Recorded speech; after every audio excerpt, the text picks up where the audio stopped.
Welcome to the deep dive. Today, we're really diving deep, maybe deeper than ever, into nonlinear partial differential equations. That's right.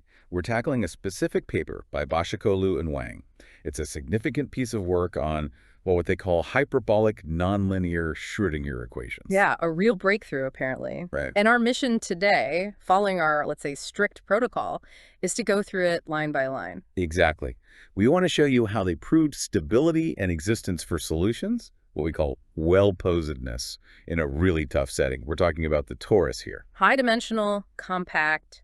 It makes things notoriously difficult. And they didn't just do it anywhere, they did it in the critical spaces. That's like right at the edge of what's possible regularity-wise. And to pull that off, they had to overcome this persistent technical hurdle. It's known as the Wurgang-Demeter epsilon loss. Removing that was, frankly, a huge deal in harmonic analysis, a structural shift, really. Okay, let's start then. Section 1, opening protocol initialization. We have to stick to the plan. First quote, the title itself. Right. The title is Well-Posedness for the Periodic Hyperbolic Nonlinear Schrödinger Equations. Okay, let's break that down. First part, well-posedness. Why is that always the first thing people aim for in these PDE papers? Well, it's fundamental, isn't it? If you're modeling something physical with an equation, you need to know the model actually behaves reasonably. Well-posedness gives you that baseline. And it has those three components. Yeah, exactly. Existence, you have to actually have a solution for your starting conditions. Uniqueness, there should only be one solution. You don't want multiple futures branching off the same present. Right. And the third one, continuous dependence on initial data. This is maybe the most critical physically. Why is that? Because if a tiny, tiny change in your starting point, like an infinitesimal measurement error, leads to a completely different outcome later on. And you can't predict anything reliably. Precisely. The model becomes, well, physically meaningless for prediction. So when these authors are proving well-posedness, they're essentially showing their system, this HNLS equation, is mathematically sound and potentially useful as a physical model. The physics hold together, at least locally in time. Okay, that makes sense for well-posedness. Next part of the title, periodic. What does that signal? Immediately tells you the domain. Yeah. We're not in the infinite open space RD Euclidean space. We're on TD, the d-dimensional torus. Which you can think of maybe like the surface of a donut. Or like a video game screen where if you go off one edge, you reappear on the opposite side. Yeah, exactly. It's a compact domain, no boundary, but finite volume. Yeah. And that compactness is a huge source of difficulty. Why? Because things can't just spread out and disappear. Right. In RDD, wave packets tend to disperse. The energy spreads out infinitely. On a chorus, things can travel around and come back, interact with themselves, create resonances. It's much harder to control the long-term dynamics. The spectrum of ablation is discrete, not continuous. Okay, so periodic means harder because it's compact. Got it. Third part, hyperbolic nonlinear Schrödinger equations. HNLS. This is the star of the show. It's a specific flavor of the standard nonlinear Schrödinger equation, the NLS. Which models things like quantum mechanics, Bose-Einstein condensates, nonlinear optics. Yeah, all sorts of wave phenomena with nonlinear interactions. But the hyperbolic tag here is key. It means the spatial operator, the part with the derivatives in space. The Laplacian. Usually it's the elliptic Laplacian, yeah. But here it's modified. It's not purely elliptic anymore. It mixes positive and negative second derivatives. And that hyperbolic nature, does it relate to the hyperbolic PDEs like the wave equation? It's related in spirit. It introduces wave-like characteristics, directions along which information propagates differently, alongside the usual dispersive effects you see in MLS. Yep. It changes the geometry of how solutions evolve. Okay, so that's the title unpacked. Yeah. A lot in just those few words. Absolutely. Sets the stage clearly. Right then, according to protocol, linearity checkpoint passed, proceeding to the next line. Okay, next line. The authors. Engin, Başakoğlu, and Yuzhao Wang. Simple acknowledgement, no deep analysis needed there, I think. No, just giving credit where it's due. Standard academic practice. All right, linearity checkpoint passed, proceeding to the next line. Next up, the first sentence of the abstract. Quote, we establish local well-posedness for the hyperbolic nonlinear Schrödinger equation, HNLS, in the critical spaces. Okay, we touched on some of this, but let's be exhaustive. Local well-posedness. Local meaning local in time. They guarantee a solution exists, is unique, and depends continuously on the data, but only for some time interval, say from 0 up to some positive time t. It might be a very short time. Could be. Proving the solution exists for all time, that's global well-posedness, and that's usually a much, much harder problem. often requires conserved quantities, special structures. So local is the standard first step. Yeah. What about critical spaces? You mentioned this alteration. Right, so Sobolev spaces, the HS measure the smoothness or regularity of functions based on how many derivatives they have in 2-sitter. Higher she's means smoother. Exactly. Now, many nonlinear PDEs, including NLS, have a scaling symmetry, at least in RD. Mm-hmm. If you rescale space and time in a certain way, a solution remains a solution, but its Sobolev norm changes. Ah, The critical Sobolev space is the one whose norm is invariant under this scaling. It doesn't change. It represents a kind of threshold. a threshold. For well-posedness, typically. Often, you can prove well-posedness relatively easily for data smoother than critical, so for Sobolev. But proving it at the critical regularity, Sobolev is much harder. It requires really sharp analytic tools. Because there's no room to lose derivatives. Precisely. You're right on the edge. So achieving well-posedness in the critical space is a benchmark result. It shows your methods are sharp enough to handle the equation at its natural scaling limit. Even on the torus, where the scaling isn't a perfect symmetry, this Sobol value derived from the Euclidean case still acts as the key indicator of difficulty. Okay, so they're tackling the hard problem, hyperbolic, periodic, at the hardest level of regularity, critical spaces, but initially just for a short time local. That sums it up nicely. All right. Linearity checkpoint passed. Proceeding to the next line. Abstract second sentence. Quote, following the approach of Kilip-Wiesen 21, we derive scale-invariant Strichhartz estimates for HNLS on both rational and irrational tori, thereby removing the epsilon loss of derivative present in the hyperbolic Strichhartz estimates of Brigade-Demeter 8. Okay, this is the technical core you said. Let's unpack Strichhartz estimates.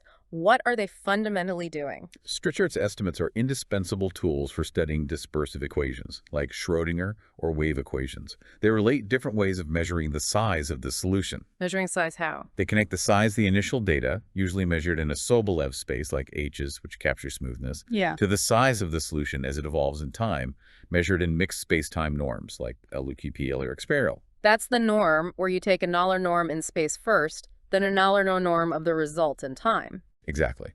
These LAQT-LR norms capture how the solution spreads out, or disperses. A key feature of the linear Schrödinger equation is that solutions spread out.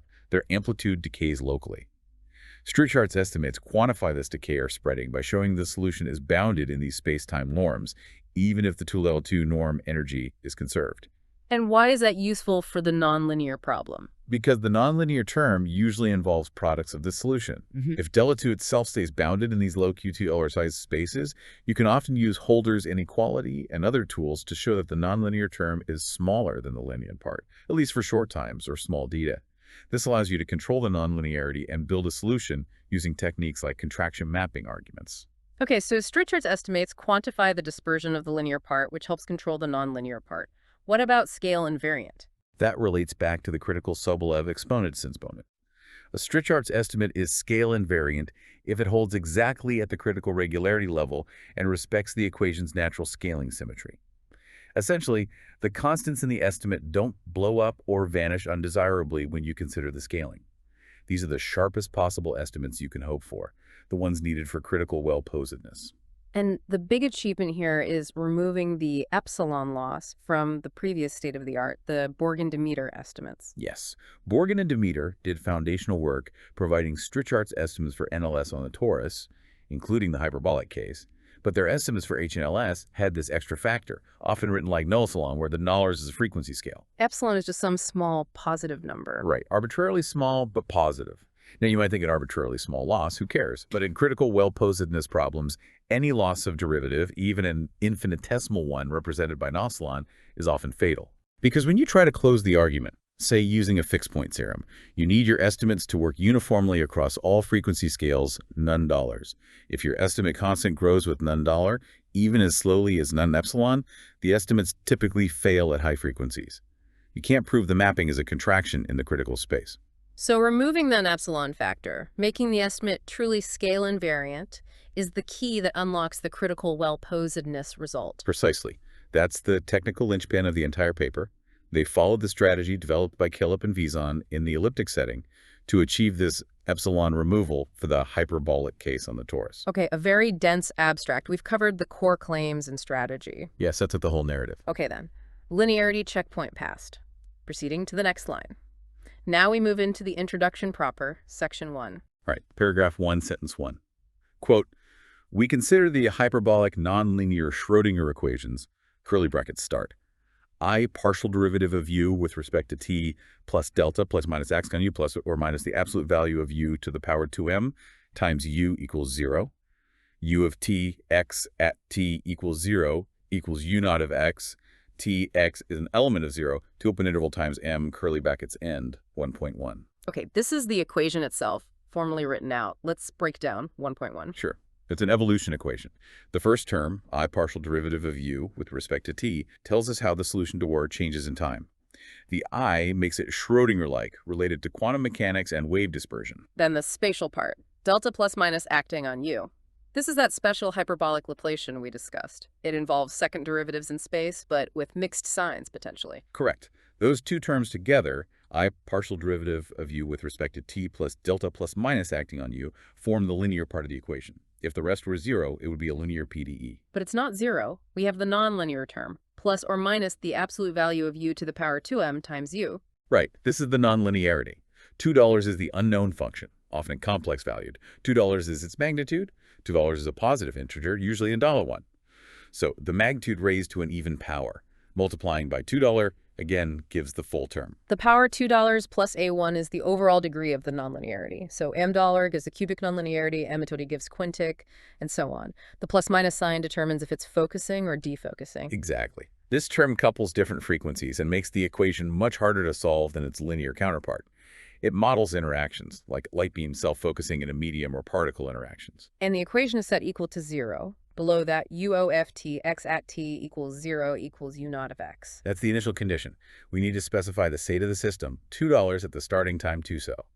The goal of well-posedness is to show that for a given $2 in some function space, like HES, there exists a unique solution, one interval in dollars, for some time interval in $2, evolving according to equation 1.1. And the final bit, tx is an element of 0, t open interval times m. That just specifies the domain. Time tau runs from 0 up to some final time dollars, and space dollars belongs to the manifold dollars. Yeah. The authors immediately clarify what Neller can be. Right. So that's the full structure of the HNLS equation they're studying. Yep, the central object. Okay. Linearity checkpoint passed. Proceeding to the next line. Paragraph 2. Quote, where m, rd, and td, x equals x sub 1, dot, dot, x sub d is an element of m, and delta plus minus equals the sum from j equals 1 to j naught of epsilon j times the second partial derivative with respect to xj, minus the sum from j equals j naught plus 1 to d of epsilon j times the second partial derivative with respect to xj, 1.2 for some j naught is an element of 0, 1 dot, td, and epsilon j is an element of r plus for j is an element of 1, dot, d. Okay, clarifying the domain dollars and defining the hyperbolic Laplacian delta precisely. Mahler can be Euclidean space RD or the torus TD. This paper focuses on PD, the periodic case. Correct. And $6 is the point in dimensional space. The core is the definition of delta phi $1 too. It's a sum of second partial derivatives, like the standard Laplacian, but with a crucial split based on this index $2. Exactly. $G can be any integer from 0 to dollars. The first $G spatial directions get a positive sign, weighted by epsilon $, and the remaining $J directions get a negative sign, again, weighted by epsilon $G. The epsilon J values are just positive constants, like allowing for anisotropy. Yes, they allow the strength of the derivative in each direction to be different. If all epsilon G $, it's the standard isotropic case within the two groups. The critical thing is the sign change dictated by G $. So G controls how many directions are elliptic-like positive sign, and how many are wave-like or hyperbolic-like negative sign when paired with the partial dollar. That's a good way to put it. It sets the signature of the operator. If G $, all signs are positive, up to the epsilon JL. If G $, all signs are negative, only when G $, is strictly between 0 and dollars do we have the mixed sign structure that defines the hyperbolic Laplacian in this context. Let's try to get some intuition for that. If we think about the standard heat equation partial U, delta UO, the elliptic Laplacian spreads things out isotropically, like dropping ink in water. If we think about the wave equation partial U, again, the elliptic Laplacian means waves spread out spherically. What does delta do? Paired with 1 to partial in Schrödinger, the standard delta leads to dispersion governed by a quadratic phase in Fourier space. For delta, the symbol in Fourier space is sum j-show epsilon kj2 plus j-show epsilon kj22. The level sets of this symbol are hyperboloids, not spheres. Ah, okay. So the phase velocity depends strongly on direction in frequency space. Exactly. This leads to much more complex wave propagation. Instead of just spreading, you can get focusing effects, caustics, and different propagation speeds along different directions, reflecting the geometry of those hyperboloids.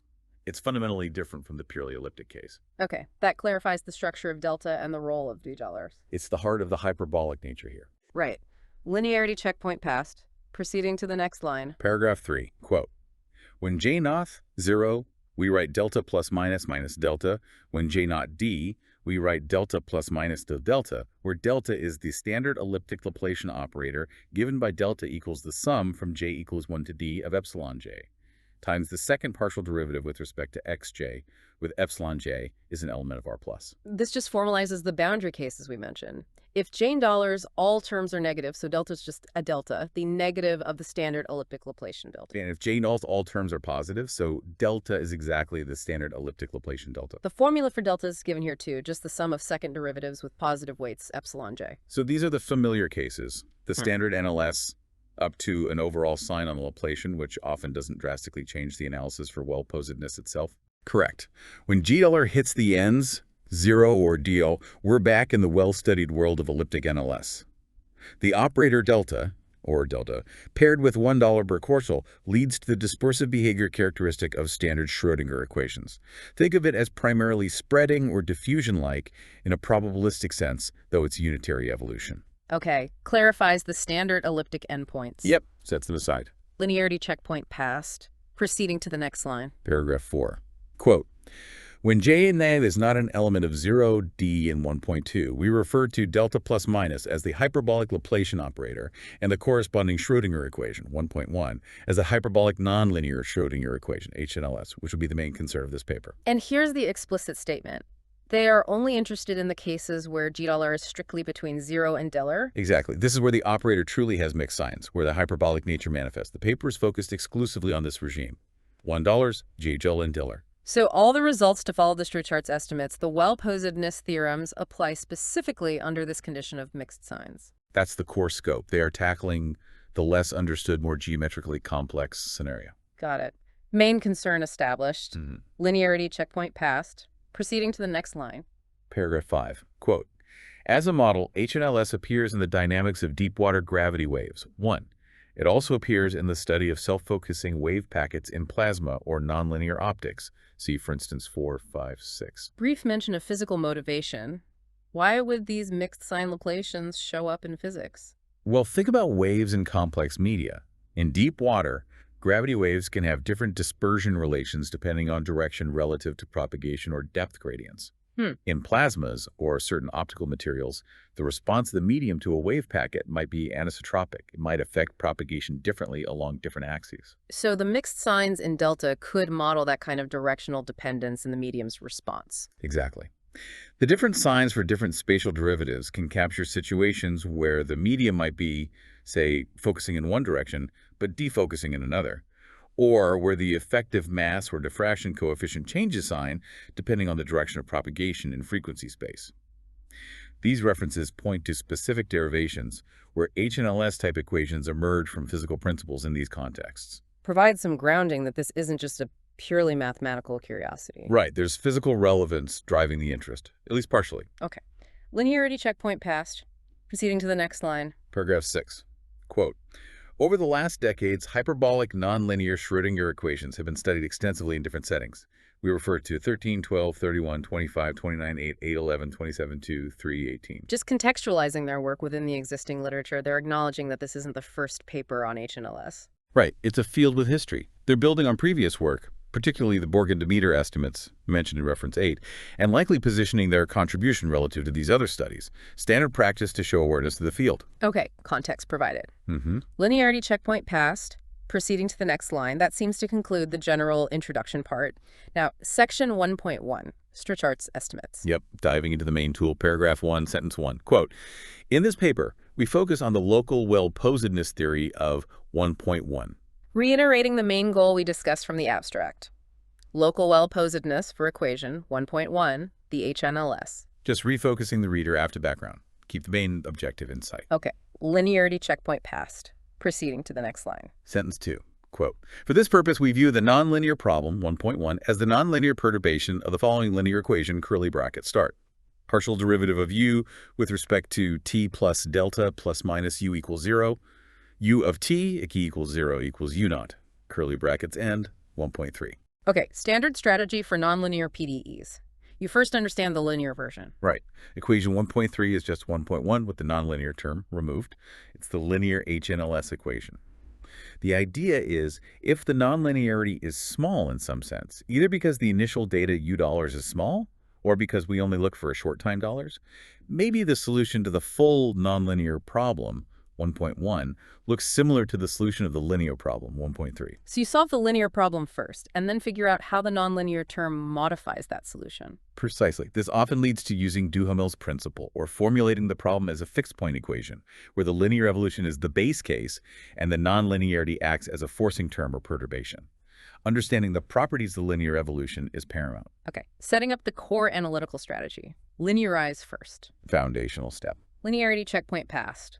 Proceeding to the next line. Sentence 3. Quote, whose solution is of the form u of t, x equals a linear propagator, e to the it delta plus minus acting on u naught of x, where e to the it delta plus minus is the linear propagator that will be made explicit later.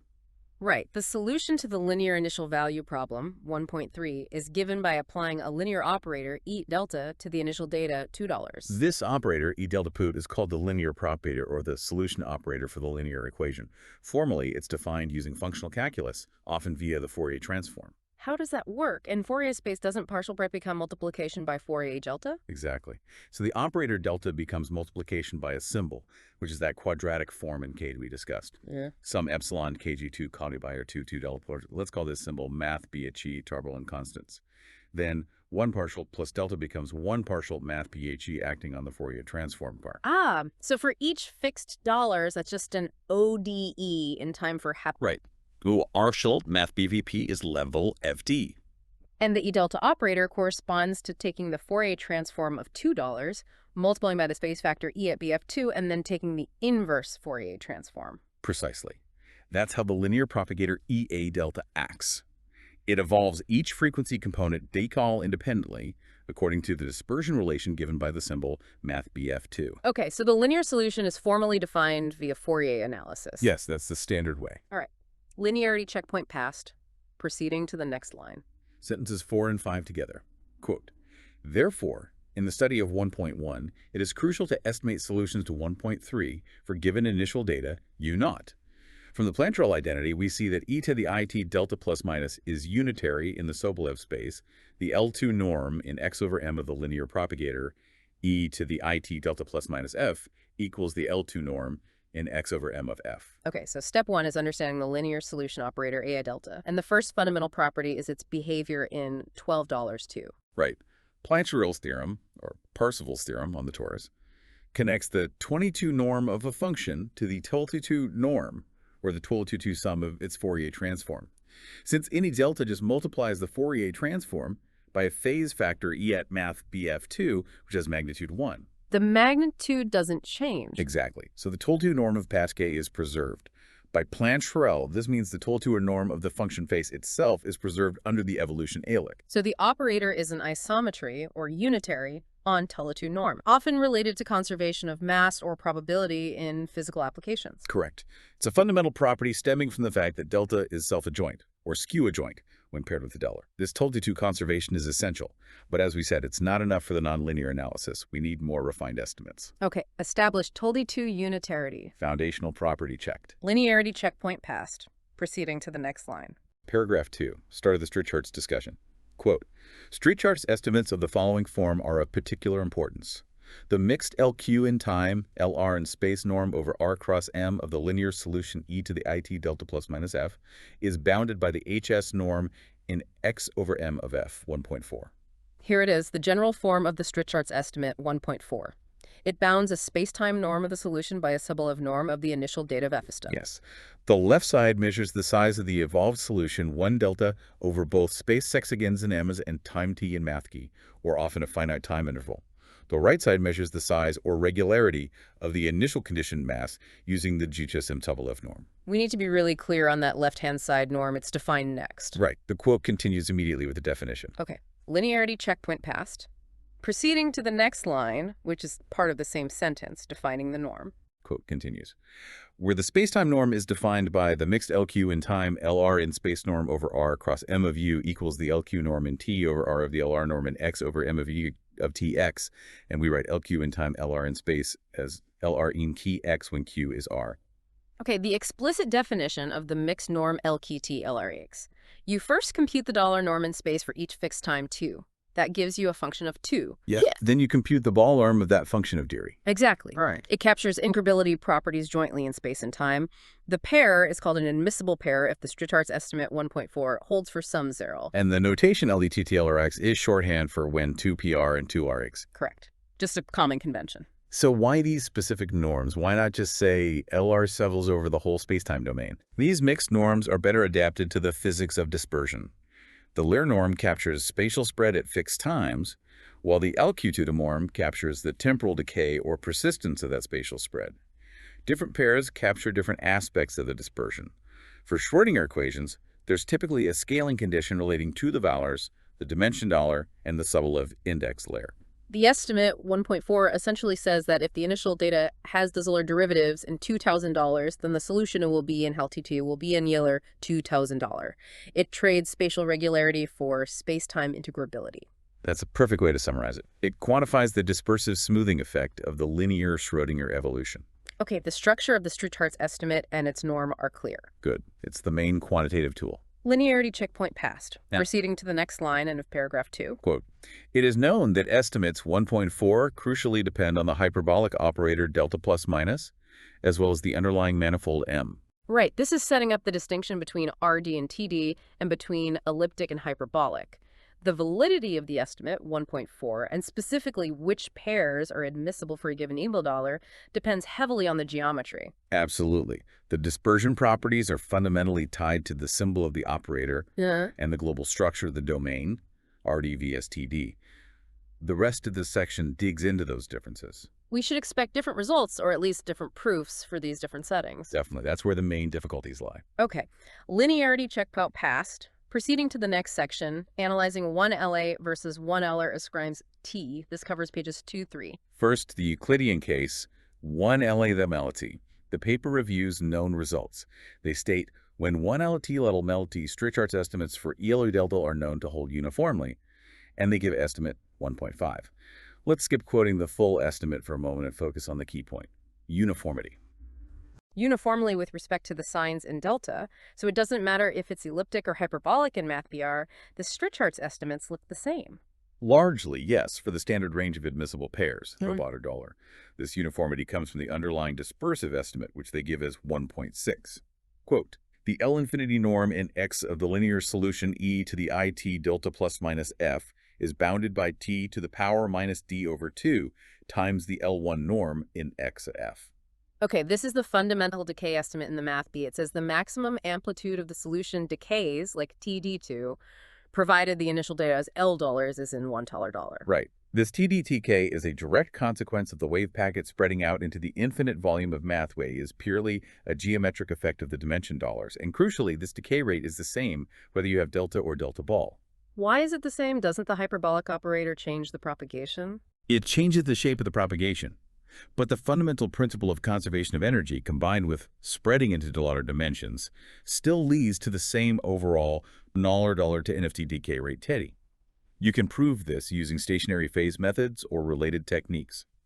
Because this basic decay estimate is uniform in the signs, the Strittard's estimates built upon it, using methods like the T-Dollar argument or Kiel-Tau endpoint theorems, also end up being uniform. So in the start path station between elliptic and hyperbolic isn't as dramatic for Strittard's estimates. The infinite space dominates. Correct. The problem's much simpler there. Okay, MathB-Day analysis complete. Linearity checkpoint passed. Proceeding to the next line, the periodic case, Yell may go. Now for the torus, things get much harder. As we mentioned, the solution is given by a Fourier series, equation 1.7, quote, the linear solution a to the IT delta plus minus u naught of x equals the sum over k in ZD of e, to the 2pi, I times the quantity x dot k minus t times the hyperbolic symbol acting on E naught out of k. Right. This is the explicit form using the Fourier coefficients of the initial data. Each mode of goal evolves with a phase determined by the symbol of delta. And they define that symbol explicitly in 1.8. Quote, the hyperbolic symbol of k squared equals the sum from j equals 1 to j naught of epsilon j, kj squared minus the sum from j equals j naught plus 1 to d of epsilon j kj squared. Let's denote this 2 kilocoulombs. So the evolution frequency for mode KL is 2 colidollar. This is the dispersion relation on the torus? Precisely. And its structure, particularly the mixed signs when 1 decolors d1 is the source of all the complexity. They then define delta in 1.9, quote, delta j. This parameter delta measures the degree of hyperbolicity in a sense. It's 0 if $2 or g dollars, the elliptic cases. It's maximized when g dollars is close to d dollars, meaning a balance between positive and negative directions. So delta j ranges from 0 up to roughly d to 2. Why is this minimum important? It often appears in the analysis related to the number of resonant directions or the complexity of the level sets of the symbol 2k on beer. It quantifies, in a simple way, how far the operator is from being elliptic. Okay. Now, the crucial difference from math beer, they state, referring to lemma 3.1 later. There is no decay estimate like 1.6 for the periodic setting. This is the heart of the problem on TK in the air. Because the space is compact, solutions don't decay in the MTT. Wave packets can circle around and interfere constructively, leading to large amplitudes persisting. The fundamental dispersive mechanism of spreading into infinite space is gone. So you can't rely on that T-to-T to build your Strichhartz estimates. Nope. You need entirely different techniques, usually relying on number theory, harmonic analysis on the lattice math DD, and understanding the arithmetic properties of the dispersion relation. It becomes much more subtle and sensitive to resonances. And this sensitivity depends heavily on g dollars or delota dealer. This leads directly into the Bergen-Demeter estimate, theorem 1.1. Yes. This was the landmark result from 9.8, providing Strichhartz estimates on TR day, specifically addressing the hyperbolic case as well. They proved an estimate, given here as 1.10, which holds for 2 ballers in a certain range, but with a caveat. Let's quote 1.10. Quote, the LP in time and space norm over 0, 1 cross TD of the linear solution e to the IT delta plus minus, acting on the low-frequency projection p less than or equal to nephi is bounded by n to the power epsilon times kpd j naught of n times the L2 norm on TD of the low-frequency projection of phi. Okay, let's dissect this. P phi means they localize the initial data to frequencies daler. The estimate bounds the LPR norm on the time interval $0, $1. The right side has the 2.2 norm of the projected data, which is good. But then there are these two factors involving naught of n is the expected scale invariant part. It has the power of naught dollar predicted by scaling. Right. Gelady dollars is essentially done had ODTT2 times some constants. That's the good part. The problem is the other factor, not a Exactly. That epsilon term, where epsilon dollars is arbitrarily small, represents a loss of derivatives compared to the scale invariant prediction. Bergen and Demeter's proof techniques, while groundbreaking, couldn't quite eliminate this factor for the full range of dollars in the hyperbolic case. And the authors state the consequence explicitly. This estimate is insufficient for proving the well-posedness of the nonlinear problem, 1.1, due to the derivative loss n to the power epsilon. Yes. As we discussed before, that loss prevents closing the contraction argument at the critical regularity. So, Theorem 1.1 was a major step, but it left the critical well-posedness problem for HNLS on TED open. Okay, the problem is now crystal clear. Remove the naughty law from $1.10 for the hyperbolic case. That's the mission. Right. Analysis of the TED difficulties and Theorem 1.1 complete. Linearity checkpoint passed. Proceeding to the next section V. Analyzing the epsilon removal and main results, pages 3 to 4. Okay, first they mention how this epsilon removal was done for the elliptic case. They cite Bergen 7, work by Dodson Spencer 14, and crucially Kilop-Wiesen 21. Kilop-Wiesen, Theorem 1.3, established the scale invariant estimate for elliptic NLS on T-dalers for poppy T-dalers plus 2D dalers, no Notzelon loss. Correct. So the blueprint existed for the elliptic case.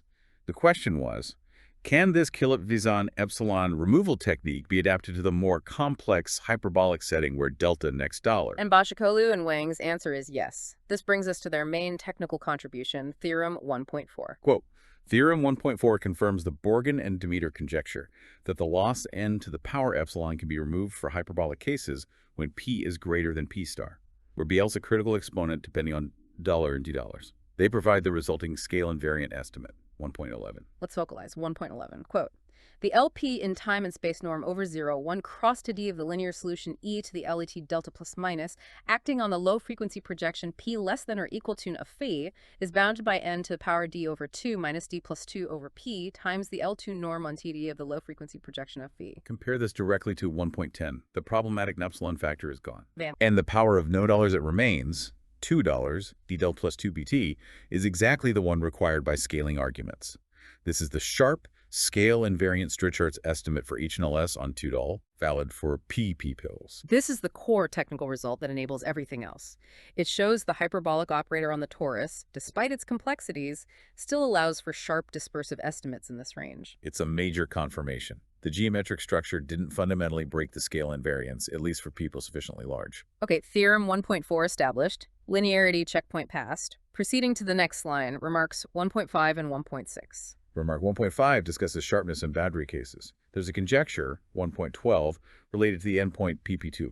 It's believed that for the elliptic case, that epsilon loss might actually be necessary right at the endpoint PP2. So the estimate might fail precisely at the boundary exponent for elliptic NLS. That's the conjecture, yes.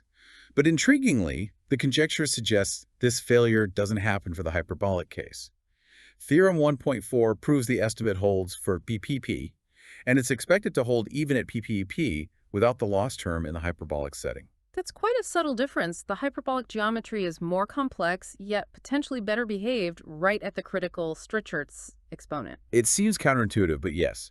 The idea might be that the mixed sign structure, while creating its own resonances, somehow disrupts the specific worst-case resonances that cause the endpoint failure in the purely elliptic case.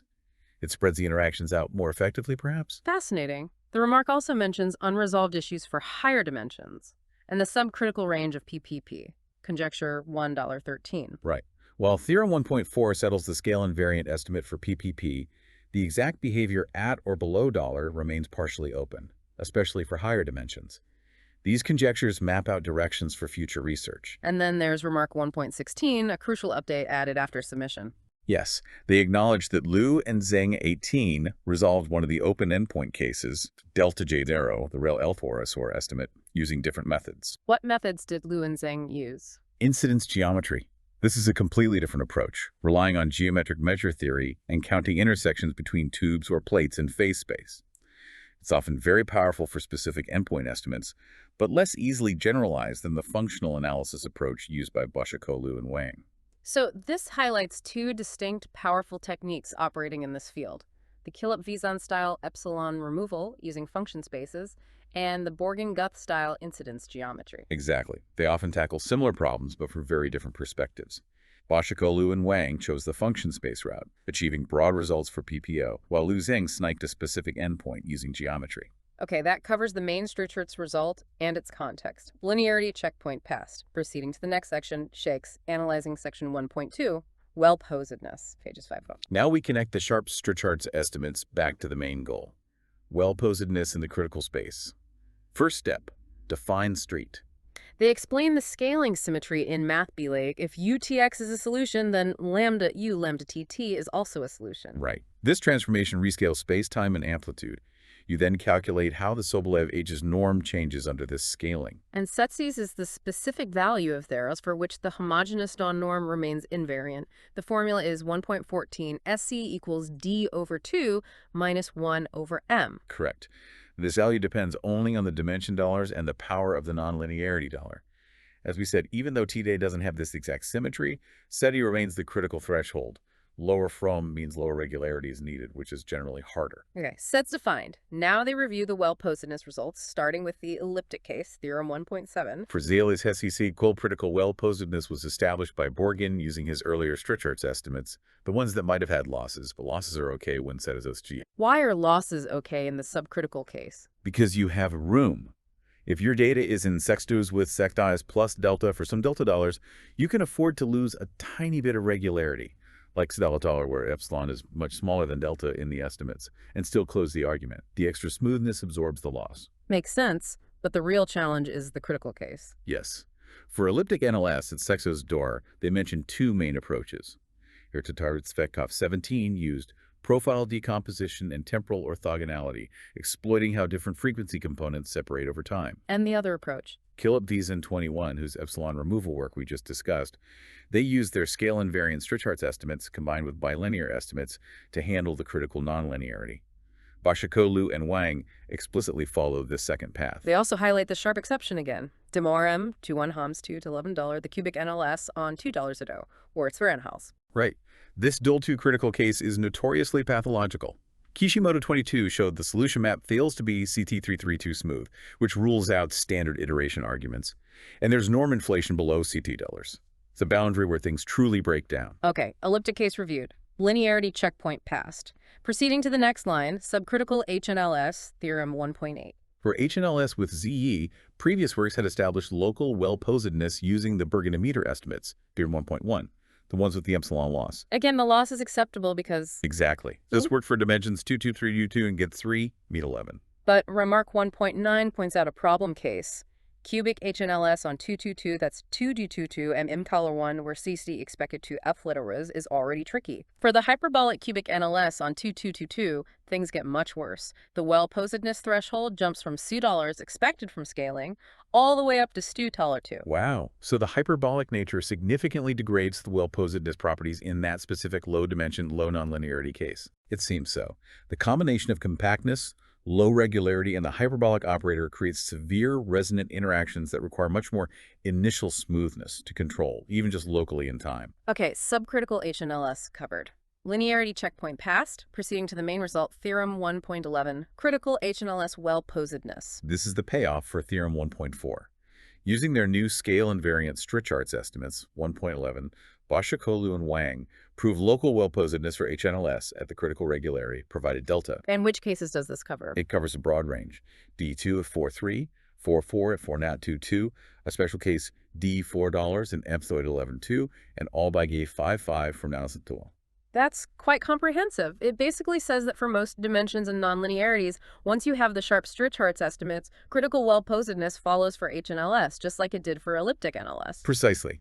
It confirms the robustness of the Kilop strategy, scale invariant Strichhartz plus bilinear estimates, for handling critical NLS-type problems, extending it successfully to the hyperbolic setting on the torus. They address this connection explicitly in remark 1.12. Yes, they state that theorem 1.11 provides an affirmative answer to the question of whether the strategy works for HNLS, with the notable exception of the case $2 is $2.3, quintic NLS on T$2, which remained open in their work. Why might D tower is a $2.03, where stick equals 2213 equals 2332 be particularly difficult? It's not immediately obvious from the scaling alone. It likely involves a failure or extreme technical difficulty in proving the necessary bilinear estimates associated with the Strichhartz norms in that specific dimension and for that specific nonlinearity power on the torus. The frequency interactions might be too strong or complex for their decomposition methods to handle right at $2.30. Okay. Now, remark 1.13 gives the crucial insight into why they chose the bilinear approach over the temporal orthogonality approach used by Herr Tarcher-Tsvetkov for elliptic NLS. Right. They explain that the temporal orthogonality method relies on the linear evolution E-rate delta effectively separating different frequency components over time. However, for the hyperbolic propagator, the symbol TKLE, given in 1.16, has those mixed signs. And those mixed signs cause problems. They state that terms arising from these mixed signs may disrupt the essential disjointness property needed for the temporal orthogonality argument to work. The frequencies don't separate cleanly enough in the hyperbolic case. So the hyperbolic geometry fundamentally breaks that particular proof technique. It seems so. This forced them to rely entirely on the Strichhartz and bilinear estimate approach, which uses spatial frequency decompositions, like Littlewood-Paley projections onto cubes, rather than temporal separation. It highlights a key structural difference imposed by the hyperbolic operator. A very important methodological insight. Linearity checkpoint passed. Proceeding to definition 1.14 and remark 1.15 on admissible pairs. Definition 1.14 defines the condition for a Strichhartz exponent to be admissible for HNLS, based on the geometry parameter, delta J naught. The condition is 1.17. Pi is greater than 2 times d plus 2 minus delta of J naught over d minus delta of J naught. Let's call this threshold. So the minimum prediction required for the street chart's estimates depends on how hyperbolic the operator is via delta J. Yes. If delta J null is elliptic, the condition becomes PD2B plus 2DD day. As delta J increases, more hyperbolic, the denominator of delta decreases, making the fraction larger, so the lower bound Baller increases. Wait, if the fraction gets larger, doesn't PD day get larger? Let's reread. P2D plus 2 delta. If delta increases, delta decreases, so the fraction increases, so PD increases. Higher power means less integrability is required.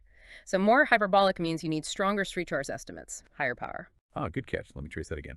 The condition is PP equals 2D plus 2 delta J null. Let $1 is D plus 2 delta and $2 do delta. As delta increases, longer decreases, and dollar decreases. Let's check an example. Elliptic, delta dollar 2R3 equals 253. Hyperbolic, delta 2P equals 244. Yes, P increases as delta increases. Okay, so the more hyperbolic, larger delta, the larger the threshold chi it is, meaning the street chart's estimate needs to hold for larger dollars. This feels counterintuitive to the idea that hyperbolic might be better behaved at the endpoint. You're right. That seems inconsistent with the conjecture in remark 1.5. Let's reread remark 1.5 carefully.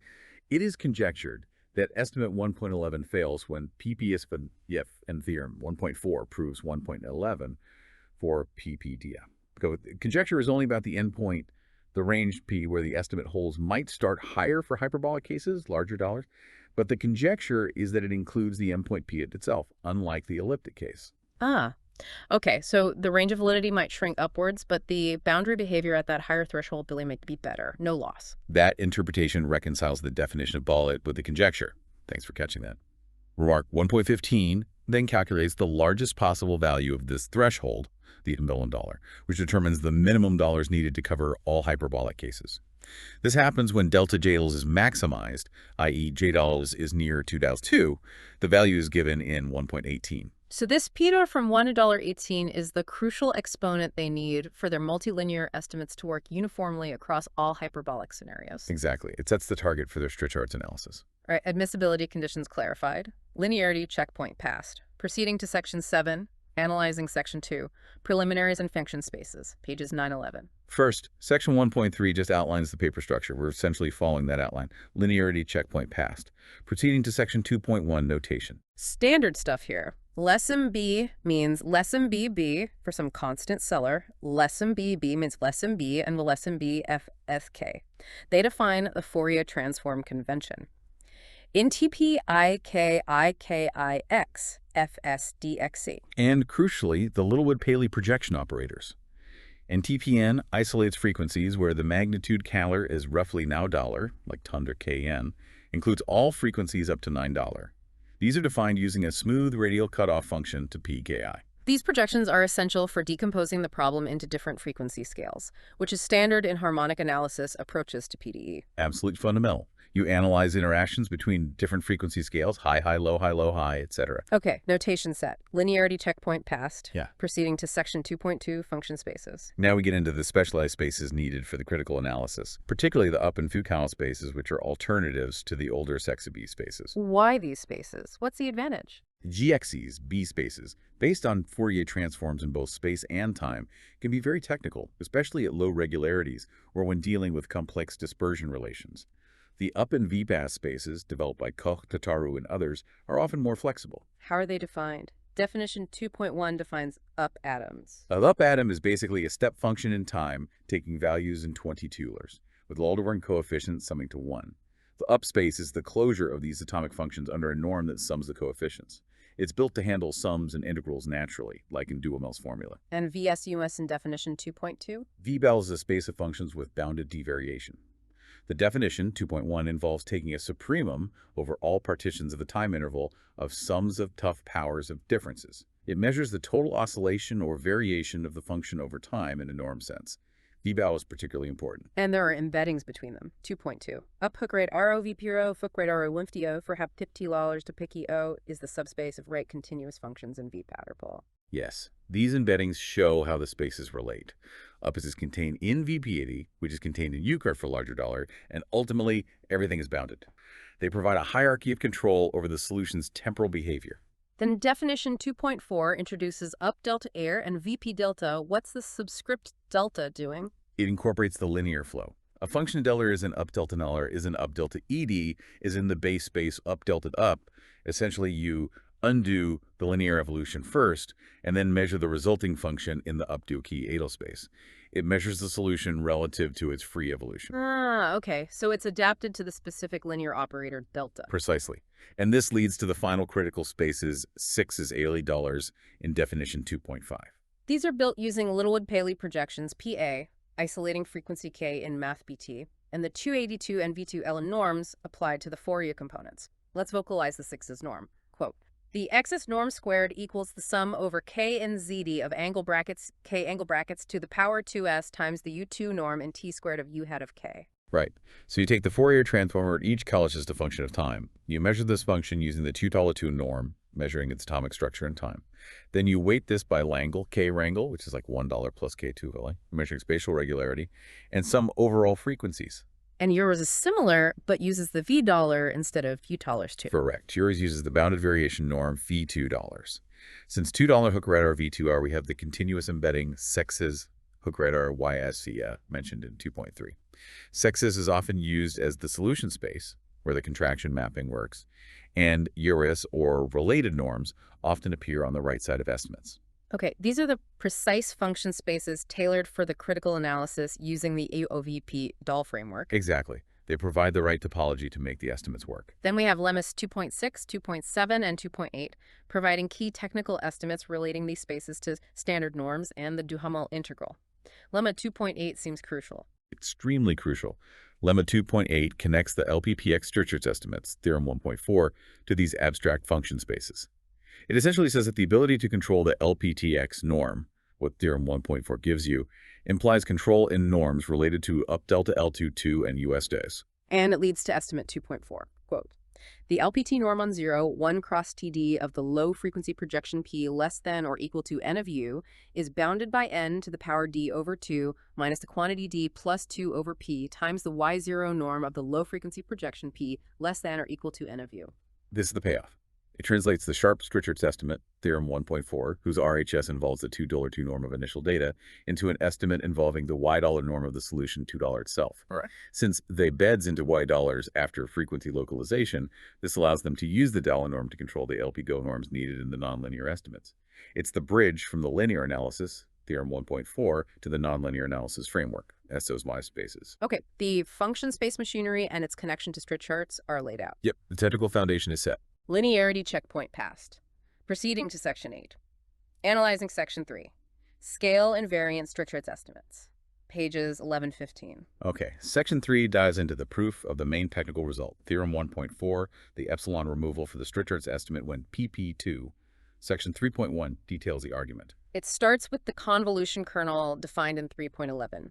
This kernel represents the solution to the linear equation if the initial data was localized to frequencies nx and was a delta function at $6 $. Right, delta x, where total data is related to the Littlewood-Paley projection, priming error day.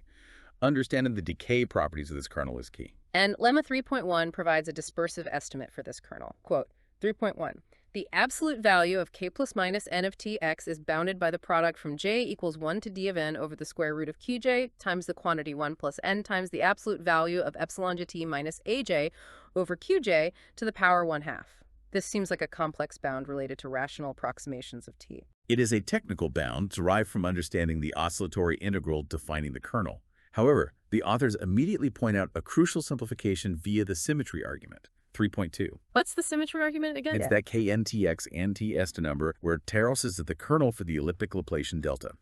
Because the Littlewood-Paley cutoff fall in defining Kerr oscillities and radial depends only on Kerr, the signs in Kerr-Ohlers don't affect the magnitude of the resulting kernel $. So they can just import the known sharp dispersive estimates for the elliptic kernel Kerr. Exactly. It's a powerful observation that bypasses needing to rederive the kernel bounds from scratch for the hyperbolic case.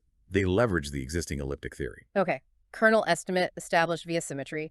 Linearity checkpoint passed. Proceeding to the large set, tile dollars until tail. The core of the epsilon removal argument, following Kilp-Bevezen, involves splitting the analysis based on whether the kernel CNA is large or small.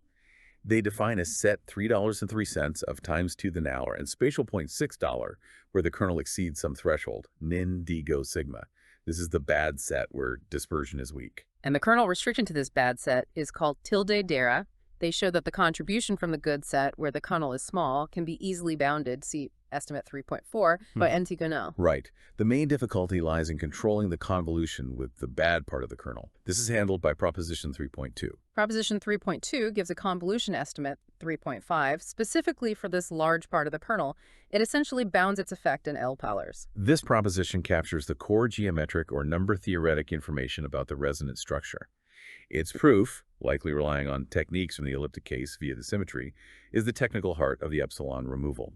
Assuming proposition 3.2, they then prove theorem 1.4. Okay, let's trace the proof of theorem 1.4, assuming proposition 3.2. This is the core epsilon removal argument. They start with the estimate they want to improve, the Bergen-de-Meter estimate, theorem 1.1, which has the epsilon loss. They want to show this holds without the epsilon factor if ppn. They use Chebyshev's inequality to define a set omega where the function $1 EPN of phi is large. The goal is to bound the measure of omega. Right. They relate the all-dollar norm to the measure of these level sets. The core idea is to use the estimate with the now epsilon loss, but combine it with proposition 3.2, which controls the bad kernel part in a clever way. They split the integral dollar defining the L-polar norm.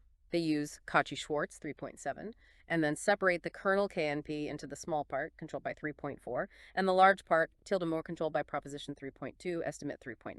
The crucial step comes when combining these bounds. Proposition 3.2 gives control involving null and dp.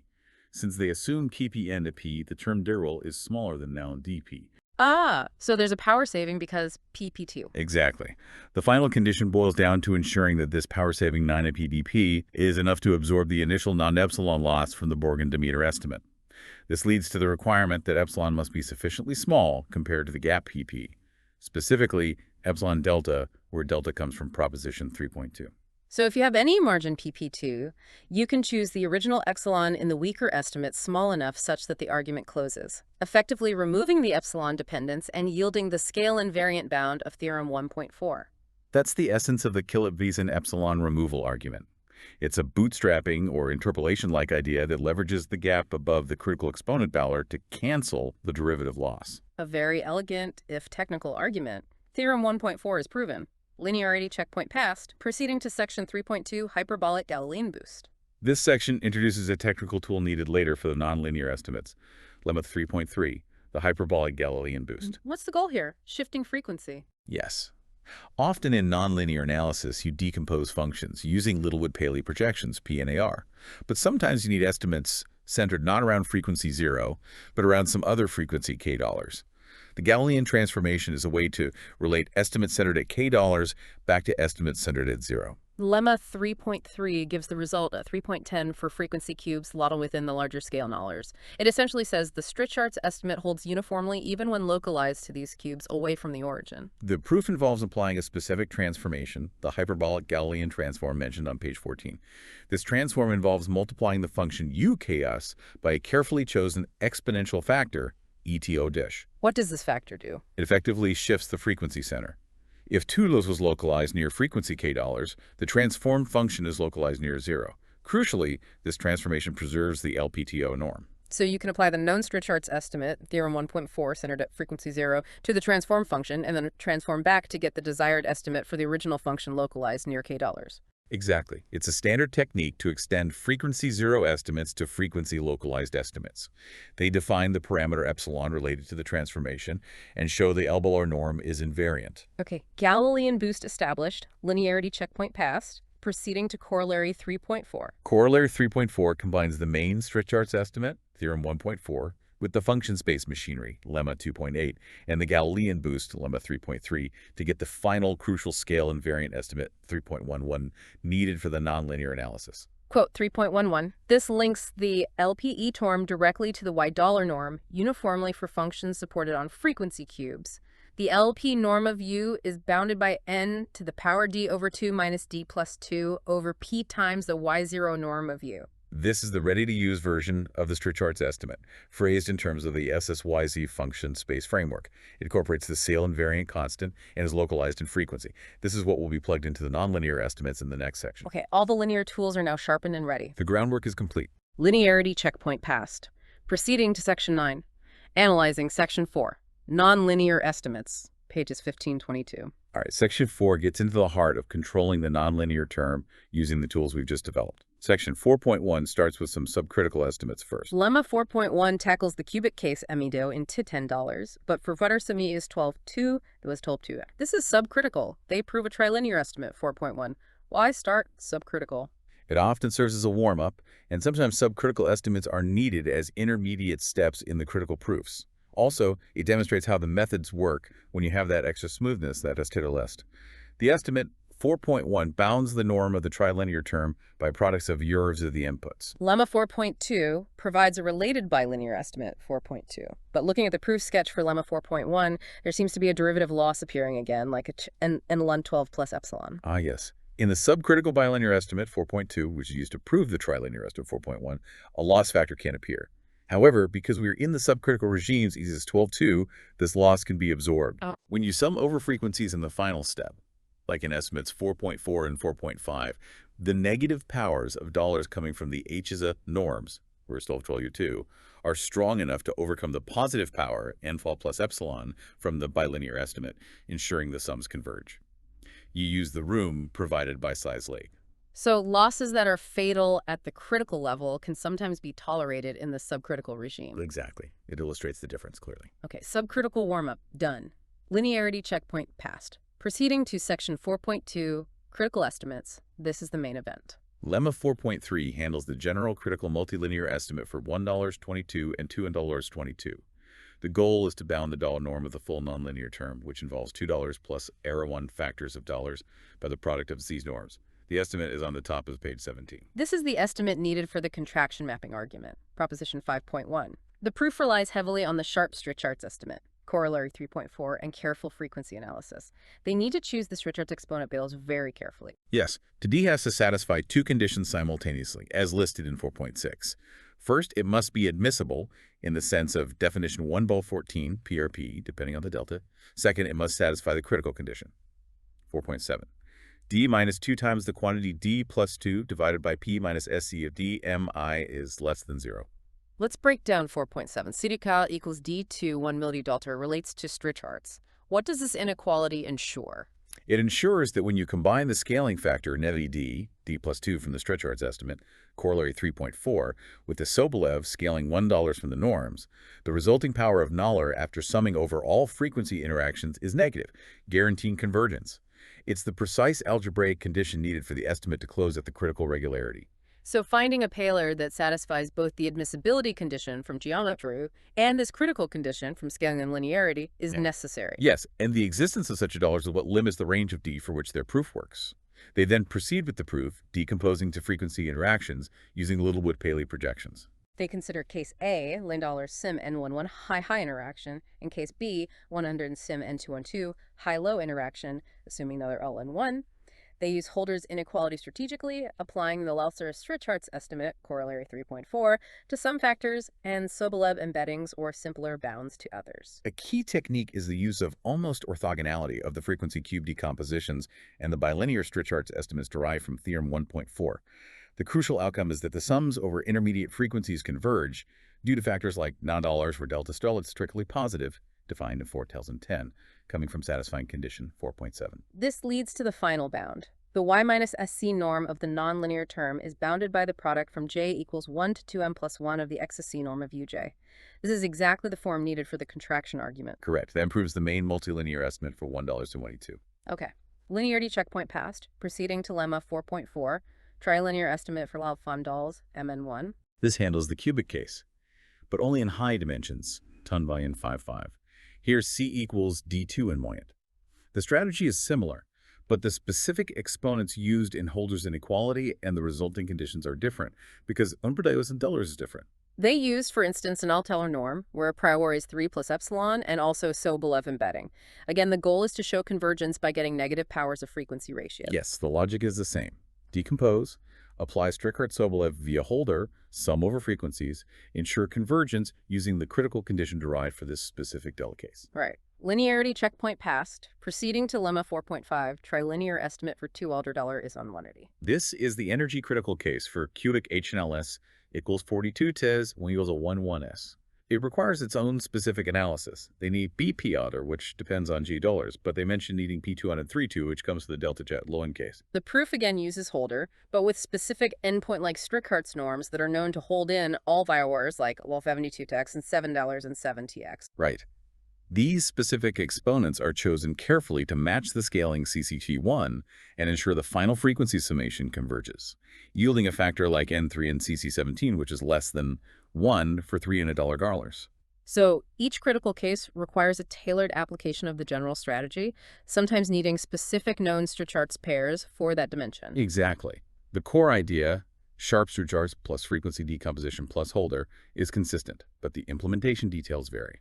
Okay, all the necessary critical nonlinear estimates seem to be established. Yes, the hard analytical work is done. Linearity checkpoint passed. Proceeding to Section X. Analyzing Section 5. Well-posedness for HNLS. Pages 22 to 23. Section 5 puts all the pieces together to prove the main well-posedness result, Theorem 1.11. It relies on Proposition 5.1. Proposition 5.1 summarizes the outcome of Section 4. It states the core estimate 5.1 for the Duhamel formulation of the solution. It bounds the XAC norm of the integral term involving the nonlinearity. Quote, the XAC norm of the Duhamel integral term is bounded by C times the product of the XSC norms of the inputs. This estimate is derived by combining the abstract Duhamel estimate from Lemma 2.7, which relates the norm of the integral to norms of the integrand using the up-to-VPR properties, with the concrete multilinear estimates from Lemmas 4.3, 4.4, and 4.5 that bound the nonlinearity itself. Proposition 5.1 is the engine for the fixed point argument. Okay. Proposition 5.1 established. Linearity checkpoint passed. Proceeding to the proof of Theorem 1.11. The proof is now a standard application of the contraction mapping principle, Banach fixed point theorem in the space. Yeah. First, to find the operator gamma of the Duhamel formula 5.2. Right. Finding a solution is equivalent to finding a fixed point Dal equals gamma gam. Right. The strategy is to show that gamma maps a small ball in X spec into itself and is a contraction on that ball. They define the ball BA delta. The goal is to show gamma B delta for delta small enough. Using the linearity of the propagator in Proposition 5.1, they estimate gamma delta plus text integral term. The first term is related to the norm of $2. Let's say U small, less than some epsilon. The linear propagator preserves the relevant norm, so the first term is sim epsilon. The integral term is bounded by sin C delta 2 meters plus 1, using Proposition 5.1 since 1 per delta. So they need epsilon plus C delta plus 1 la delta. Exactly.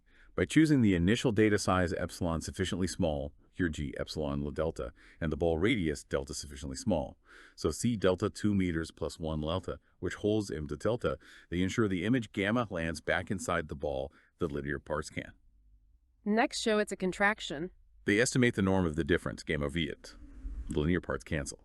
The difference of the integral terms can be bounded, using multilinear estimates again, by something like C's delta delta. So if $$ is small enough such that C $$ delta till $2, then gamma is a contraction. Precisely.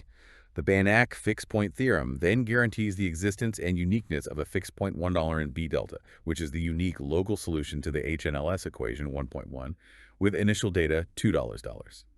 Continuous dependence also follows from the contraction property. So the proof structure is standard, but it relies entirely on the non-standard, hard-won, critical nonlinear estimates from Section 4, which in turn relied on the sharp Strickhart's estimates from Section 3. Absolutely.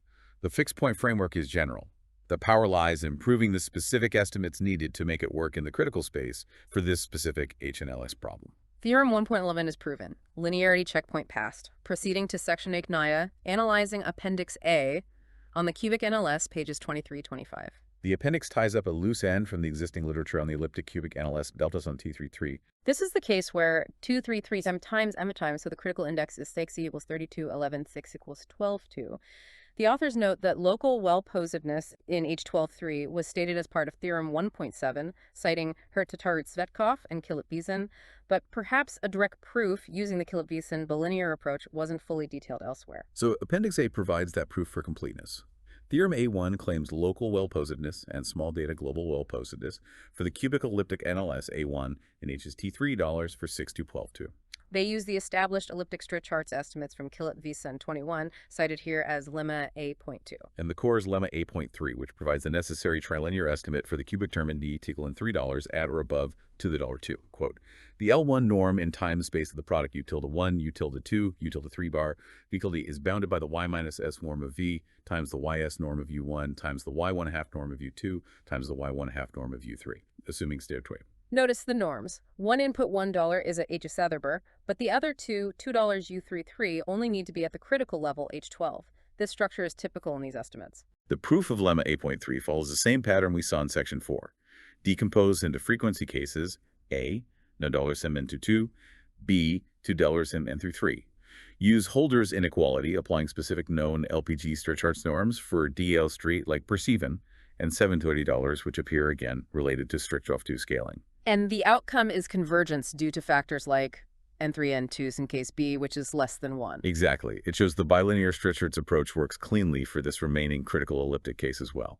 They conclude the appendix by saying the proof of theorem A1, well-posedness, using lemma A.3 is analogous to the proof of theorem 1.11 and omit the details. Standard practice, once the core nonlinear estimate is established, the contraction argument is identical. Okay. Appendix A complete, linearity checkpoint passed. That seems to be the end of the paper's main content. Proceeding to section 12, summary and final thought protocol. So let's wrap up the core achievement here.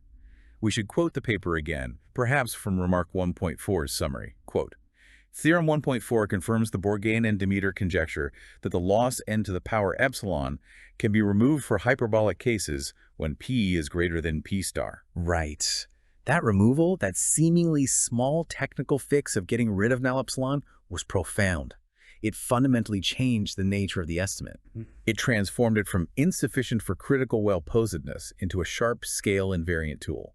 It showed that, mathematically, the hyperbolic operator on the torus behaves well enough in terms of dispersion for PCDL. And this directly enabled the main well-posedness result. Quoting from remark 1.12, Theorem 1.11, in light of Theorem 1.4, provides an affirmative answer for all cases except $2-3. This confirms the powerful paradigm.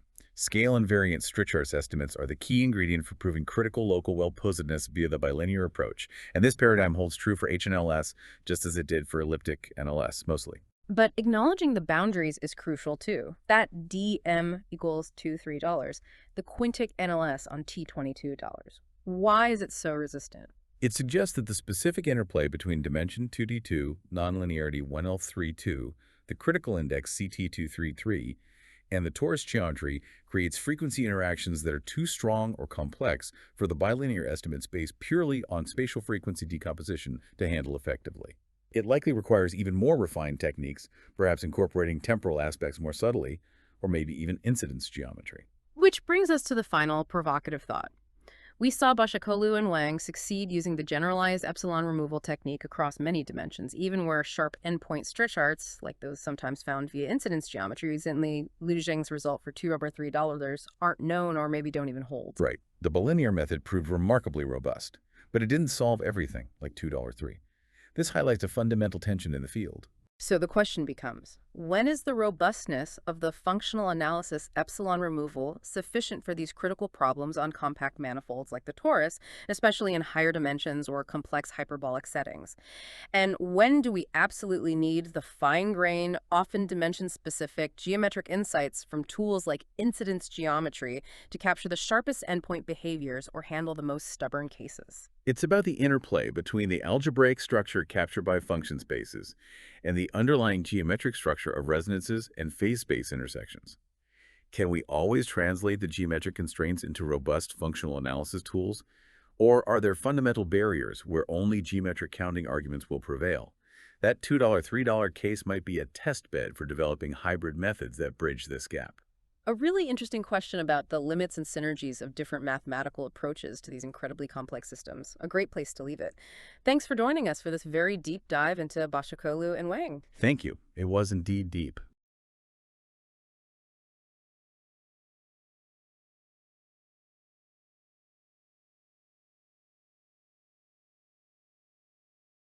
Welcome back to the deep dive. Today we're doing something pretty intensive. what we call the unabridged protocol. We're going through the paper line by line, absolutely meticulously. That's right. The paper is Well-Posedness for the Periodic Hyperbolic Nonlinear Schrödinger Equations by Başakoğlu and Wang. And our goal today is, well, total comprehension. Strict linear progression, sentence by sentence, formula by formula. No skipping ahead. Okay, so linear progression it is. Let's start right at the top. The big picture mission of this paper. What are they setting out to do? Fundamentally, they want to establish local well-posedness for a specific equation, the hyperbolic nonlinear Schrödinger equation, or HNLS. And crucially, they're doing it in what are called the critical spaces. The hardest spaces. Exactly. And the way they get there, the sort of technical engine of the paper, is by deriving these scale invariant Strichart's estimates specifically on the torus. Right, and that lets them fix a known problem. Precisely. It lets them get rid of this epsilon loss of derivative. It was a small loss, but it was enough to prevent reaching the critical spaces in earlier work, specifically the estimates from Bourgain and Demeter. Got it. Okay, let's break down the title itself then. Well-posedness. When we talk about PDEs, what does that term actually guarantee? It's fundamental, really. You need three things for a problem to be well-posed. First, a solution has to exist. Seems obvious, but you have to prove it. Okay. Second, that solution needs to be unique for a given starting condition, for given initial data. Right, no ambiguity. And third, you need continuous dependence on that initial data. So if you tweak the starting point just a tiny bit, the solution down the line should only change a tiny bit, too. It needs to be stable. Makes sense. If any of those fail, the model's not really reliable physically. Exactly. It's mathematically broken, in a sense. Okay, next term, periodic. This tells us about the setting, the domain. Yep. The solutions live on math-BBDD, that's the d-dimensional torus. Think of it like a finite box in d dimensions, but where the opposite faces are glued together, things wrap around. And why is that significant? Why not just math-BBDD infinite space? Because on the torus, you lose the natural dispersive decay you get in infinite space. Waves can't just spread out and diminish forever. They reflect, interfere. It makes the analysis much trickier. I see. Okay, and the last part. Hyperbolic nonlinear Schrödinger equations, HNLS. The nonlinear Schrödinger part sounds familiar, but what does the hyperbolic add? It signals a change in the fundamental linear part of the equation, the Laplacian operator.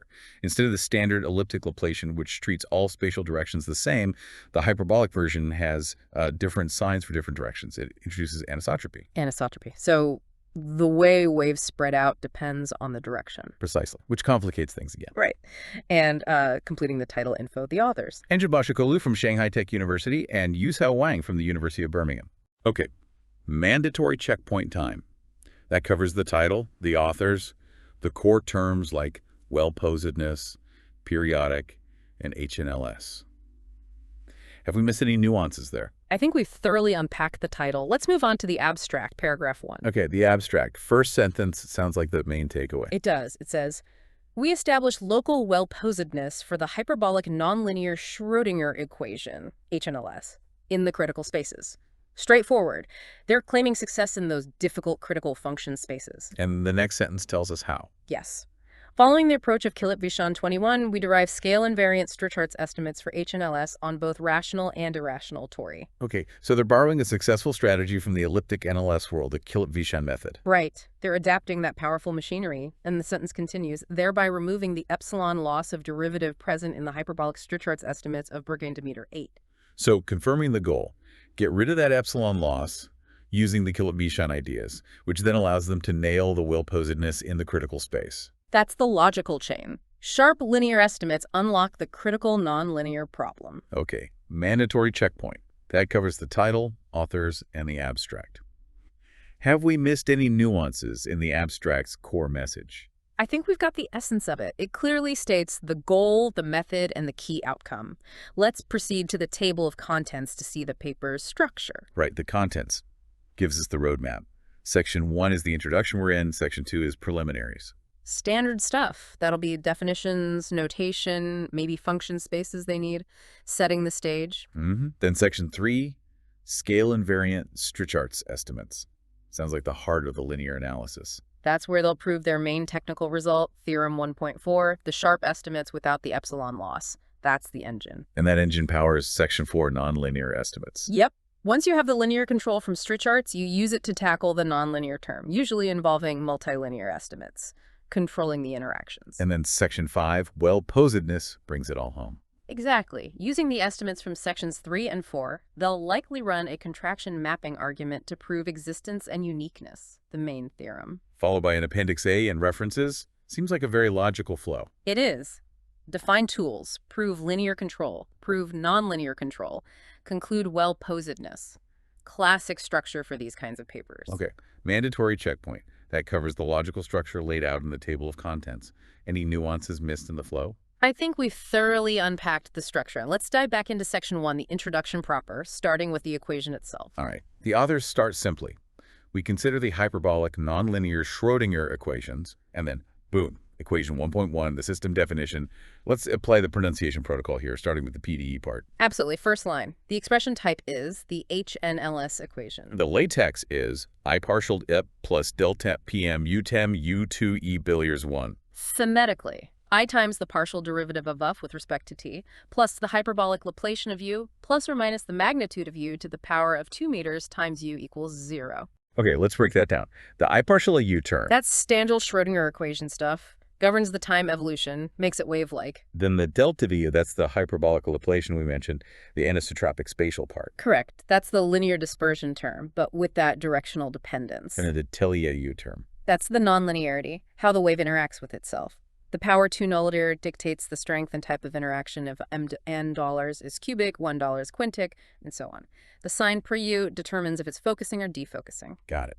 Now the second line of 1.1. This specifies the start and the playground. The expression type is the initial data and domain definition. The latex is utxtxcx in 0 times math col m. Phonetically, the function u of t and x evaluated at time t equals 0 is equal to the initial data function u naught of x, where t to comma x is an element of the time interval 0 to t, times the manifold script m, equation 1.1. So we need a solution that starts as $2 at time 0 and exists for some time interval 0 on our manifold mathcal, the taller being potentially finite signals local well-posedness again. Precisely, LWP. Okay, moving to the next paragraph on page 2. They specify the domains mathcal can be. Right. They say mathcal could be mathcal, which is standard d-dimensional Euclidean space, or math BBTD, the d-dimensional torus we discussed. And they define the coordinates sexx also by 1 dots xdd, standard spatial variables. But as we noted, the real meat of the paper, the difficulty, lies with the torus math BDD. Okay, mandatory checkpoint.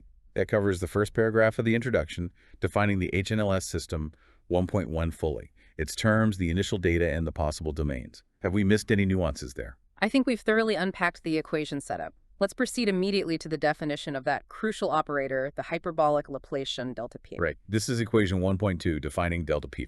This is the heart of the hyperbolic nature, the expression type is. The definition of the generalized Laplacian delta.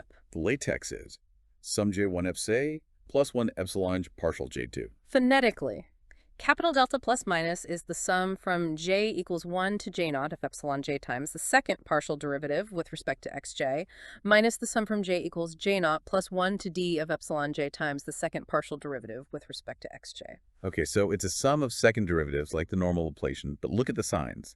The first j dollar terms have a positive coefficient epsilon j, they state epsilon in math, plus, and the rest, from j dollars plus null 1 today, have a negative sign in front. Exactly.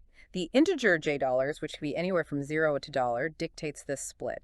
It defines the signature of the operator. The epsilon j are just positive weighting factors. So if j dollars is strictly between 0 and $, we get that mix of plus and minus signs, making it hyperbolic. That's the key. That's what distinguishes it from the standard elliptic case. And they explicitly mention those elliptic cases. Yes.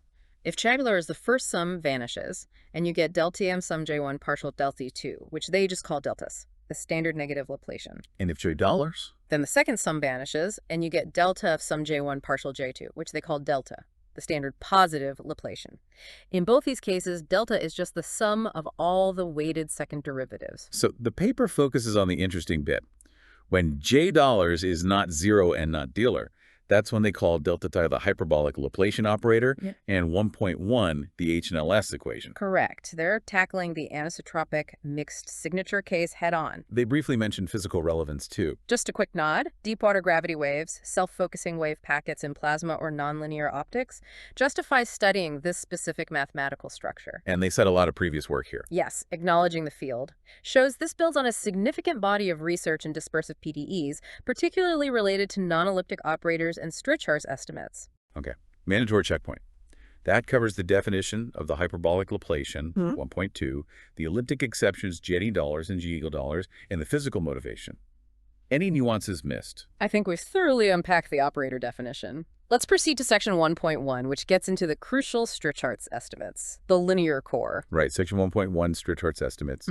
They start by saying their well-posedness approach treats the nonlinear equation. 1.1 is a perturbation of the linear equation. Right. Makes sense. So what's a linear equation? That's equation 1.3. Simple. Just drop the nonlinear term. The expression type is the linear HNLS system. The latex is I partial u plus delta u of t u set u of 0, $1.3.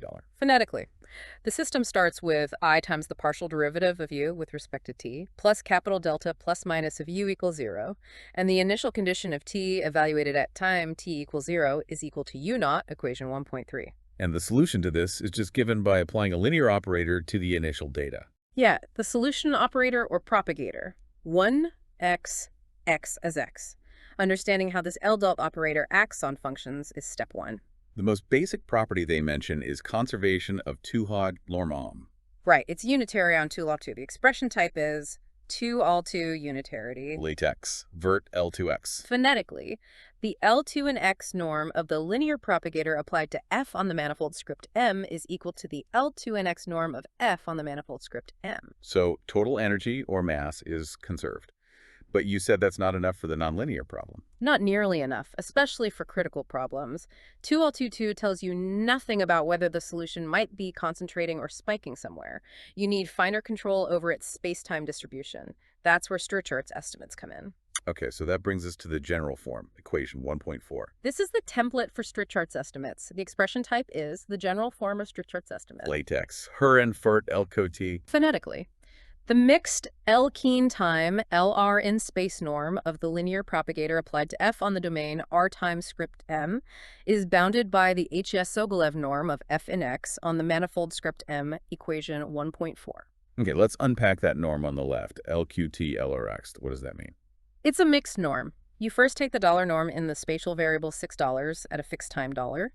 Then you take the Lawler norm of that result over the time variable $2. It measures the solution's size averaged over space and time. And the estimate says this space-time size is controlled by the initial data size, but measured in an HS Sobolev norm. Exactly. H's area measures smoothness, Sewell derivatives in 2 or O2. The estimate tells you that initial smoothness translates into some degree of space-time regularity or decay. The specific values of Tulars and the required initial smoothness, so RPLAs, depend crucially on the operator delta pum and the domain mathcount. So finding the right Geller-Wallers and Zallers for this operator on the torus is the game. That's the core linear problem they need to solve sharply. Mandatory checkpoint. That covers the idea behind Strichhart's estimates, the linear problem, 1.3, 2-2 conservation, and the general form of the estimate, 1.4. Have we missed any nuances? I think we've laid the groundwork. Now let's get into the crucial difference between Math BBD and Math BBDD for these estimates. Section 5. Okay, Section 5. First, the simpler case, Math BBDD, Euclidean space. Here, things work nicely. They cite result 1.5, the BBDD, Elsher Anyward, and NaFDD. So on NaFDD, you only need 2-2 initial data to get control in LQT L or X, provided the exponents satisfy the scaling condition, plus fract. Right. With the usual range, $2 TQ L Trinity excluding one endpoint case. And crucially, they note the constant in this estimate is uniform in the signature Jadal dollar. It doesn't matter if it's elliptic or hyperbolic on Math BD. Why is that? It comes down to the underlying dispersive decay estimate equation, 1.6. Ah, the decay estimate. The expression type is the dispersive estimate.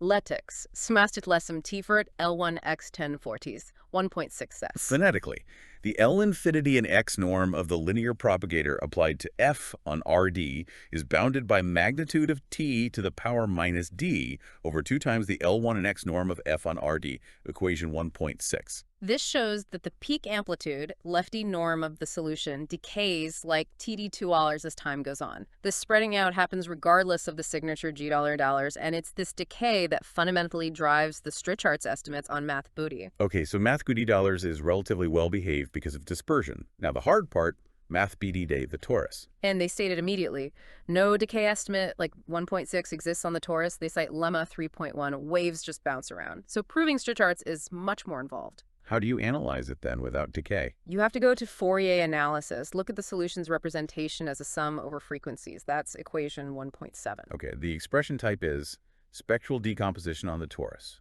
Latex, EDXO, some company 80 to 70K. Phonetically, the function e to the power of it times capital delta plus minus applied to u0 of x is equal to the sum over k in the d-dimensional integers of the exponent of 2 pi times the dot product of x and k minus t times the symbol of the hyperbolic Laplacian magnitude of k squared plus minus times u0 hat of k, equation 1.7.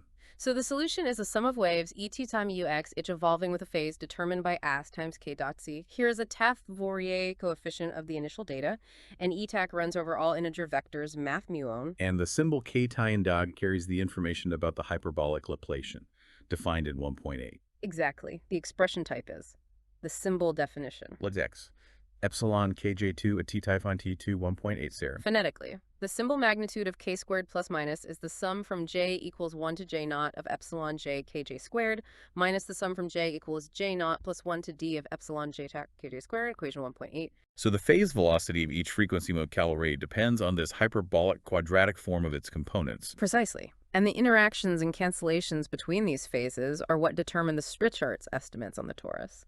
It becomes a problem heavily reliant on number theory and harmonic analysis related to these quadratic forms. They then introduce a specific quantity delta in 1.9 to capture the geometry. Right. The expression type is the geometric balance term. Letak, delta dj0 1.91. Phonetically, delta of j naught is the minimum of j naught and d minus j naught, equation 1.9.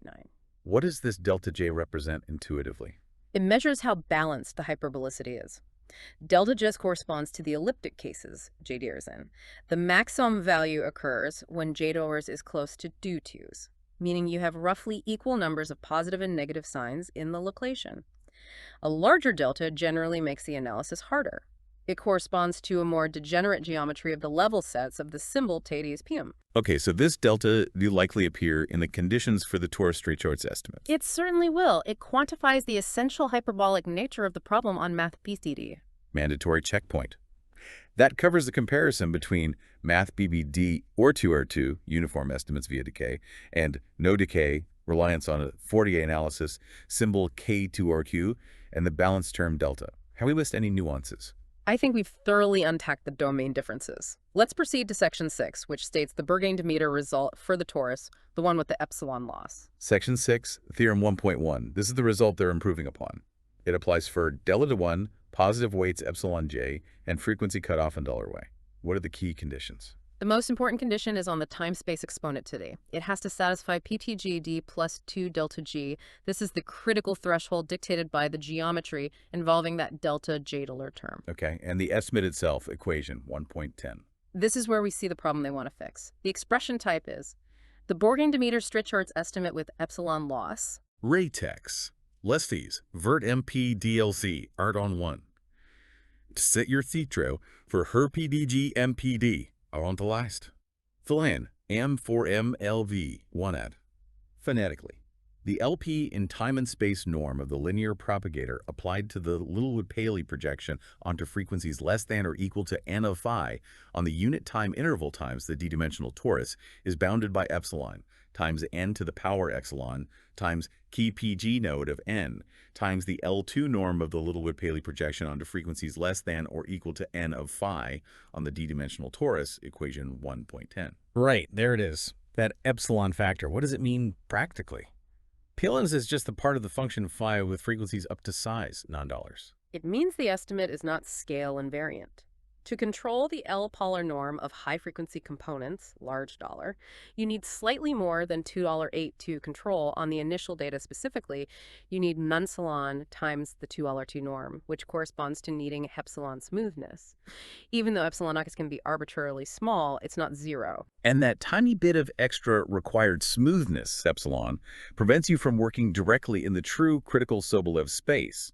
Exactly. It's a derivative loss, albeit a small one. What about the KPE-DTT dollar? That factor represents the expected scaling behavior if the estimate were sharp. For BAL above the critical exponent we mentioned, Taylor's is now well raised to the power frat plus $2. Below that, it's a different power involving a delta dollar. The doubleton is an additional penalty on top of this expected scaling. Got it. Remark 1.2 gives some history. Elliptic case was done via Dietl-2 decoupling. Right.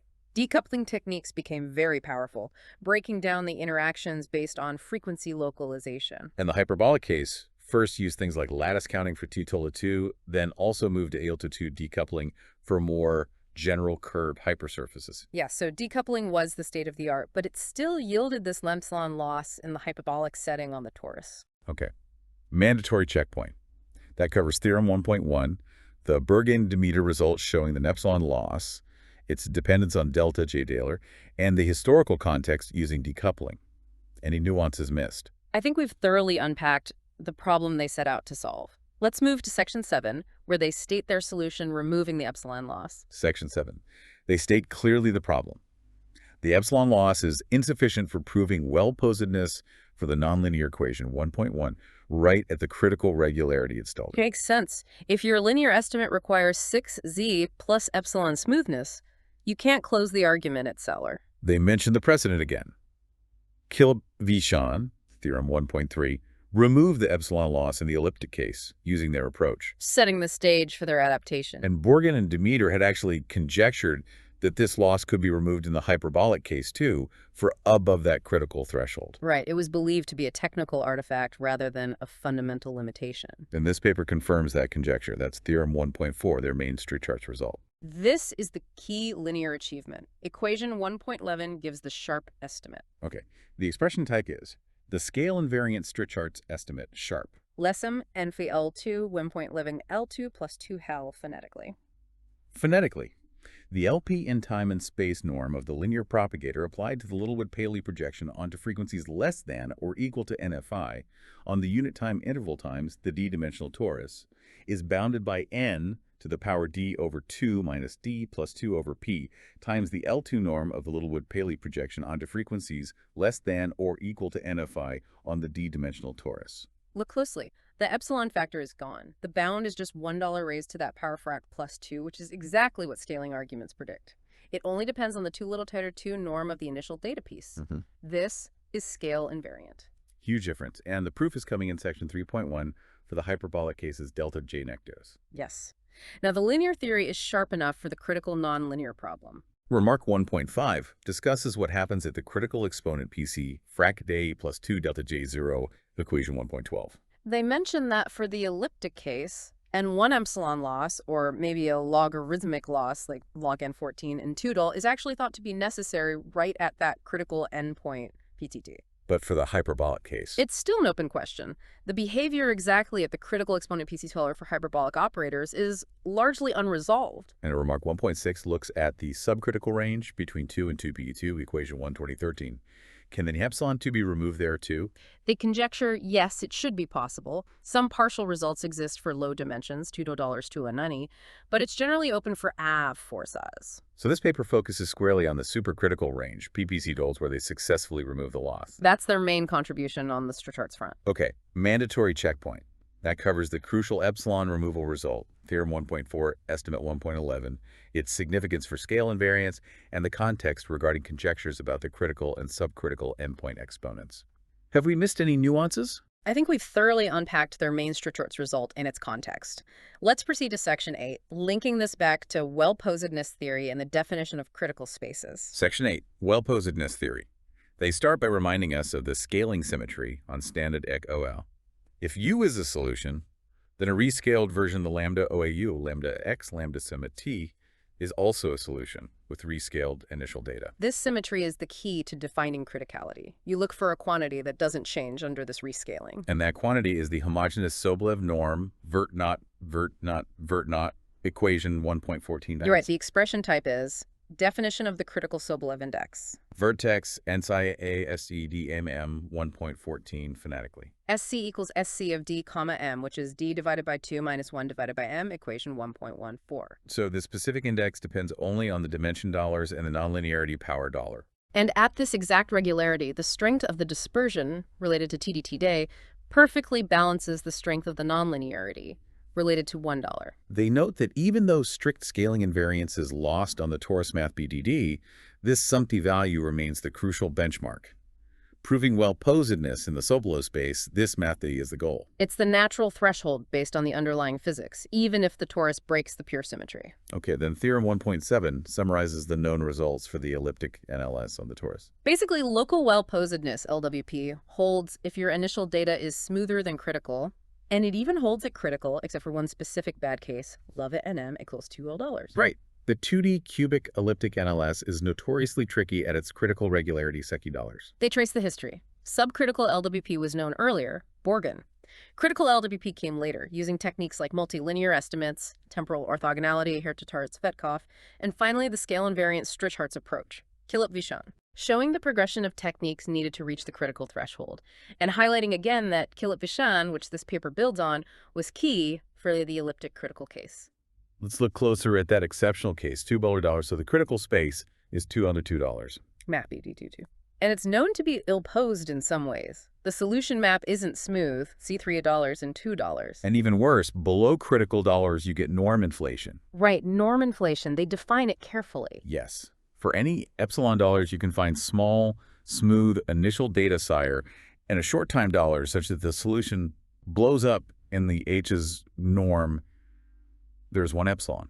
Meaning arbitrarily small data can lead to arbitrarily large solutions in finite time if you are below the critical regularity. This shows the threshold is sharp, at least for analytic well-posedness. And the question of just continuous LWP for the light color 2 critical 2D cubic case is still open. A famous open problem. Okay. Mandatory checkpoint. That covers scaling, the critical index, the history and status of elliptic LWP on the torus, including the tricky D serial, and the definition of norm inflation. Have we missed any nuances? I think we've thoroughly covered the setup and the elliptic background. Let's move to Section 9, where they present their new results for the hyperbolic case. Section 9, hyperbolic well-posedness results. Theorem 1.8 gives the subcritical results first. LWP holds for velocity SC when 2 tolers in the 22 or $3 Nate.11. So above the critical threshold, things generally work as expected for these dimensions and nonlinearities in the hyperbolic setting too. But remark 1.9 highlights the tricky case, $2 Mos M in nulla 1, cubic HNLS and 2D. Again, we know scalar rules here. Yes, but remember the elliptic case needed say dollars. For the hyperbolic case, they state the known results show LWP only holds for 17 tom dollars, and it's ill-posed for 7 till 2. Wow, so just making a hyperbolic $2 one run a month instead of $J or J costs us half a derivative of regularity needed for LWP in this cubic 2D case. It seems so. The Strichhartz estimates are weaker, requiring more initial smoothness. The critical C-stall seems out of reach for 32 Edelman $2, hyperbolic, at least currently. Interesting. Remark 1.2 notes their work answers an open problem from a review paper by Sott and Wang.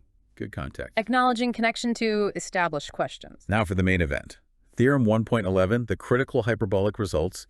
They achieve LWP in Necht-Asel, so truly hyperbolic, under a list of conditions. Yes, it holds 4. 2D dollars if W 4. So high nonlinearity needed in 2D. 2DD1 or 2 to 4 if 2U2 or higher. Or $2,000 M21 cubic, but only if $JU NEC 22. This excludes the most balanced hyperbolic case, TGRE $2 in 40 cubics. And for high dimensions, DeltaG S55, it holds for all MelG1 cubics and higher. So a broad set of results establishing critical well-posedness across many dimensions and nonlinearities using their sharp Strichhartz. Remark 1.12 makes the connection explicit. The sharp Strichhartz, 1.11, with the specific exponent TP equals 2 meters plus 1 do, is exactly what you'd expect to feed into a contraction argument to get alpha G LWP. And Theorem 1.11 confirms this works, except for one specific gap. Right, they mentioned the exception, DM equals $2, $3. The 2D quintic hyperbolic case F equals 12, 2. Their method doesn't cover it, though they conjecture it should hold. Requires different techniques, they say. That remains the one outlier in their critical theory here. Okay, this leads perfectly into remark 1.13, which explains why their method and the Kilip-Fishon method works, and why another standard method fails here. Right. They discuss the temporal orthogonality approach used successfully by Hare, Tataru, Tsvetkov for the elliptic case. It relies on frequencies staying well separated in terms of their oscillation phases over time. Like comparing terms based on their phase difference equation, 1.15. But when they try to apply this to the HNLS, they run into trouble with the structure of the phase difference, specifically involving 14 1/3 given in the very complex equation, 1.20. Ah, yes. The expression type is the complex hyperbolic phase factor. Latex. Sim0 2 plus Simjo lot 2 plus Simjo lot 2. Phonetically. The magnitude of xi1 squared minus is equal to the quantity xi1 dot a squared plus the magnitude of xi1 minus psi0 squared minus the quantity psi1 minus psi0 dot divided by the magnitude of psi0 squared minus 2 times the sum from j less than or equal to k of the quantity xi1j minus psi0 j squared minus 4 times the sum from j less than or equal to j naught of the quantity xi1j minus I0 j times psi0 j minus 2 times the sum from j less than or equal to j naught of psi0 j squared. That looks messy. Extremely. Especially those last two sums involving $G today. They apparently break the nice separation properties needed for temporal orthogonality to work cleanly. So the strategic choice was Abandon temporal orthogonality for HNLS. Rely entirely on spatial frequency analysis decomposing into frequency cubes, and the bilinear estimate approach pioneered by Kilip and Fishon, which doesn't depend on that delicate temporal phase separation. A crucial methodological decision driven by the structure of the hyperbolic operator. absolutely. Mandatory checkpoint. That covers the hyperbolic LWP theorems, subcritical 1.8, critical 1.11, the open case DM, $2, $3, and the critical reason for choosing spatial frequency decomposition over temporal orthogonality based on the phase structure, 1.110. Any nuances missed? I think we've thoroughly unpacked their results and the methodological choice. Let's proceed to Section 10, defining the admissible pairs needed for the estimates. Section 10, admissible pairs. Definition 1.14 gives the condition for a pair dp dimension Strichart's exponent to be admissible based on their sharp estimate, theorem 1.4. Right, it's just restating the condition needed for 1.11 to hold. The expression type is the admissible pair constraint. Phonetically, P is greater than 2 times D plus 2 minus delta of J naught divided by D minus delta of J naught, equation 1.17. So, to use their sharp estimate, your B value must be strictly larger than this critical value determined by dollars and dollar.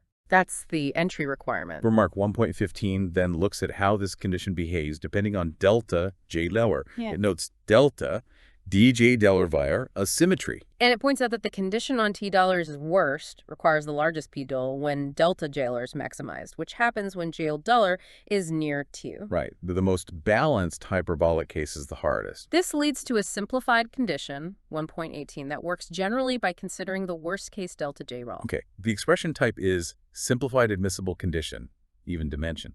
Latex, P2 plus frat T if D is even. Phonetically, P is greater than 2 plus 8 divided by D if D is even. And the other case, the expression type is simplified admissible condition, odd dimension. Latex. P2 plus frac D is plus 1 to do if dollars is odd. Phonetically, P is greater than 2 plus 8 divided by D plus 1 if D is odd. So these give quick checks for admissibility based only on dimension $dollars. Useful shorthand. Mostly. They add a small caveat. For one specific case, D do equals M81, J equals or 2 thou or 3, this simplification isn't quite enough for their nonlinear argument later. They actually need 2 103 3 less in that specific instance, which is slightly stronger. Oh, okay. Good to note. A detail needed for the later proofs. Mandatory checkpoint. That covers the definition of admissible pairs via 1.117 based on the Sharp-Strait charts and the simplified conditions, 1.18, derived from maximizing delta J-jaw.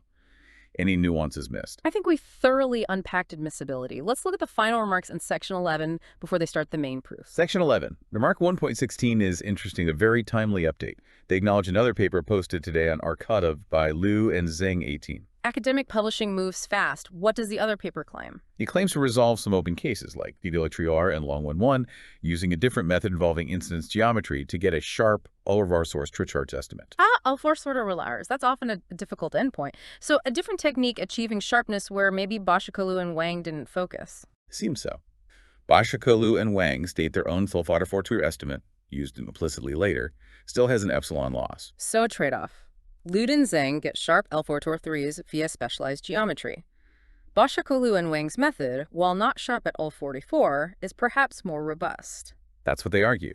Their epsilon removal via Killit-Vishen adaptation works more generally, especially in higher dimensions where the sharp endpoint estimates needed for incidence geometry might not even be known or true. A classic situation. Generality versus endpoint sharpness, both valuable. Okay, then section 1.3 just outlines the rest of the paper, which matches what we saw in the table of contents. Section 2, preliminaries, notation, function spaces. Section 3, proof of the sharp Strichard's, theorem 1.4. Section 4, nonlinear estimates. Section 5, the main LWP proof, theorem 1.11. Appendix A, the cubic NLS example. Standard structure confirmed. Yep. Mandatory checkpoint. That concludes the entire introduction, section 1, all the remarks including the comparison with 18 in the paper outline. Have we missed any nuances in this extensive introductory section? I think we've thoroughly unpacked the entire introduction. We understand the problem, the context, the main results, and the strategy. Now we can move on to section 12, preliminaries, where they define the tools. Section 12, preliminaries, starting with section 2.1, notation. Standard stuff first. $B dal means $BBD means $B by for some constant dollar. $B dal means $B by and $dollar. Just shorthand, very common in analysis papers, saves writing constants everywhere. Then Fourier conventions. They define for the Fourier transform coefficients on math B and the inverse transform sum BB Fuller ones. Pretty standard. Need to be clear about factors of 2-power, etc. They defined a smooth radial cutoff function MELI, which is one near the origin and near or far away. The workhorse for frequency localization, used to build the next tools. Which are the Littlewood-Paley projection operators. BDOM1 projects near frequency 0, using Bohl and Migdalers, using Olive and D using now. Right, projecting onto balls in frequency space. And PMA projects onto a dyadic annulus, frequencies 11 PD, usually defined as PDOM2. Isolating frequency scales, absolutely crucial for analyzing nonlinear interactions, breaking them down by scale. They also use PSC size for projection onto any general set zeroed on frequency space, math BBZAD. More general tool if needed. Okay, mandatory checkpoint.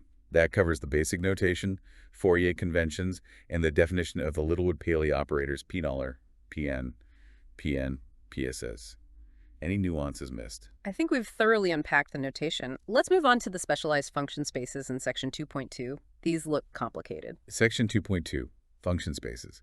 Goal is to introduce Sexes-Zalers. Why do they need new spaces? They say these are substitutes for the more standard Sexes-Z-dollar spaces used in Bourgain's work, because their standard spaces aren't quite sharp or efficient enough at the critical regularities on the torus. They need something slightly different based on up and V-Violet spaces. Okay, so first up and V-dollars. They're defined over a Hilbert spaces dollar. Definition 2.1 starts with the up atom. What's that? A cup atom is a specific type of function of time its values in all dollars. It's defined piecewise constant on a time partition, TJ1 specifically AJ1 math BF1, where the HJ1 are vectors in dollars satisfying sum bin knowledge equals 7-1. It's like a normalized piecewise constant function. And the up less itself. It's the space of all functions that can be written as a sum of these atoms. Yeah. $1 over some Lundagize, where uplas are up atoms.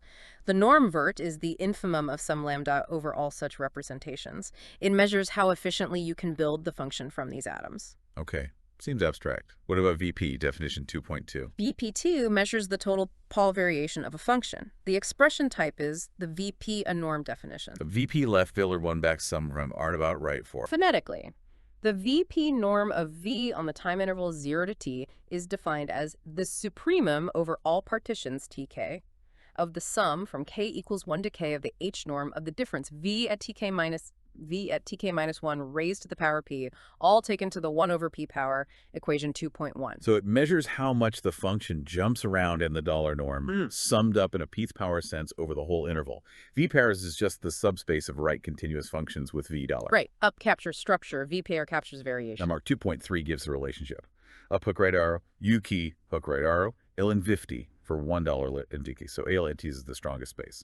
Do you leakest? Useful embeddings. Assume U-Taylors for functions in O-Taylor. Now, definition 2.4 takes these up VPL spaces and adds the dynamics back in. Up delta P key and VP tilde LT LNP dollar. How? They define these norms by first removing the linear evolution. They look at the function maps.edit delta brute. This new function only captures the variations beyond the basic linear flow. Then they measure this modified function in the up PAH or VPH's norm. Ah, clever.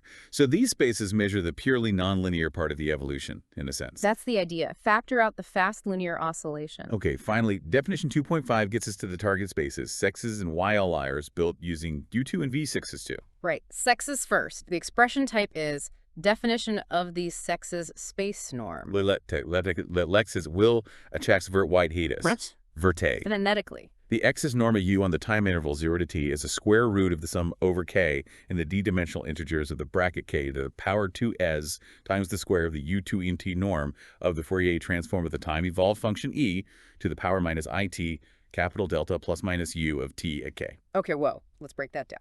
For each frequency mode calories, you take the function eta, remove the linear evolution ETAC, take its Fourier transform, measure that time-dependent coefficient in the T2Y dollar norm. Then you weight that by K-Wrangles, which is roughly Lexis-Sobolev weight. And finally, you sum the squares of all those results over all frequencies colored. It's like an L-Tau-2 sum over frequencies of the 2-2 norm of the non-linearly evolving Fourier coefficients weighted by Sobolev regularity. That's a good way to put it. And Yalide is defined identically, just replacing the U-Taylor norm inside with the V-Taylor Merriam-Wurmer. Okay, these are definitely tailored spaces. What properties do they have? Lemma 2.6. Gives embeddings again. 2 tolerates, hook right arrow, X's hook right arrow, V tolerates, hook right arrow, V2 delta rest. So sexes and Yalazar sit between the original U-Taylor2 and V-Taylor2 base spaces. Importantly, it also notes Verlies Varesian infutual valor. So controlling the Yalars gives you control over the standard H's norm uniformly in time. That's useful. Very. It connects these abstract spaces back to something more standard. Lemma 2.7 is about the Duhamel formula, the integral term in the solution. It bounds the sixes and norm of the integral Taylor using duality with U former. This is the standard way to estimate the nonlinear part of the solution within these function space frameworks. It turns the integral estimate into a bilinear estimate using duality. Finally, Lemma 2.8 connects everything back to the Strickhart's estimates they proved, or rather stated in Theorem 1.4, proof pending, equation 2.4. This links the standard LPDE's norm to these new spaces. The expression type is Strickhart's estimate connection to a PY dollars. Lessem enfach n frach 0 u fert divert duver n frach not 1 e plus 2 y over t 2.4 phonetic. Phonetically, the LP norm of the Littlewood-Paley projection of U on the spacetime domain is bounded by n to the power d over 2 minus d plus 2 over p times the UP delta plus minus L2 norm of the projection, which is bounded by n to the power d over 2 minus d plus 2 over p times the y0 norm of the projection, equation 2.4.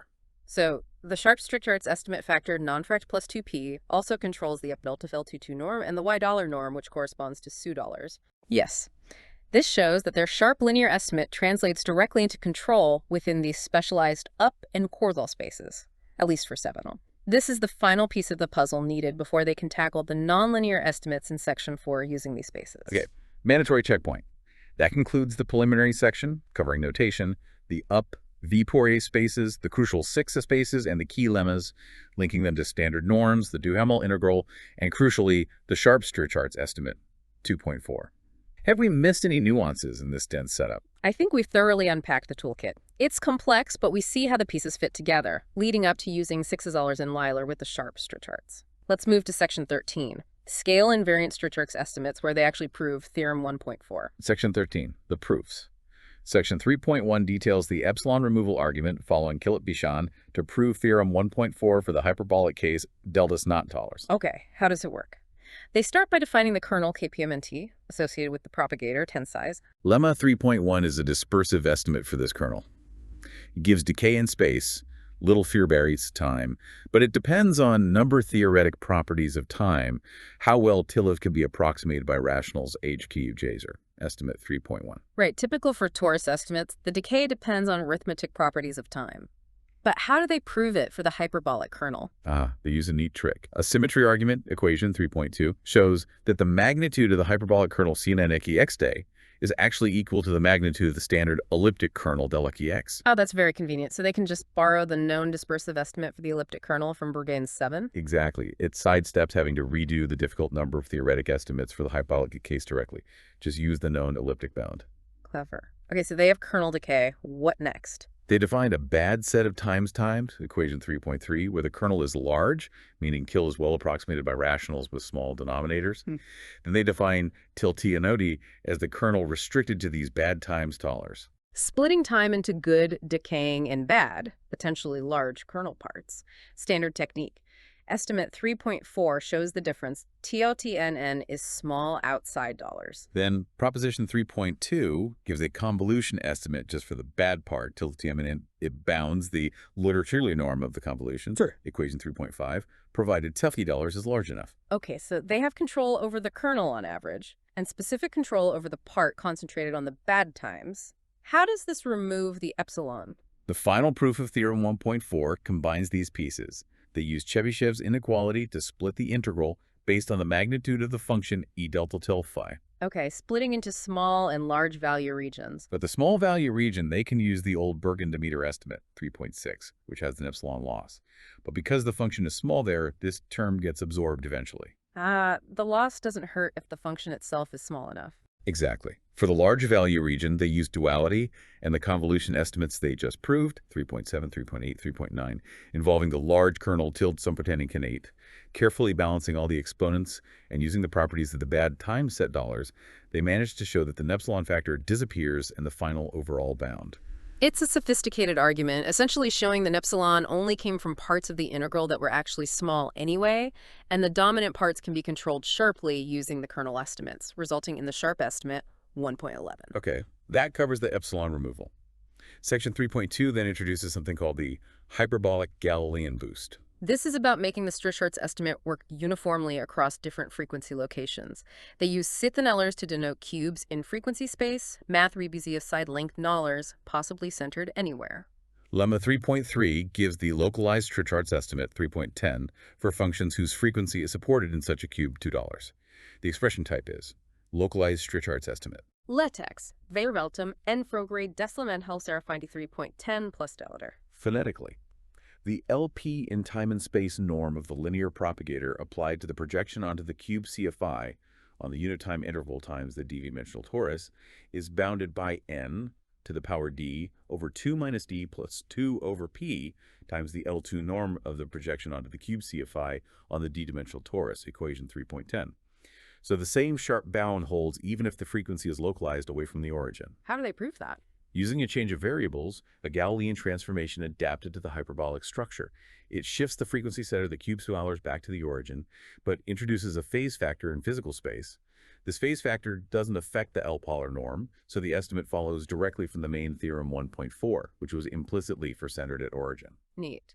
So the estimate is uniform over frequency space locations. And corollary 3.4 just lifts this localized estimate to the UPY dollar function spaces, estimate 3.12. Okay, so now they have the sharp scale invariant Strichhartz estimate, and they know it applies uniformly to frequency localized pieces, both in L-ballers and in their special function spaces. The linear toolbox is complete. Mandatory checkpoint. That covers section 3, the scale invariant Strichhartz estimates, including the epsilon removal argument structure, the reliance on elliptic kernel estimates, the time splitting, the localized estimate via Galilean boost, lemma 3.3, and its extension to EY dollars new, corollary 3.4. Any nuances missed in the linear proof strategy? I think we've thoroughly unpacked the linear engine. Let's proceed to section 14, nonlinear estimates, where they use this engine to control the nonlinear interactions. Section 14, nonlinear estimates, goal. Prove multilinear estimates in the XYS spaces needed for the final well-posedness argument. This is where the specific form of the nonlinearity one comes into play. Section 4.1 starts with an estimate for subcritical spaces. As an example, they look at the cubic HNLS, a 2 of a EM baller, where city 2 11 3 of and 22. They prove an estimate for 2 of up to. Okay, lemma 4.1 is the subcritical trilinear estimate for this D3 M in Nollinear case. The expression type is subcritical trilinear estimate. Left MBT. Hits me out till DP. Left DMT tree, DEDT, right in 11 kilviver TV, $4.1 needs the XTT. Phonetically, the magnitude of the integral of u tilde 1, u tilde 2, u tilde 3 over space and time is bounded by the y minus norm of v times the ys norm of u1 times the ys norm of u2 times the ys norm of u3, equation 4.1. This is the standard form needed for duality arguments. Tilde g likely means a delta bow. The proof seems to rely on a bilinear Strichhartz estimate, lemma 4.2. Interestingly, this bilinear estimate still seems to carry an epsilon loss factor, n212 plus epsilon, for the specific case P4 theorem 1.1 are still needed. So even though their main linear Strichhartz, theorem 1.4, remove the epsilon, maybe some intermediate bilinear estimates derived from the old theorem 1.1 are still needed, or perhaps the sharp estimate isn't available for the specific dollars needed here. The text implies it comes from using the original Borgen-de-Meter estimate, theorem 1.1, because the required exponent P44 might be at or below the critical threshold for the sharp estimate in this dimension signature. Okay, so they have to manage that epsilon loss carefully within the trilinear proof. How? The proof of lemma 4.1 uses frequency decomposition. They consider cases like high, low, low frequency $sim and 1 Rollin and 2 equation 4.4, and high, and 2 sim and equation 4.5. By using Holder, the sometimes lossy bilinear estimate, and crucially the fact that type 2 $2, they get enough decay from the frequency interactions to make the sums converge, despite the potential epsilon law loss in the bilinear step. The key is having that room Zetiui. Makes sense. Being strictly subcritical gives you wiggle room. Now, section 4.2 tackles the main challenge. Estimates for the critical space is 211. Here. Lemma 4.3 is the general critical estimate, covering most cases their main theorem, theorem 1 all A11, focusing on Muller 2. This will need the full power of the sharp Strichhartz estimates. What are the conditions? It requires complicated conditions on the Strichhartz exponent to be used, equation 4.6. These conditions ensure two things. First, that the pair dp is admissible, according to 1.17, and second, a crucial decay condition holds, 4.7. Dfrac 2d plus 2d plus must be negative. Let's unpack 4.7. Fractart's decay looks related to the scaling exponent from Strichhartz no frac 2 plus 2 fractal.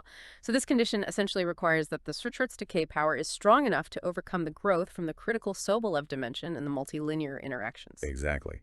It ensures the frequency sums converge even at the critical regularity. How do they prove lemma 4.3? Again, frequency decomposition into cubes, ppn. They consider different cases based on the relative sizes of the frequencies, $10, N1 dan 01 plus 101 involved in the two periods plus one linear interaction. Two main cases, A, high, low, high, and B, low, high. In each case, they apply Holder's inequality using carefully chosen exponents, P, PDM, Q. These exponents must satisfy the admissibility conditions, 1.17, and the decay condition, 4.7. Then they use the sharp localized Strichhartz estimates, like 2.4, 3.12, and a related bilinear one, 4.8, on each function, the ups. The algebra must be intense.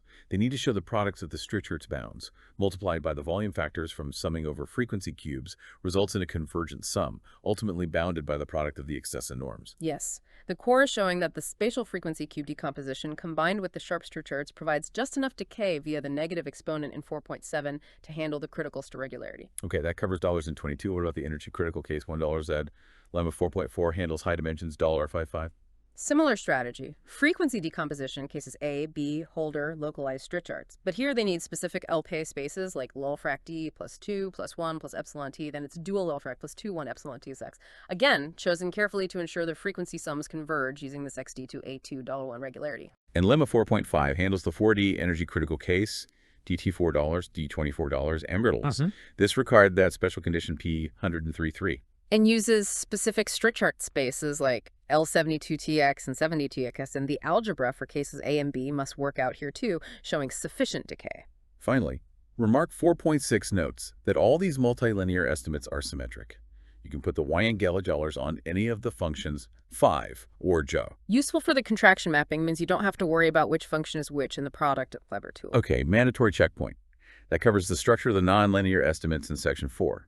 The subcritical example, lemma 4.1, the general critical estimate for mana 2.2, lemma 4.3 relying on decay condition 4.7, and the specific energy critical estimates for Jaj 5.5, lemma 4.45, and U43, lemma 4.5, all based on frequency decomposition and sharp Strichhartz. Any nuances missed? I think we've captured the essence of the nonlinear estimates. They are technically demanding, but follow a clear strategy using the tools developed earlier. We can now finally see how they prove the main theorem in section 15. Section 15. Well-posedness for HNLS, proof of theorem 1.11 using the estimates from section 4. It's going to be a contraction mapping argument. Standard procedure once you have the right multilinear estimates. Proposition 5.1 packages those estimates into the form needed. The expression type is the linearized flow estimate. Latex vert tilde, vert 2 over 2 vert 0 plus 1 tilde plus 1 tilde plus 1 2 mooper plus 1 0 2 ld 5.1 t. Phonetically, the XSC norm of the integral from 0 to t of the linear propagator applied to the product of u tilde functions is bounded by the sum over L from 1 to 2m plus 1 of the XSC norm of u times the product over j, not equal to L of the XSC norm of uj, equation 5.1. This essentially bounds the nonlinear part of the solution in the XS norm. The tilde gj represent the functions uj involved in the nonlinearity. Some might be u, some might be bar. The estimate shows it's controlled by products of the XSC norms of the inputs. This is exactly what you need to show the solution map is locally Lipschitz. So the proof of theorem 1.11 proceeds. Focus on MISIC. Define the solution map using the Duhamel formula, 5.2. Linear evolution of $2 plus the integral term involving the nonlinearity UIU. NATC plus in Nusselty plus sending a solution a lever is equivalent to finding a fixed point, 1 aleph. They defined a ball built-to-T in the Zik space centered at the linear solution $T$ with radius delta. They need to show gamma maps this ball to itself and as a contraction on it. First step, mapping property. Show vert gamma if it vert u ability. This uses the estimate 5.1 on the integral term. It requires choosing the initial data, $2 small enough, say vert u of epsilon, and the radius delta small enough. They show you need epsilon sim delta and also delta 2 from estimate 5.1. This works if delta is small enough, like delta sim. So for small enough data and a small enough ball, the map stays inside the ball. Good. Step 2. Contraction property. Show you v verters gamma, ver1, or the baller, v all of a ball, bill 2. This also uses the multilinear estimate, 5.1, applied to the difference fu of a. The estimate gives a factor proportional to delta a times the difference for UV vertex. Since delta is small, this factor is less than $12. So gamma is a contraction on the ball Beetle-Tech. The Banach fixed point theorem then guarantees unique fixed point would exist within the ball. And that fixed point is the unique local solution to the HNLS equation in HNLS equation for small initial data. Continuous dependence follows from the contraction property too. LWP established. Mandatory checkpoint. That covers the proof of the main theorem 1.11 via contraction mapping in sexy R using the crucial multilinear estimate packaged in proposition 5.1 and showing the mapping and contraction properties in a small ball for small data. Any nuances missed? I think we've thoroughly unpacked the standard but powerful contraction argument. Let's quickly look at Appendix A. Section 16. Appendix A. This isn't about HNLS, but revisits the standard cubic NLS, TLE1, elliptic delta, on the 3D torus math BBT3.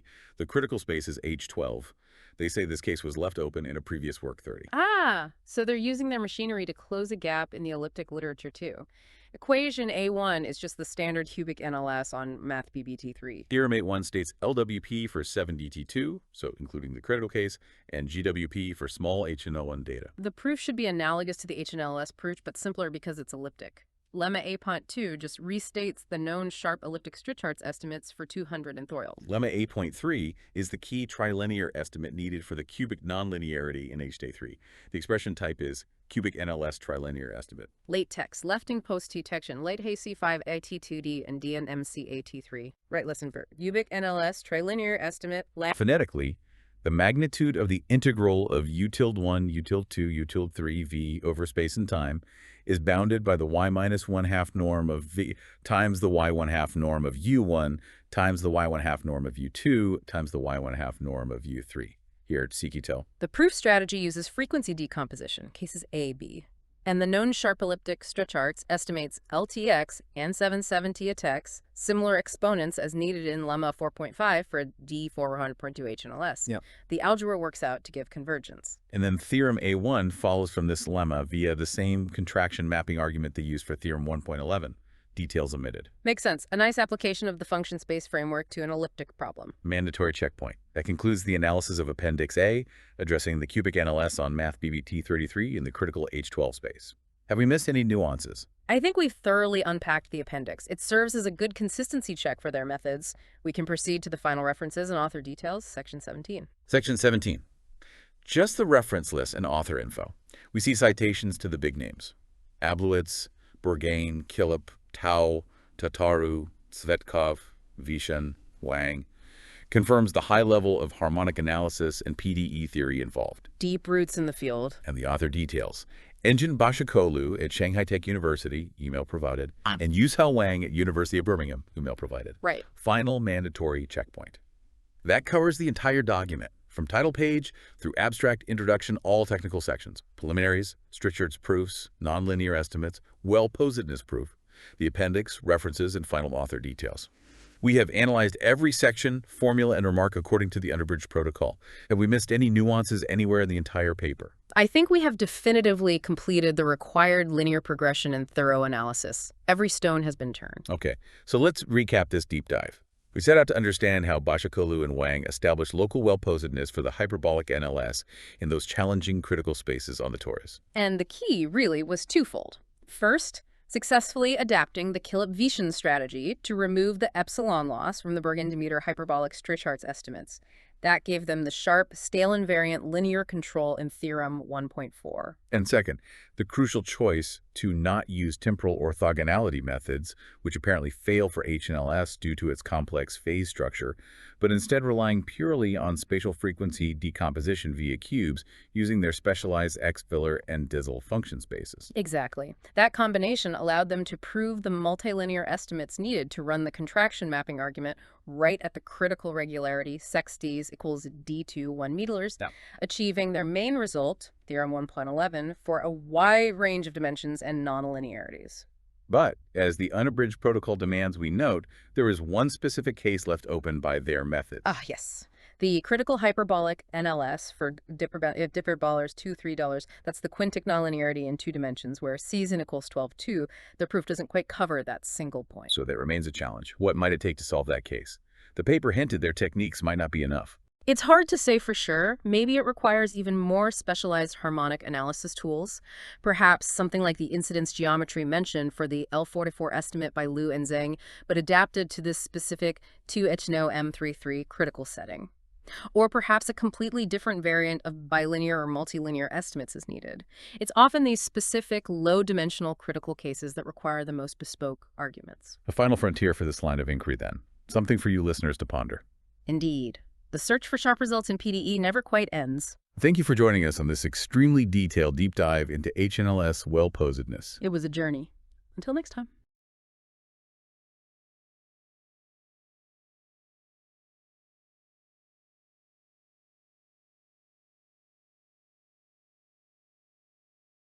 Welcome back to the deep dive. Today we're doing something a bit different, maybe a bit intense. Definitely intense. We're not just summarizing, we're diving deep, really deep, into a specific research paper. Think of it as an audio walkthrough, formula by formula. Yeah, we're treating it almost like a textbook chapter, reading it aloud and dissecting every piece. The paper is well-posedness for the periodic hyperbolic nonlinear Schrödinger equations. That's the one, by Engin Başakoğlu and Yuzhao Wang. And it's all about understanding a particular kind of wave equation, the HNLS, on a torus. Which is a much trickier setting than standard Euclidean space. Absolutely. So our mission today is really to unpack this paper for an audience that's, well, comfortable with the technical details. Let's start with the abstract, the main goal. What were the authors trying to achieve here? The big prize was establishing local well-posedness LWP for this HNLS equation. But not just any LWP. They were aiming for it in the critical spaces. Okay, critical spaces. Why is that the hard part? Well, critical regularity, HSC, that's the threshold where the equation's scaling behavior sort of breaks down, or rather becomes invariant. Standard techniques often fail there because you can't gain regularity just by rescaling. Proving existence and uniqueness right at that critical level is notoriously difficult. And for this specific equation, HNLS on the torus, TCHEPD, what was the blocker? What stopped people before? The fundamental issue is the torus itself. $1 TKD, the manifold script M, is the d-dimensional torus.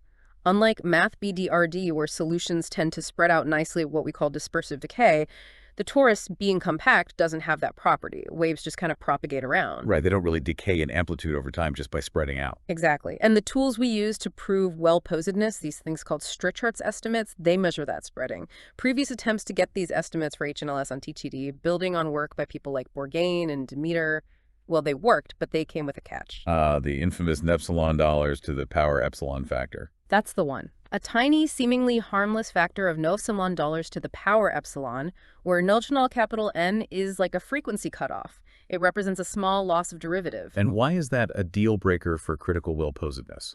Because when you try to use these estimates in a standard argument, like a contraction mapping principle, that no non-dollars to the power epsilon factor means your constants blow up as you consider higher and higher frequencies, as no dollar capital N goes to infinity. So the existence time you get depends on null and capital N, which is no good. You need it to be uniform. Precisely. It completely ruins the scale invariance needed for the critical HSAC theory. You're stuck slightly above critical regularity. So the core achievement of this paper, following a path laid out by Killip and Vishon for the elliptic case, was to get rid of that no epsilon dollars to the power epsilon. That's the heart of it. They derived scale invariant Strithart's estimates for HNLS on the torus, ones without the null dollars to the power epsilon loss. That's the technical heavy lifting, mostly in Section 3, and it's what unlocks the critical well-posedness result. Okay, makes sense. Let's dive into Section 1 then. Introduction and problem formulation. They start by writing down the equation itself. System 1.1 begin cases I partial to u plus delta nu u bm u deal dollar xtm u0 t times m, and cases quad 1.1. The system of equations. I times the partial derivative of u with respect to t plus the hyperbolic ablation delta plus minus u plus or minus the absolute value of u raised to the power of 2 meters times u equals 0. With initial data u of t, x at t equals 0 being u naught of x, where tx is in the time interval 0 to t times the manifold script m. Right, so it looks familiar in structure. You have the I partial t u term, that's standard Schrödinger time evolution. Then the linear part involves this operator delta plus minus. The hyperbolic Laplacian, we'll define that properly in a second. And then the nonlinearity, u1 plus or minus the absolute value of u raised to the power of 2 meters times u. An algebraic power law nonlinearity. Yeah, and the fact that it's an integer power, 2 meters, is actually helpful later for some multilinear estimates. They mention this distinguishes it from some work on more general non-algebraic nonlinearities. And the domain, knowledge script m, is explicitly the torus mtdt crude to m equals tdd. That's where the main action is. Definitely. Okay, so let's look at that crucial operator, the hyperbolic Laplacian delta pyramid delta plus minus defined in 1.2. Delta theorem will partial on partial octave here plus 1 epsilon cube term 1 plus epsilon cube delta plus minus equals the sum from j equals 1 to j naught of epsilon j times the second partial derivative with respect to xj minus the sum from j equals j naught plus 1 to d of epsilon j times the second partial derivative with respect to xj. So here's the key difference from the standard Laplacian. We have j dollar s naught spatial directions, where the second derivative comes with a positive coefficient plus epsilon jadal plus epsilon j, and the j naught minus j naught directions, where it comes with a negative coefficient epsilon j minus epsilon j. All the epsilon j themselves are positive constants. Right. So if g dollars is z0 naught is 0 or d, meaning all signs are the same. Then you just get the standard elliptic Laplacian. Yeah. Maybe scaled differently in different directions, but fundamentally elliptic. That's the regular NLS setting. But if g dollar lot is anything in between, say 1 and le1d minus 1, then you have this mix of signs. And that's what makes it hyperbolic. That's the defining feature of HNLS. what's the physical intuition here? Why would you want mixed signs in your Laplacian? It models systems where the wave propagation isn't the same in all directions, anisotropic dispersion. Think about waves on the surface of deep water, for instance. Their behavior can depend strongly on direction relative to, say, the depth gradient, or certain phenomena in plasma physics or nonlinear optics where the medium itself has directional properties. So the math reflects a more complex physical geometry. Exactly. The mixed signs capture that directional dependence in the dispersion relation. Okay. Let's move to section 1.1 then, the linear problem and Stritchart's estimates. First, they look at the equation without the nonlinearity. Right, just the linear part. Y partial O plus del of ui times the partial derivative of it with respect to t plus delta plus minus u equals 0. The solution is given by applying the linear propagator, uex, ux, u at t, x equals e to the it, delta plus minus applied to u naught of x. And a key property is that delta plus minus is self-adjoint on L declared, so the propagator EOA EAE to the IT delta plus minus is unitary. Meaning it preserves the total energy of the delta to L2 norm? Yep. Specifically, Yeah. the L2 norm in X of the linear propagator applied to F equals the L2 norm in X of F. Conservation of energy, that's good. But for the nonlinear problem, we need more. We need Stritchart's estimates. They want to bound space-time norms of the solution by Sobolev norms of the initial data. That's the general form in 1.4. The mixed LQ in time, LR in space norm of the linear propagator, defined on R times M, is bounded by the HS Sobolev norm and X day F, defined on M. So we're trying to control how the solution behaves in this mixed less OQLR norm over time and space, using the initial regularity Isaacsy in X. The exponential Q and R have to satisfy certain conditions called admissibility conditions. Now here's where the Euclidean versus periodic difference really bites. On MathBE DRD, as stated in 1.5, these estimates work beautifully, and they hold for both elliptic and hyperbolic Laplacians as long as the exponents satisfy the scaling condition fraxo plus frax of BRAK plus d over r equals d over 2. And the reason they work so well on MathBRD is because of the fundamental dispersive decay estimate. On 2 point. MathVNX, the L infinity norm in X of the linear propagator applied to F is bounded by the absolute value of t raised to the power negative d over 2 times the L1 norm in X of F. This says the amplitude decays like TD2d to the negative d over 2 as time goes on, just because the wave packet spreads out. Right, it disperses. But on the torus, MTD script m equals TD, this decay is completely absent. Why? Because the solution isn't an integral transform, it's a Fourier series, as shown in 1.7. The linear propagator applied to u0 of x equals the sum over k in zd of the exponential of 2 pi I times the quantity x dot k minus t times the hyperbolic symbol squared times u0 hat of k. You see, it's a sum over discrete frequencies t tally in math k. The phase involves the symbol of the operator, key t tatalar the hyperbolic symbol squared. And that symbol, defined in 1.8, reflects the mixed signs of the relation. K2PA, sum take that K talar ln 2 plus 1 TTI1 past 1.8. The hyperbolic symbol squared equals the sum from j equals 1 to j naught of epsilon j kj squared minus the sum from j equals j naught plus 1 to d of epsilon j kj squared. So it's a quadratic form in the frequency vector kk, but it's indefinite if j $h naught is between 1 and d(1) and d minus 1. Exactly. And the difficulty of the problem on the torus is related to how indefinite this form is. This is captured by the parameter delta j naught defined in 1.9. Delta j naught equals the minimum of j naught and d minus j naught. So delta of j naught measures how balanced the operator is between its elliptic and hyperbolic parts. If j $John is 0 nor d, then delta j naught equals 0. That's the elliptic case. If j lot is close to d Jill or diggle over 2, then delta of j naught is large, close to d over 2, meaning it's maximally hyperbolic in a sense. Right. And that's generally the hardest case. The more balanced it is, the more potential there is for cancellation in the phase 2 Euler's parapl the hyperbolic symbol squared, which messes up the Strichardt's estimates. Which leads us directly to Theorem 1.1. This summarizes the state of the art before this paper, based on Borgen-Demeter and Wang. This is the estimate with the problematic derivative loss. Theorem 1.1 gives the Strichardt's estimate, but only for functions whose frequencies are localized below some large number, 1 capital N. Using the projector p less than or equal to n, the estimate is 1.10 PD. The LP norm in Tnx of the linear propagator applied to p less than or equal to n phi is bounded by n to the power epsilon times key p dj naught of n times the L2 norm of p less than or equal to n phi. Okay, let's break down that right-hand side. We have the utility 2L2 norm of the localized initial data, which is standard. Then there's this factor key p t dj naught of n. And crucially, in the scale invariant case, which corresponds to a specific condition on p, namely capable d plus 2 delta j naught, is greater than or equal to the fraction 2 times d plus 2 minus delta of j naught over d minus delta of j naught. In that case, 2bg dj over the 4 or 3 is exactly null fat frat plus 2p dollars to the power d over 2 minus the fraction d plus 2 over p. This exponent is precisely what makes the estimate scale invariant. But then you have the spoiler term, no epsilon dollars to the power epsilon. That tiny extra power of no capital N for any arbitrarily small epsilon dollar epsilon greater than 0 means the estimate is not truly scale invariant. It carries a derivative loss. And that's the term that killed critical well-posedness arguments before. Exactly. It means you can't take no capital N to infinity without the constant blowing up. Now contrast this with the elliptic case, del of j naught equals 0. Theorem 1.3, citing Killip and Vishon, shows that without the hyperbolic part, they could remove the epsilon loss. Right. For the standard Laplacian capital delta, the estimate is sharp.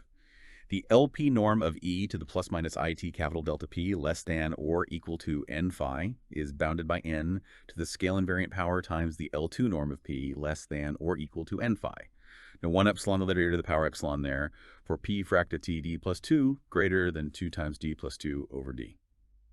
So the main result of Başakoğlu and Wang on the linear side, theorem 1.4, is essentially confirming that this sharp scale invariant estimate also holds for the hyperbolic case, when delta b Plissi and Dal literal delta of J naught is not equal to 0.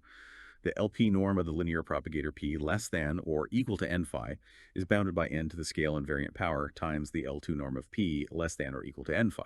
Yes. This is the key technical breakthrough reported in the paper. Removing that epsilon loss is the crucial step.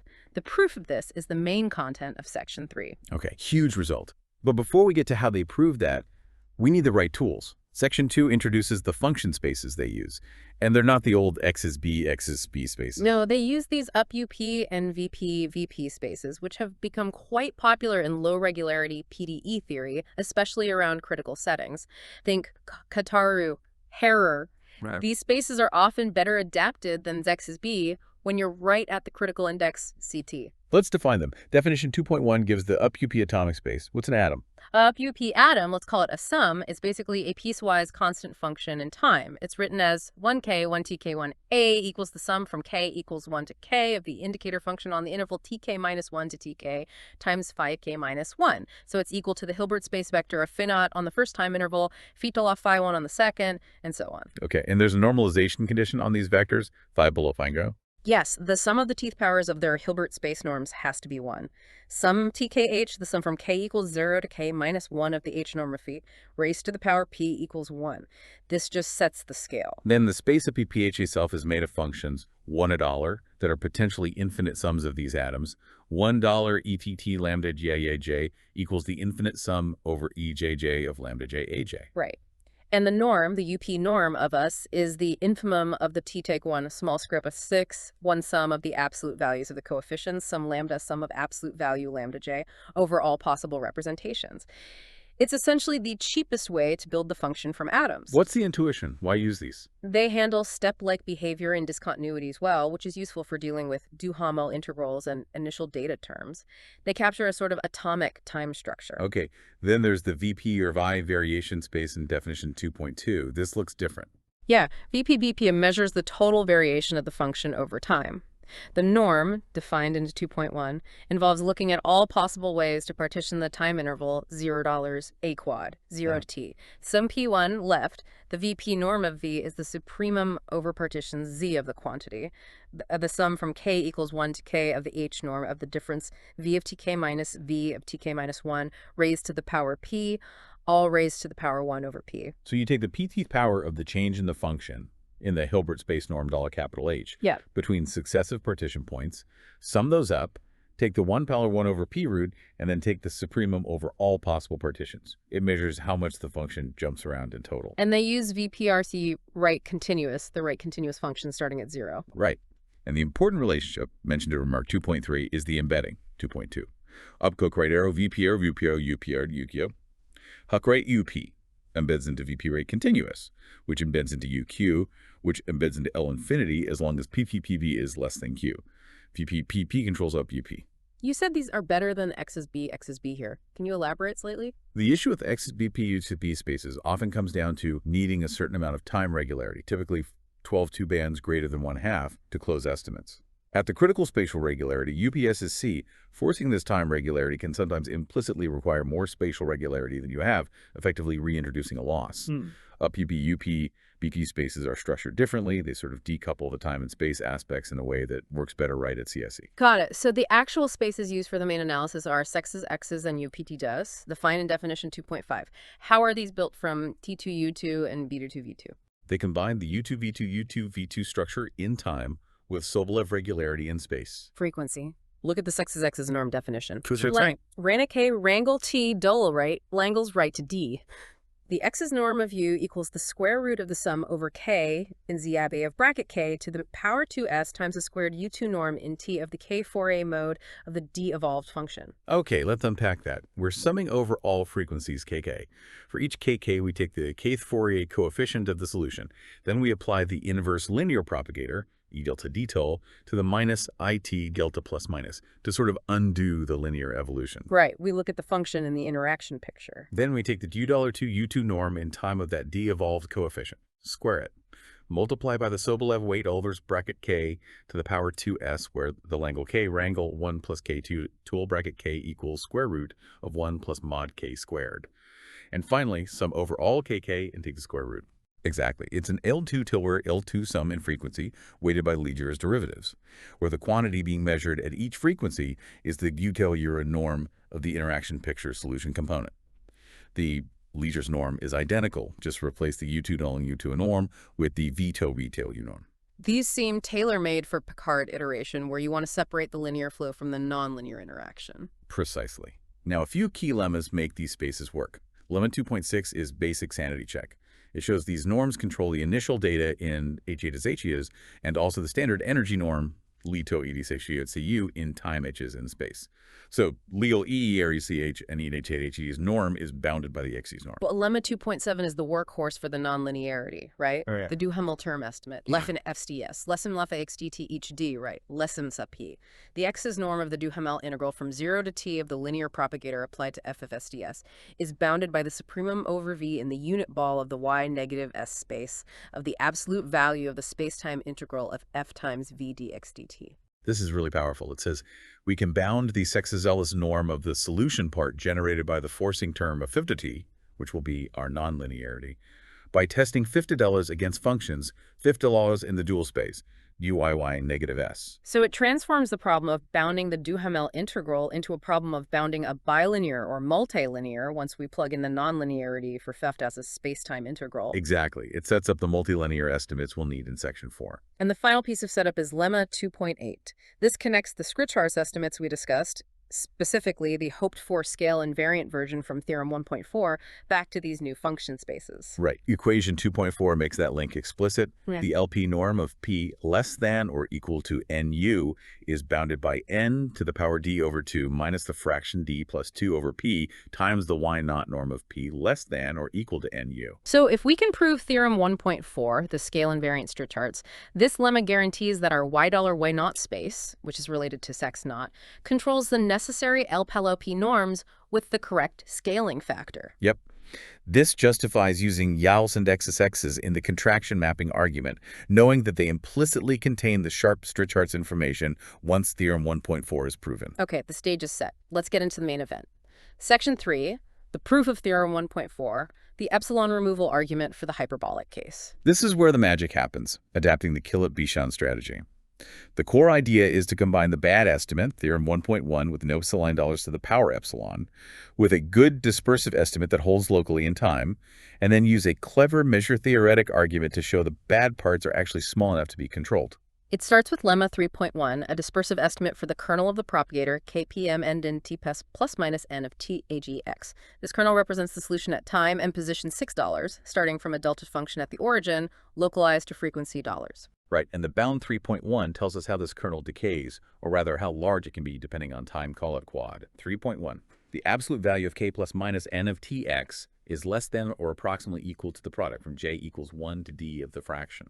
Numerator n, denominator the square root of qj times the quantity 1 plus n times the square root of the absolute value of epsilon jt minus aj over qj. Whoa, okay. So this bound depends on how well each component time epsilon g epsilon jt can be approximated by a rational number hqj over qj, with a small denominator qj day.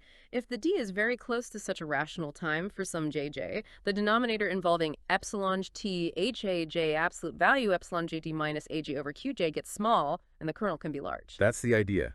These resonant times, where the phase doesn't oscillate much, lead to poor dispersion. But here's a crucial simplification equation, 3.2. They argue that the magnitude of the hyperbolic kernel is actually the same as the magnitude of the elliptic kernel. How does that work? The phases look different. It's a neat trick using the symmetry of the frequency cutoff function Helvete they use, like a smooth bump function. Because tyrant t is typically radial or depends only on the magnitude of the frequency components, phi 5 o dots ks dots of o dots, the o biots of pj dots, is the same as phi 5 of dots minus kj dots. Okay. So for the terms in the sum defining the kernel where the phase has a positive sign, like bto pi x kj tot plus t epsilon k2 exponential of 2 pi I times xj kj plus t epsilon kj squared, from the negative sum in delta pi of delta plus minus, they could just change the summation variable kjk to kj maps to minus kj. Since phi over phi is even, the phi over phi factor stays the same, but the phase becomes E of p t epsilon GTD kj plus T epsilon j2 epsilon h tau of 2pi times minus xj j kj plus T epsilon j kj squared. Ah, so the sign in from the epsilon kj2 T epsilon j kj squared term effectively becomes negative, just like in the first sum defining delta plus minus ahead. Exactly. So when you take the absolute value of the whole kernel, which involves products of these sums, the signs inside the exponentials related to carry don't matter for the magnitude. It ends up being kpmnt x, knt x absolute value, k plus minus n equals absolute value kn, where Kerr-Kalina is the standard elliptic kernel. That's huge. It means they can just borrow the known dispersive estimates for the elliptic kernel, like 3.1, and apply them directly to the hyperbolic case. It simplifies things immensely. The underlying geometry of delta plus minus is different, but the magnitude decay of its fundamental solution is the same as the elliptic one. Okay, so they have this local dispersive estimate. Now, how do they use it to remove the epsilon loss globally? They define this large set capital T in 3.3. Right. This set capital T captures those bad times where the dispersive estimate 3.1 isn't very good because Terry's is too close to a rational AJJ over QJ for some direction JJ.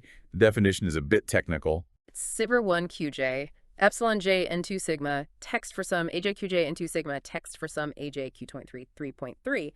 T equals the set of T in the interval 0 to 1, such that QJN squared times the absolute value of epsilon JT minus AJ over QJ is less than or equal to n to the power 2 sigma. For some index J, where QJ is less than or equal to n to the power 2 sigma, and AJ and QJ are coprime.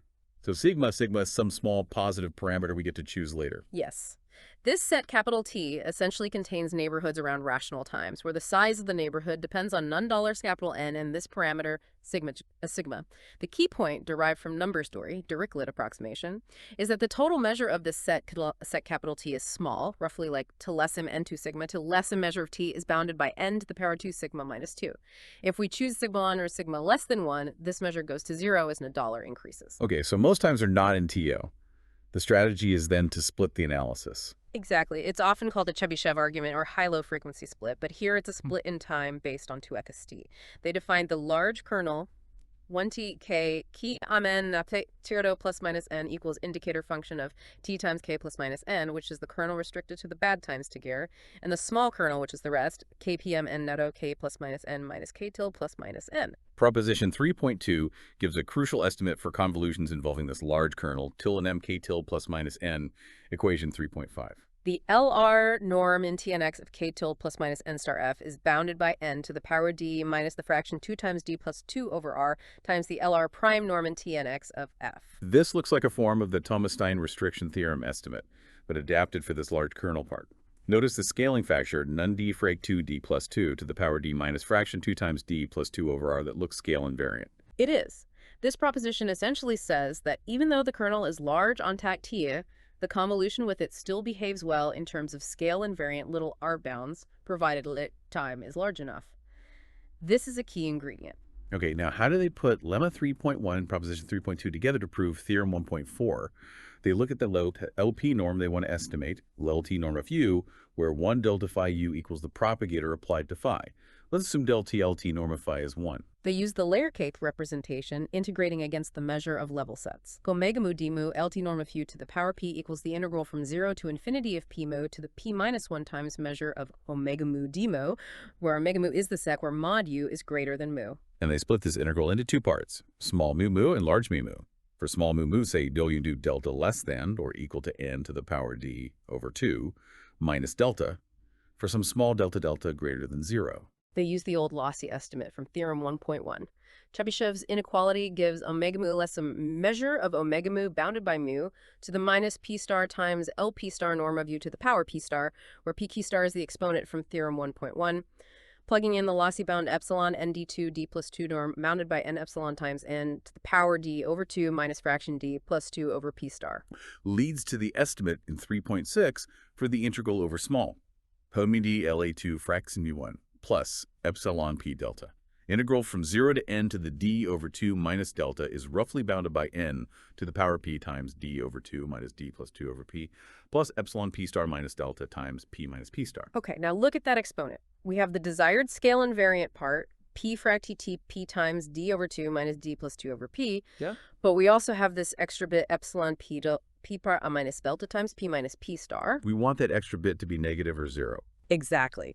And since p is greater than p star, the term delta times p minus p star is positive.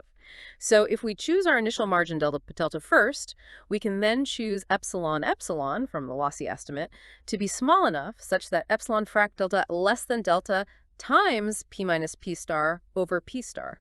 So by introducing this arbitrary cutoff nd2 delta null to the power d over 2 minus delta, we gain the delta factor, which allows us to absorb the epsilon loss, provided epsilon is small enough relative to delta. Precisely. It's a balancing act. This shows the contribution from the region where delta on u is small is bounded by the correct scale invariant power, none p plus $2 to the power p d over 2 minus d plus 2 over p. Clever. So the epsilon loss is neutralized for the bulk of the integral where the function isn't too large. Now what about the tail, the integral $I, where noble is large, nd2 delta greater than n to the power d over 2 minus delta? This is where the improved dispersive estimate and proposition 3.2 come in. They use duality.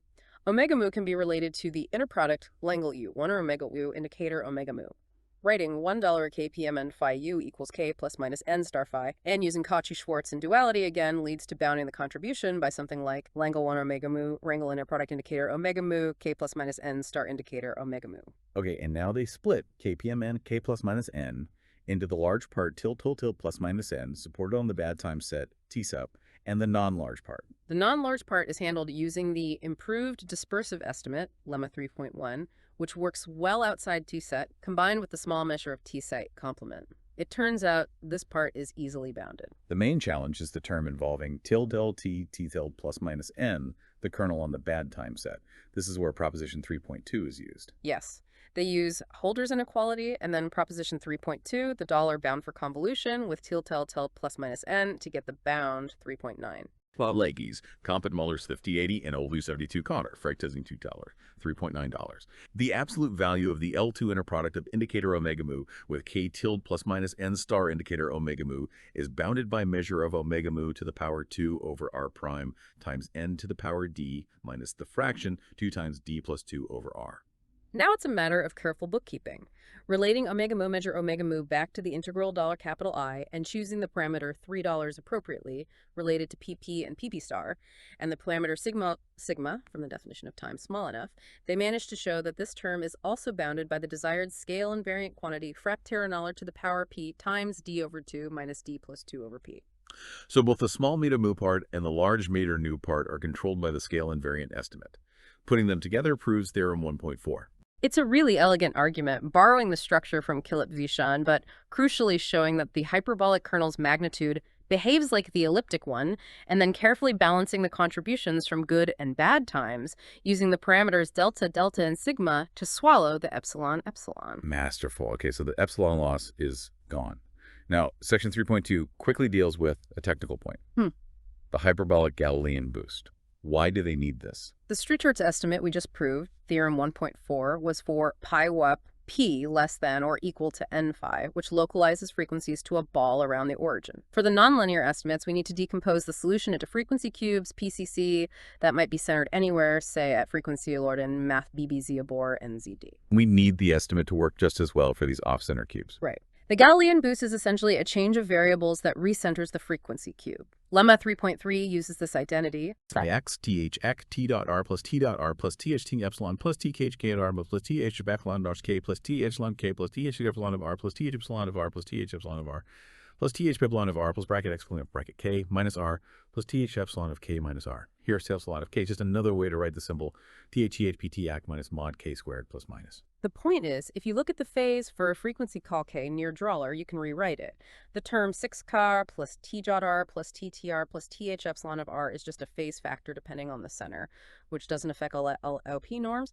The important part involves k k minus r, frequency localized near the origin, and a shifted spatial variable 6 sigloid is x plus 2t epsilon x prime equals x plus 2t epsilon r. Where epsilon r involves derivatives of the symbol epsilon h epsilon at $3. Right. But since the LETLP norms on the torus TDD are translation invariant, this shift in 6LX doesn't change the norm. So the estimate for the cube PTTC centered at $3 is essentially the same as the estimate for the cube PCT centered at 0, which follows from theorem 1.4. Okay, so it's a standard technique to show the estimates hold uniformly across frequency space. And corollary 3.4 packages this up nicely in terms of the y dollar not space, 0 sim, 3 0 TT cell. The LP norm of PCU is bounded by n to the power d over 2 minus fraction d plus 2 over p times the y naught norm of PCU, where $0 is roughly the frequency scale of the cube several. This is the final version of the Strichhartz estimate, localized to cubes and expressed using the y dollar y naught norm, ready to be plugged into the nonlinear estimates in the next section. All right, section 4. Nonlinear estimates. We have the sharp linear estimates. We have the right function spaces, ys, x's, ys. Now we need to show the nonlinearity 1u mod u to the 2m behaves well within this framework, specifically for the critical Sobolev index SCM SC at D. That's the goal. We need to show that the map taking q dollar to 2m mod to the 2mu is, roughly speaking, bounded between the appropriate sexys, x's, spaces. Using the Dynamo formulation and lemma 2.7, the duality estimate, this boils down to bounding a multilinear integral. Specifically, we need to control something like tilde1 plus 1 dx dt, absolute value of the integral over time and space of tilde1 times tilde2 times tilde2m plus 1 times v dx dt. Right, where the tilde t, tilde uj represent the solution uu, or components of it in the interaction picture, and vuos is the test function from the dual space 1 negative s. We need to show this integral is bounded by the product of the norms of the ujj in sex's x's and the norm of vises in ig by negative s. Lemma 4.3 is the main result here, claiming these bounds hold for VO, SETEM greater than or equal to SEDM, covering the critical case. How do they prove such a multilinear estimate? It's a standard but often very intricate process involving frequency decomposition and Holder's inequality. You take each of the $2 plus $2 plus 2 functions in the integral, $2 plus Lunarworks plus 1 copies of $1 and 1 bolos, and decompose them using Littlewood-Paley projections, often localized to frequency cubes, CJ, CJ of size, NIJM. So the integral becomes a huge sum over all possible combinations of frequency cubes, CT dollar dot, C2 meters plus the lower ovum to C2m plus 2. Exactly. Then, for each combination of cubes, you apply Holder's inequality in the space-time variables, the x days, with some exponents pga tj, such that sum 1 pj sum 1 over pj equals 1.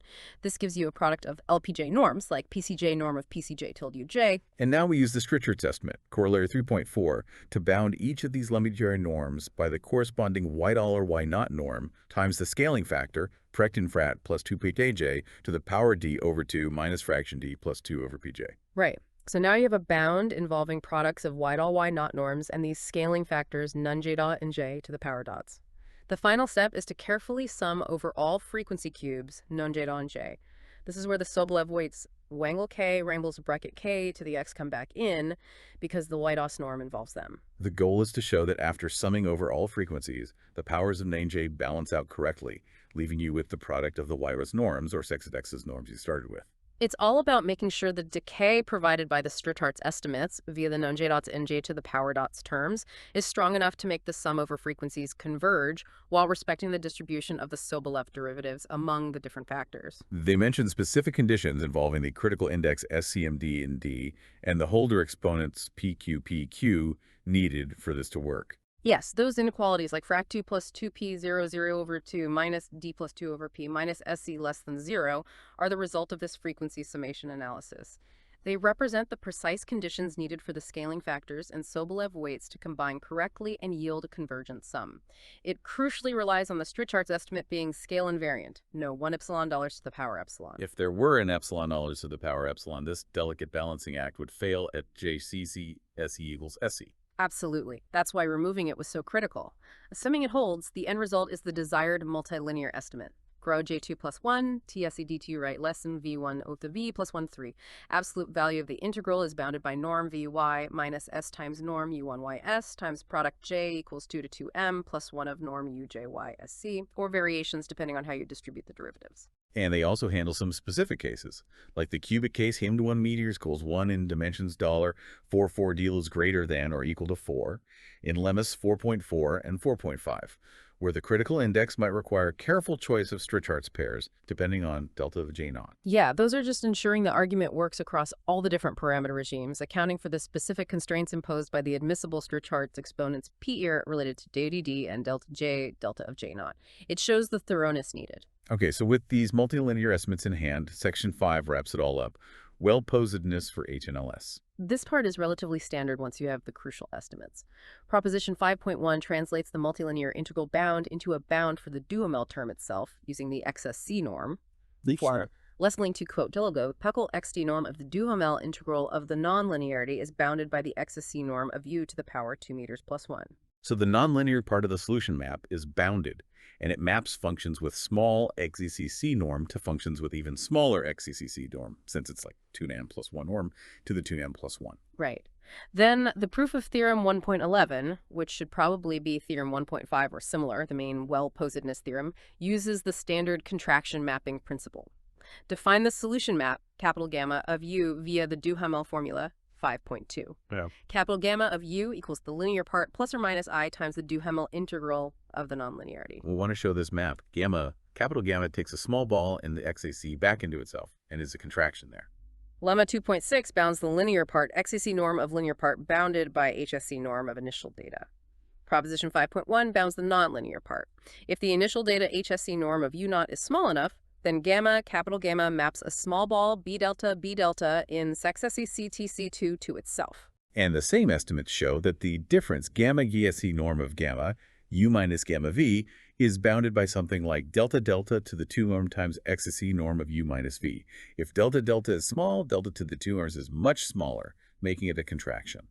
And the Banach fixed point theorem then guarantees a unique solution, other dollars within that ball in the XSE space, existing for some short time, capital T. That's local well-posedness at the critical regularity. Fantastic. So the whole structure hinges on removing that epsilon dollars to the power epsilon in the Strichhart's estimate, which then allows the EPP, UPBP-based spaces XSYS, XSYS to control the nonlinearity right at the critical index SEC via multilinear estimates. It really demonstrates the power of these modern harmonic analysis techniques. That one subtle improvement in the linear estimate unlocks the entire critical nonlinear theory for this challenging hyperbolic problem on the torus.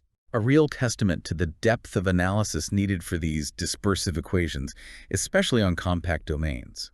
It certainly gives you an appreciation for why removing even an epsilon of derivative loss can be so impactful. Absolutely. It opens the door to studying dynamics, potential blow-up, scattering questions, all starting from a solid foundation of well-posedness right at the critical level.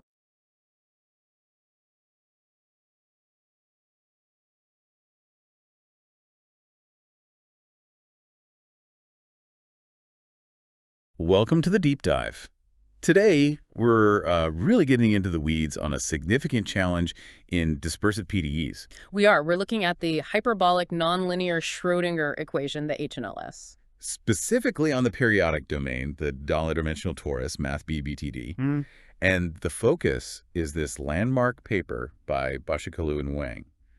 They did something pretty remarkable. They really did. They managed to slay this persistent beast in the analysis, the null domain to the epsilon loss of derivative. Right, that little epsilon that causes so much trouble. It's a classic setup, isn't it? You take a nice equation like NLS from Euclidean space, put it on a compact manifold like the torus. Boom, dispersion goes out the window. Exactly. You lose that nice spreading effect. So you have to bring in heavier machinery number theory, restriction estimates. And for HNLS, it's even harder because the operator itself, this hyperbolic Laplacian, has this built-in anisotropy. It's not symmetric in all directions. That's the crux of it.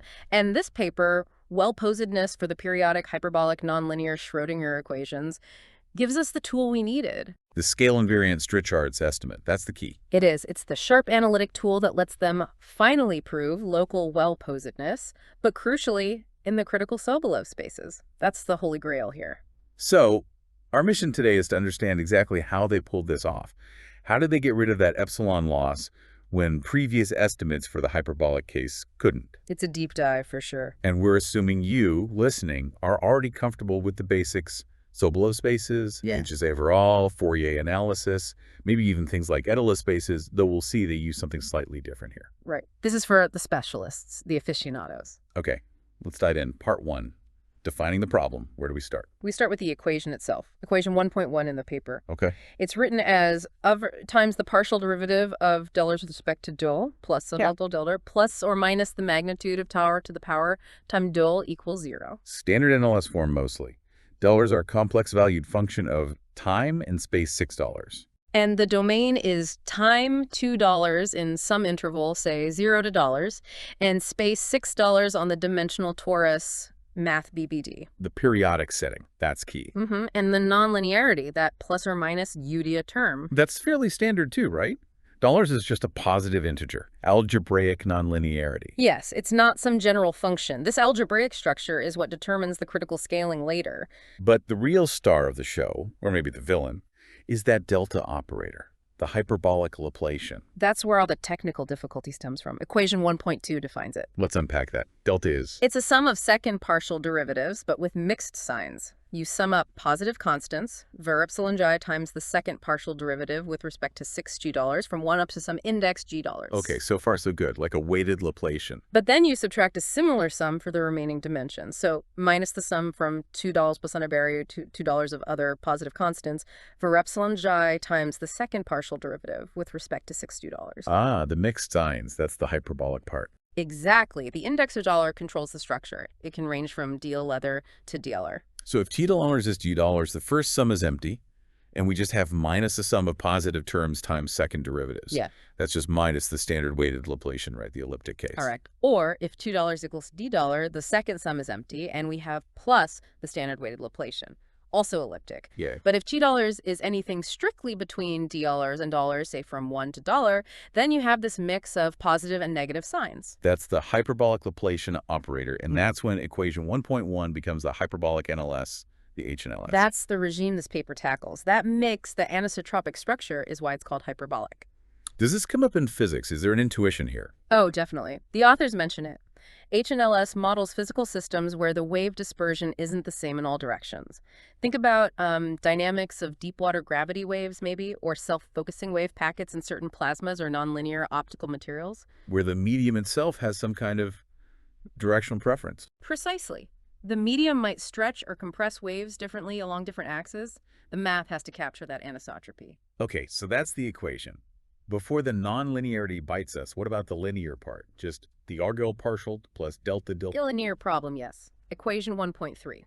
The solution is formally given by the propagator, Hel raised to the power t delta, acting on the initial data, $2. And since delta is self-adjoint? Well, after multiplying by Hel dollar, the operator I delta generates a unitary group on $2 too. So the $2 norm is conserved, mass conservation. Delta is the same as standard stuff. Standard and important, but not enough for the nonlinear problem.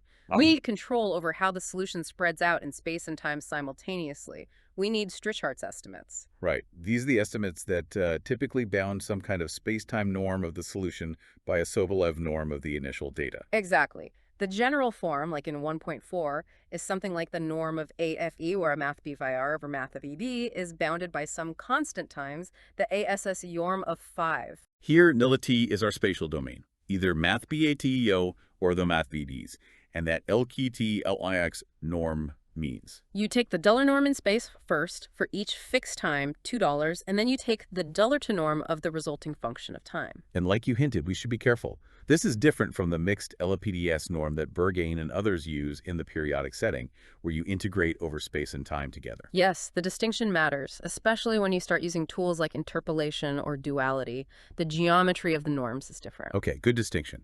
So let's talk about how these estimates behave in the two settings. Part 2 versus math BDDA. First, let's quickly review the Euclidean space. It's much simpler there. The gold standard. The standard Strichhart's estimates hold, like in 1.5.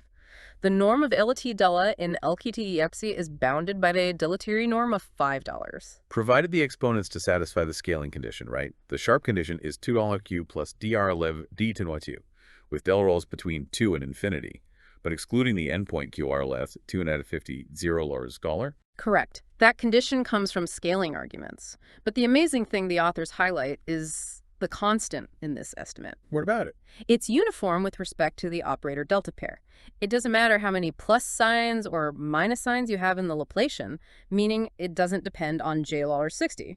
Wait, really? So the hyperbolic structure doesn't weaken the estimate in math theorem? Not in terms of the exponents or the constant's dependence on them. The bound is the same, whether it's elliptic or hyperbolic. Why is that? That seems counterintuitive. It comes down to the fundamental dispersive estimate in Math BA equation 1.6. The lengthy norm of the solution decays like 2a to the power negative $2 times the LRLA1 norm of the initial data. The standard decay estimate. And that decay rate, Tiller-Gellerfrin, is also independent of the signs in delta. The waves spread out so effectively in infinite space that the anisotropy just washes out in the long run, at least for this decay rate. Fascinating. So math BA is forgiving. Very forgiving. But now, let's go to the torus, where everything breaks.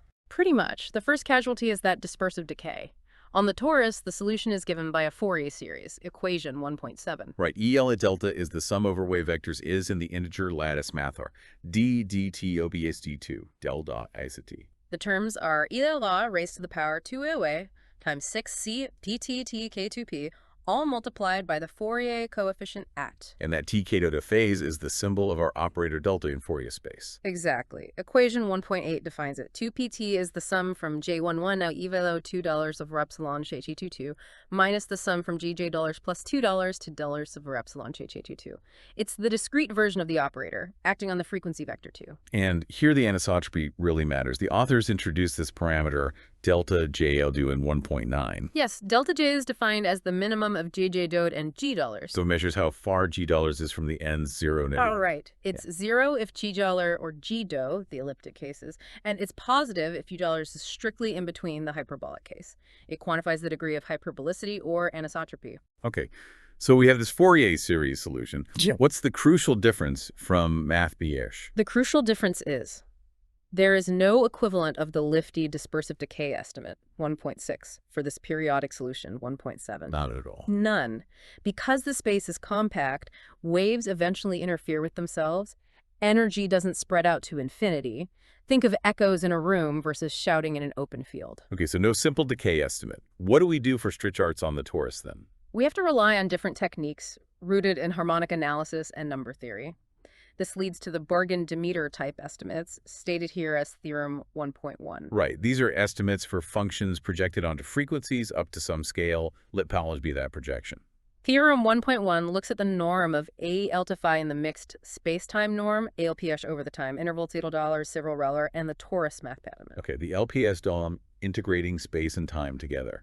And the theorem says this norm is bounded by, well, it's complicated. It is. It's bounded by some factor times the Tolchikli norm of the projected initial data Fikefing. The factor involves this constant TPD, DLA, and the problem child. The Nov epsilon. Then epsilon. For any epsilon greater than 0, this estimate holds for p towers greater than or equal to a critical value, which depends on Della and delta D. Specifically, p chal 2d plus 2 delta Jailer. Let's call this threshold p chal. And that constant dollar. It has two different forms depending on whether p chal is above or below another threshold related to dollar and Let's solve it out. Case 1.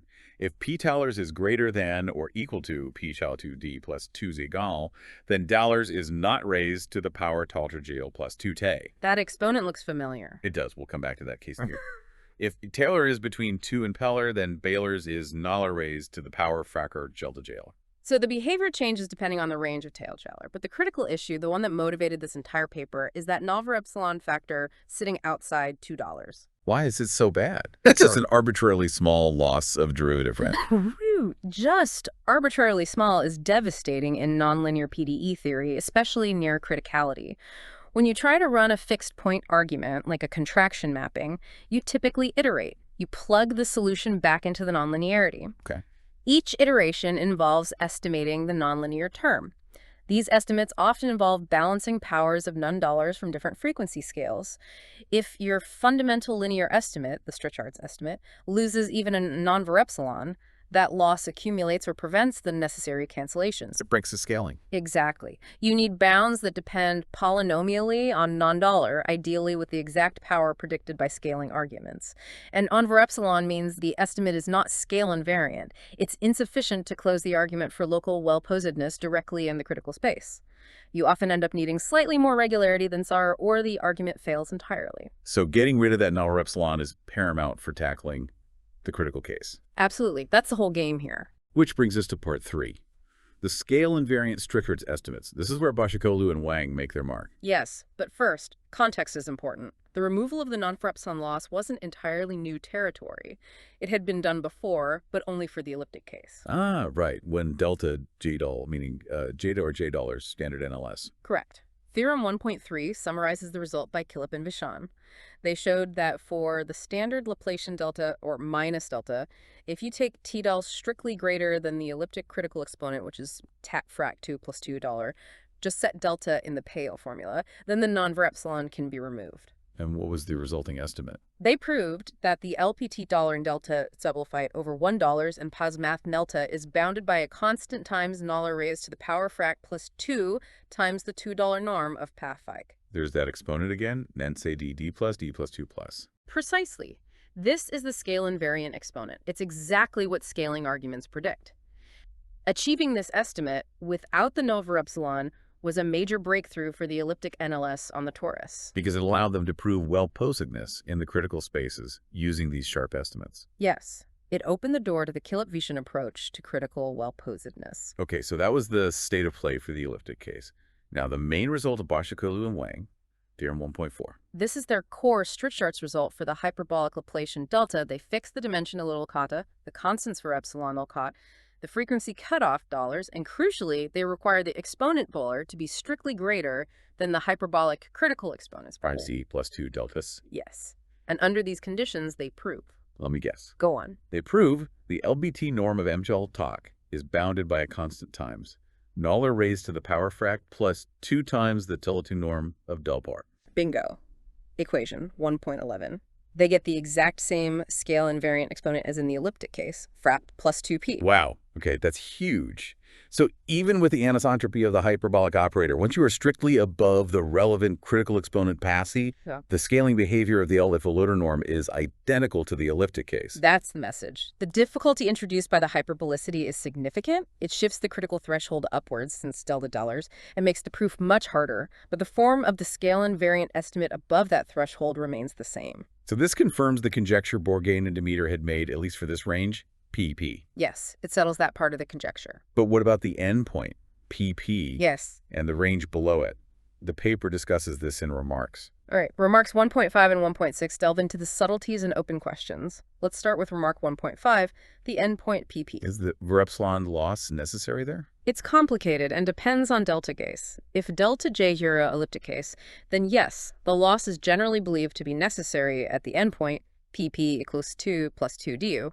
It's proven for d-Joler and 2 dual-doors. So for standard NLS, you likely can't remove the epsilon right at the critical Strickhart's exponent. Probably not. But when delta J calls an hyperbolic case, the authors state the necessity of the loss at P of PD is largely unresolved. Interesting. So maybe the anisotropy helps sometimes. Or maybe it just makes it harder to prove necessity. It's an open question. It hints that the interaction between the geometry of the torus, the number theory of the lattice points satisfying the resonant conditions, and the anisotropy of the operator is extremely complex right at that critical threshold. Okay, what about the subcritical range? $2 PP up PPOs. That's remark 1.6. Here, the conjecture is that the Navier-epsilon loss can also be removed. Remember, in this range, the Bourgain-Demeter estimate, theorem 1.1, had the exponent Navier-up Trackle-Dean. The conjecture is that this is the true sharp exponent without the epsilon loss. Has that been proven? Only partially. The authors mention results for $2 and 2 i's that support this conjecture. But for higher dimensions in the hyperbolic setting, removing the loss in the subcritical range is still open. So Başakoğlu and Wang focus squarely on the PBR range because that's where the scale invariant exponent net ET plus 2i was expected, and that's precisely the form needed for the critical well-posedness theory. Exactly. They needed that specific scale invariant form, and they proved it holds above the hyperbolic threshold dollars. All right, let's transition to part 4, well-posedness theory. How do these sharps for charts estimates translate into solving the actual HNLS equation? The bridge is the concept of the critical Sobolev space. First, let's recall where Sinna-Sepin comes from. Usually in Math T, it's about scaling symmetry. Right. If sen t x is a solution, you can define a scaled function ni lambda x as lambda x. Lambda x. Oh wait, I think I swapped the t and x scaling there. Let me check the paper. Ah, yes, page 5. Lambda t x1, lambda t, lambda x. Okay, so you scale space by lambda and time by lambda 2. The lambda factor is needed to make this transformation preserve the equation structure, roughly. Yes. If 2 solves the NLS equation, ignoring the delta plane for a moment and assuming the standard Laplacian, then lambda also solves it. It's a symmetry. And we look for a Sobolev norm that is invariant under this scaling, but applied just to the initial data. The scaling for the initial data, $2, would be UXS, lambda 1 UCO1X. Correct. And the unique homogeneous Sobolev norm that remains unchanged under this transformation is when the index is equal to SAS. And similarly, given in equation 1.14 is SAS to 2 to 7. This value is the critical Sobolev index. It represents the threshold regularity. Below says we expect ill-posedness, like blow-up or instability. At or above, we hope for well-posedness, existence, uniqueness, continuous dependence on initial data. Now, technically, this scaling argument relies on MathBADD. On the source MathBDT, you don't have this perfect scaling symmetry because the domain itself isn't scale invariant. True. But Sundisel D2 1 mil to dollars still acts as the crucial heuristic threshold. The well-posedness theory on the torus revolves around this index. Can we prove results down to FDD? Let's look at the history for the elliptic case first. Theorem 1.7 summarizes this. For elliptic NLS on the torus, local well-posedness holds in FBDD for any SPD. This is considered the subcritical result. And importantly, it was extended down to the critical space itself. Yes, except for one notorious case. The cubic NLS in dimension, DDT2, here densities 2211 is 52. The critical space is 222. And proving well-posedness in 2 torus for cubic NLS on MathBT2 is famously hard. It requires different techniques, and the solution map isn't as well behaved. But for other cases, well-posedness in FPT was achieved. How? The authors mentioned 2 main approaches. One approach, pioneered by Hare, Tataru, and Svetkov, used a novel multilinear argument based on exploiting temporal orthogonality properties of the solutions in function spaces. Very sophisticated. The other approach Was the one developed by Killip and Bichon, which relied heavily on their sharp scale invariant Strichhart's estimates theorem 1.3 that we just discussed. It's more of a bilinear approach using those estimates. And Başakoğlu and Wang state they follow the Killip-Bichon path. Why? They suggest it's more suitable for the hyperbolic setting. My interpretation is that the Strichhart's-based approach is perhaps more robust to the complexities introduced by the anisotropic symbol 2Kel and Peer. The phase cancellations needed for the temporal orthogonality arguments might be harder to establish or might simply not hold in the hyperbolic case. That makes sense. The Strichhart's estimates, once proven, are powerful tools that might adapt more easily. Before leaving the elliptic case, we really should emphasize the sharpness of the ZLS psi conditions, the detail and LTI psi conditions. The D2 Thal case is one example. Kishimoto showed the solution map fails to be 333,012 tone in tool 2 $2. That's pretty bad behavior. And even worse is the phenomenon of norm inflation, which occurs for SC0.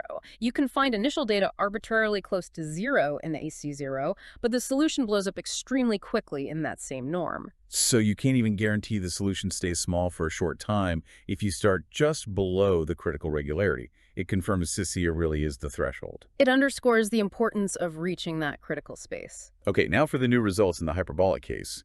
First, subcritical well-posedness. That's theorem 1.8. It states that HNLS is locally well-posed in ACTM Mafi SA de Tari, provided we avoid the tricky low-dimensional cubic cases. Specifically, it holds if $2, SEC $2, or if 2del3 T to lot. So standard subcritical theory mostly carries over, using perhaps less sharp Strichhart's estimates like theorem 1.1. But what about that $T$R M$ cubic case again? It's excluded there. Remark 1.9 addresses it for G$ and 1.1. Yes, for the cubic HNLS on MathBBT 222 with J dollars null den, this situation is worse than elliptic. Well-posedness is only known for 12 teltin, and it's known to be ill-posed for 12 $12. 6 is dollars here. So we need a full half derivative above critical just for subcritical well-posedness in this specific hyperbolic case. Right. The anisotropy makes things harder here. The threshold effectively shifts up. But the main goal was critical well-posedness. That's theorem 1.11. This is the payoff for proving the sharp Strichhart's estimates, theorem 1.4. Theorem 1.11 states that HNLS is locally well-posed in the critical space day neck under certain conditions on dollar and dollar. What are the conditions? They list several. $10, but you need $1 for 3. Cubic and quintic are out. D is over 3 or T4 you need 4-3, cubic is out. Wait, D4M uneven work is included, but only if D to 1, 122.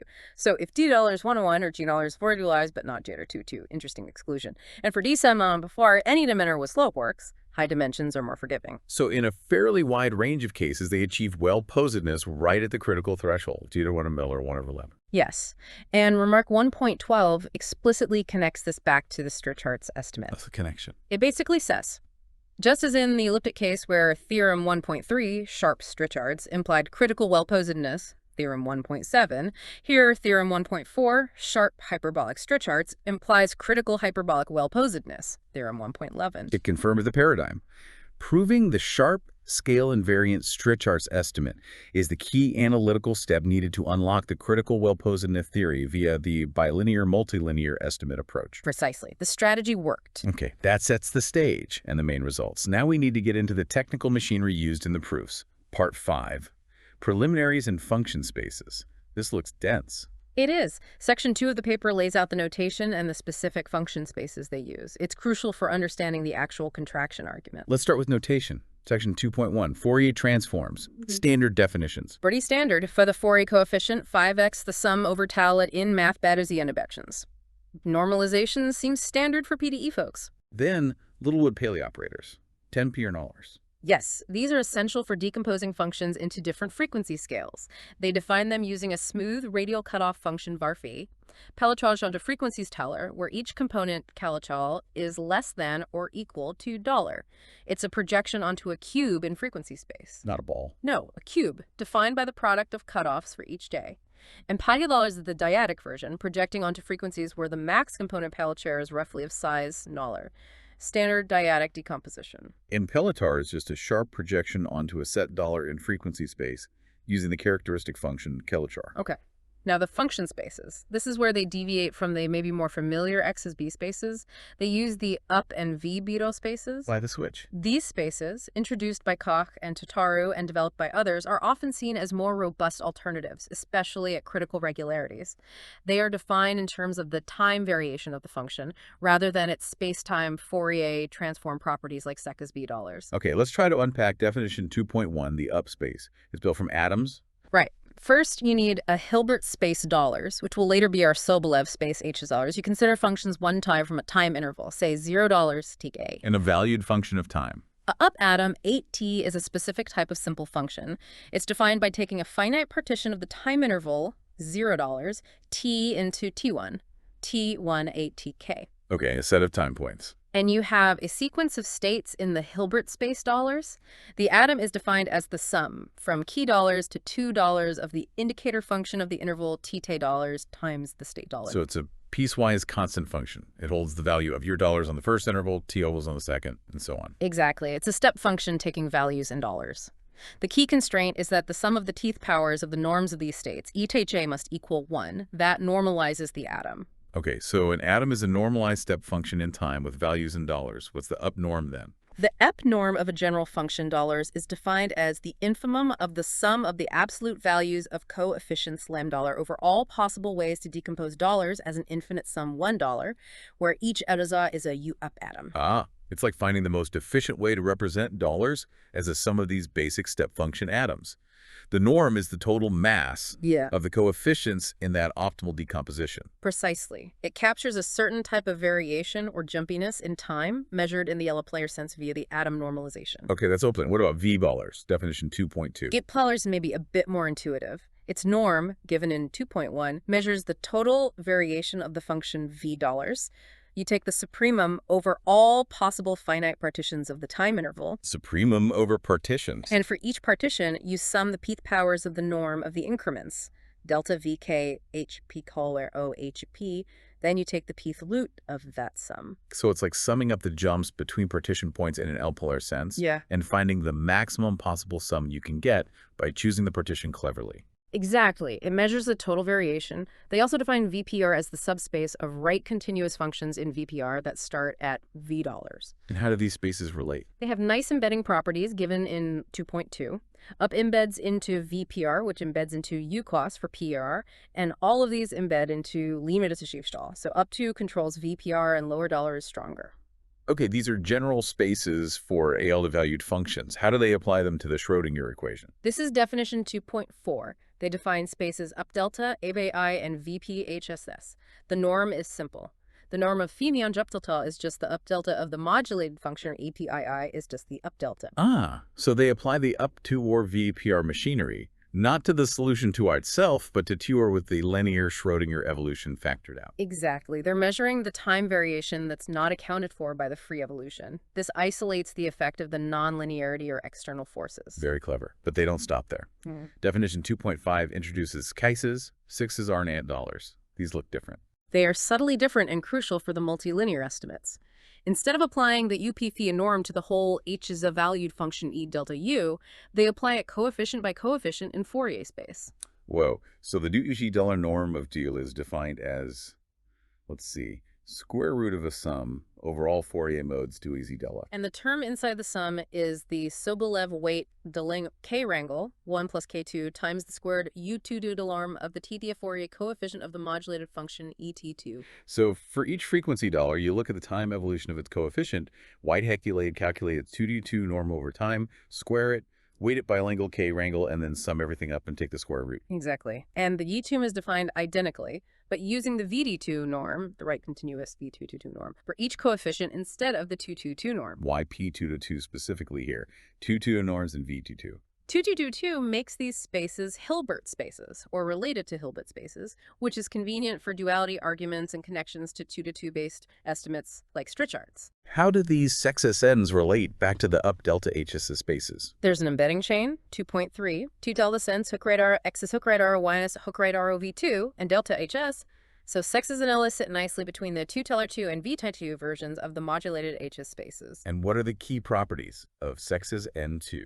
Lemma 2.6 shows that the wires norm controls the standard lim-fitted HSX in norm. So if you have a bound in MI6, you control the solution size and H's uniformly in time. That's essential for showing regularity. Makes sense. Lemma 2.7 is maybe even more important for the nonlinear estimates.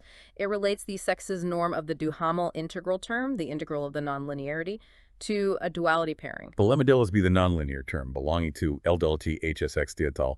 The lemma states that the sexton norm of the integral from 0 to typical of E to L is bounded by the supremum of the integral pairing H tel wrangle over all GOM with Mayel norm equal to 1. It's a concise way to bound the integral term using duality, perfectly set up for estimating the nonlinearity $5 in terms of the solution, which will live in 6 X dollars, and testing against functions very null. Very neat. And finally, lemma 2.8 connects these abstract spaces back to the concrete LPTX norms where the Strichard's estimates live. Yes. This lemma is the bridge. It essentially says that if you have the sharp Strichard's estimate, like their theorem 1.4, or a slightly refined version from lemma 3.3 later, then the Levy ETX norm of a function potentially projected to frequencies is controlled by its $y norm times the scale invariant factor dt tau plus 2. So Orolater acts as the substitute for the 2-to-2 norm on the right-hand side of the Strichard's estimate when working within this UVXY framework. That's a good way to put it. It allows them to leverage their hard-won scale invariant Strichard's estimate, theorem 1.4, within their chosen function space framework to control the nonlinear terms. Okay, that's the technical setup. Now for the heart of the matter. Part 6, the detailed walkthrough of the epsilon removal proof. How do they actually do it? This is section 3 of the paper, focusing on proving theorem 1.4, the sharp Strichard's. The core idea, as we mentioned, is adapted from Killip and Vishon's work on the elliptic case. It starts with the kernel, right? The fundamental solution. Yes, the kernel TPMP associated with the projected linear evolution E delta. It's the result of applying this operator to a delta function at the origin. Explicitly, it's a sum over Thaler in Math-Geller of Ix in time. Where Varfiwa is that smooth cutoff function defining POAN. The crucial first step is lemma 3.1, which provides a dispersive type estimate for this kernel. It's a bit technical, involving rational approximations of dollars. It says that if kernel magnitude is close to a rational number HEDOPN for some direction, specifically var epsilon t HEJ, 1 QJOKN, then the kernel magnitude is bounded by a product over dimensions J of something like 1 plus n var epsilon t HEJ 2 HE poisqual. It's a standard type of kernel estimate on the torus, reflecting the fact that the solution concentrates near rational times. But the really critical insight comes next, in equation 3.2. What's that? They show that the magnitude of the hyperbolic kernel, TK MNTX, is exactly equal to the magnitude of the corresponding elliptic kernel, TNTX, where Brufton is the kernel for this standard Laplacian, all plus signs. How can that be? The phases T are different. It relies crucially on the fact that the cutoff function Varphy defining Puel is radial. or depends only on the magnitude of components. Let's trace the argument. K phi n n t x is the magnitude of the sum TPIX EEEN K2ep. Right. They rewrite TT2 by splitting the sum based on the signs.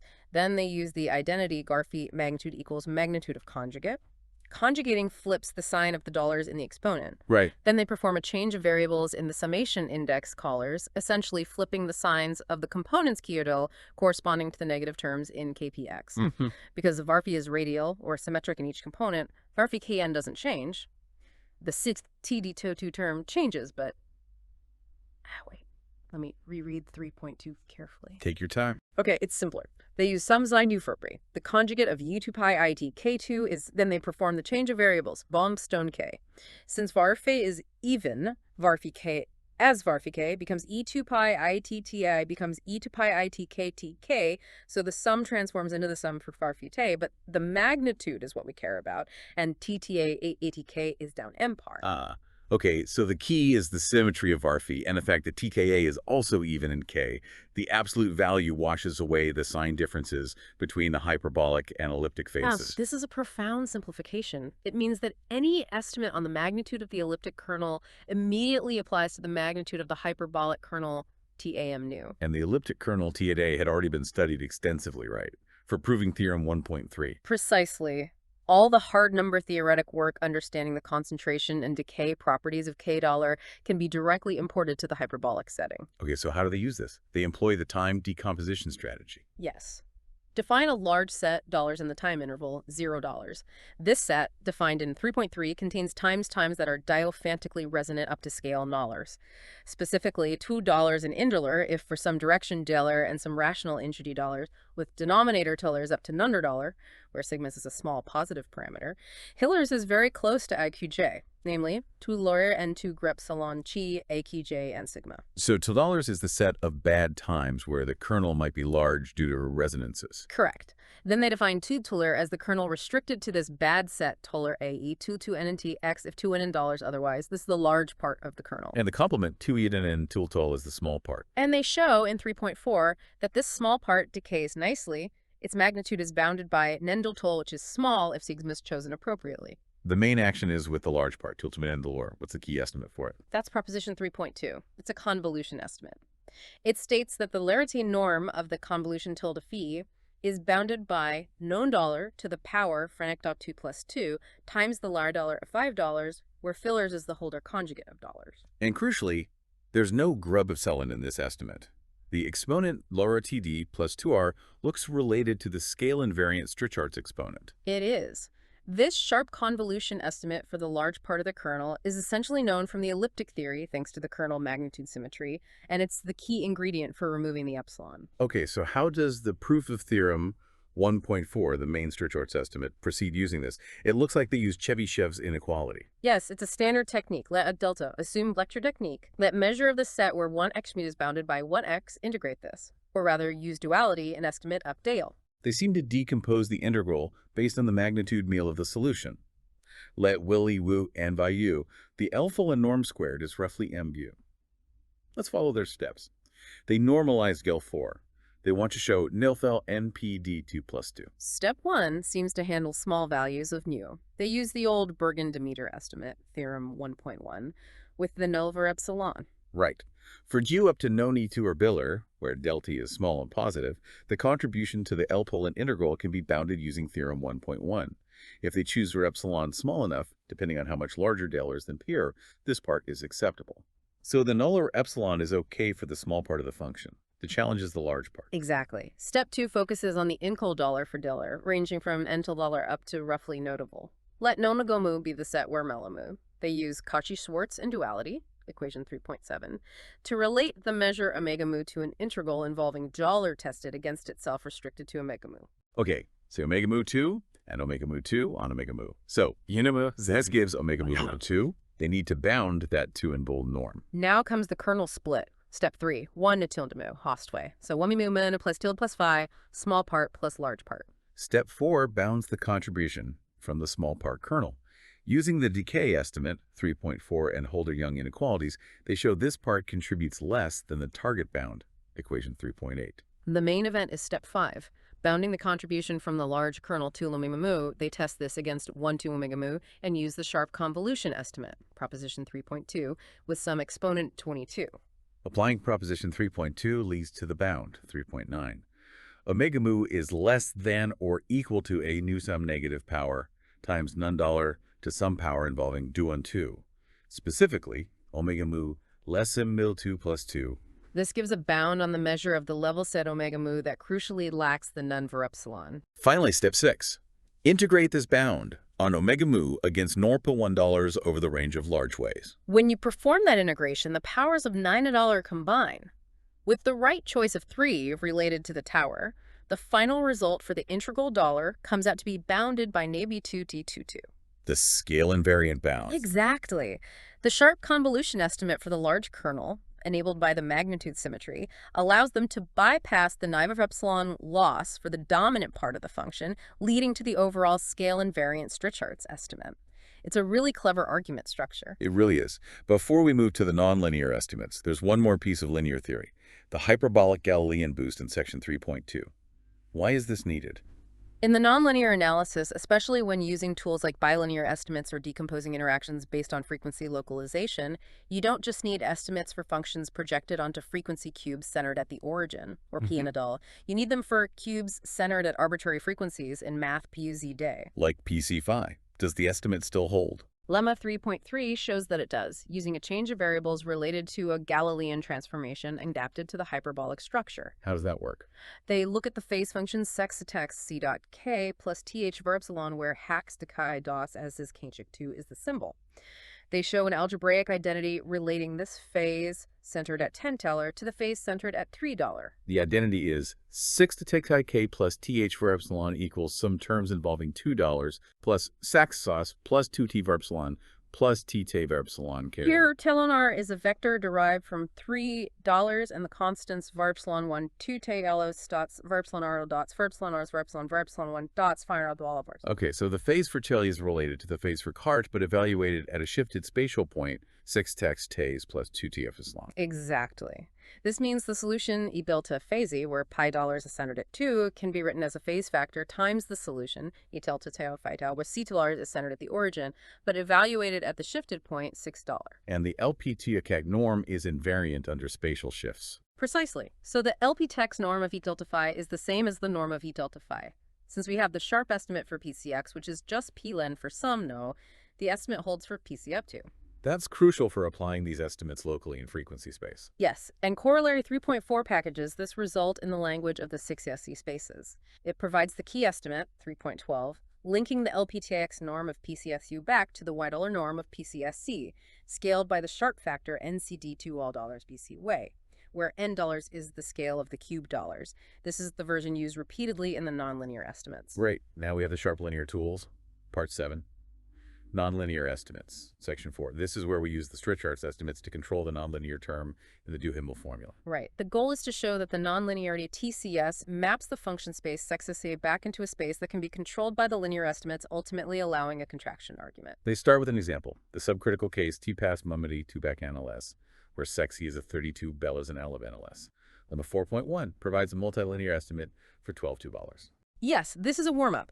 They aim to bound the integral inus math BTTU in math dxdt3. Here, tilde uj are related to solutions uj, and $5 is a test function. The bound should be in terms of the error norms of $1 U2, U3 equals $12.2, and the Y norm of $1. This is exactly the structure needed for the duality estimate in Lemma 2.7. To prove this, they rely on a bilinear Strichhartz estimate, Lemma 4.2. This lemma bounds the L total TK-dex norm of a product PNU1, PN2, U2. Well, what's the bound? PNU1, PN2, utility, U coast lessum N112 plus for epsilon, N212 plus for epsilon, assuming the N2 air and 2. Wait a minute, none for epsilon. Didn't we just spend all that time getting rid of it? Good catch. Why is it back here in this bilinear estimate? The footnote clarifies. This bilinear estimate is derived using the original Bergen-Demeter Strichhartz, theorem 1.1, specifically the L42X estimate for D33 solars, delta J1, which does have the non-Wurzelano loss. Okay. So for this subcritical estimate, Lemma 4.1, they don't need the fully sharp scale invariant Strichhartz. The slightly lossy bilinear estimate is sufficient because they are working with Zisa Sures. The extra regularity C Sures absorbs the epsilon loss. Exactly. The proof sketch of Lemma 4.1 shows this. They consider frequency interactions like $sim N1 to N2 and Creethy 3. They use Cauchy-Schwarz, apply the lossy bilinear estimate Lemma 4.2 twice, and then use the definition of the use norm to trade the frequency weights Langle-Atayr-Wrangle dollars for powers of N-door. The calculation 4.4 shows that the factors combine to give something like N3, N1, and N3 dollars. This factor is small, allowing the sums over an N-dollar to converge. The 4 epsilon from Lemma 4.2 gets absorbed by the gap 292. So the epsilon removal wasn't strictly necessary for the subcritical theory, but it's absolutely essential for the critical theory. Which brings us to Lemma 4.3, the main multilinear estimate for the critical spaces. This is the workhorse. It aims to bound the integral of a product of $2 plus two functions.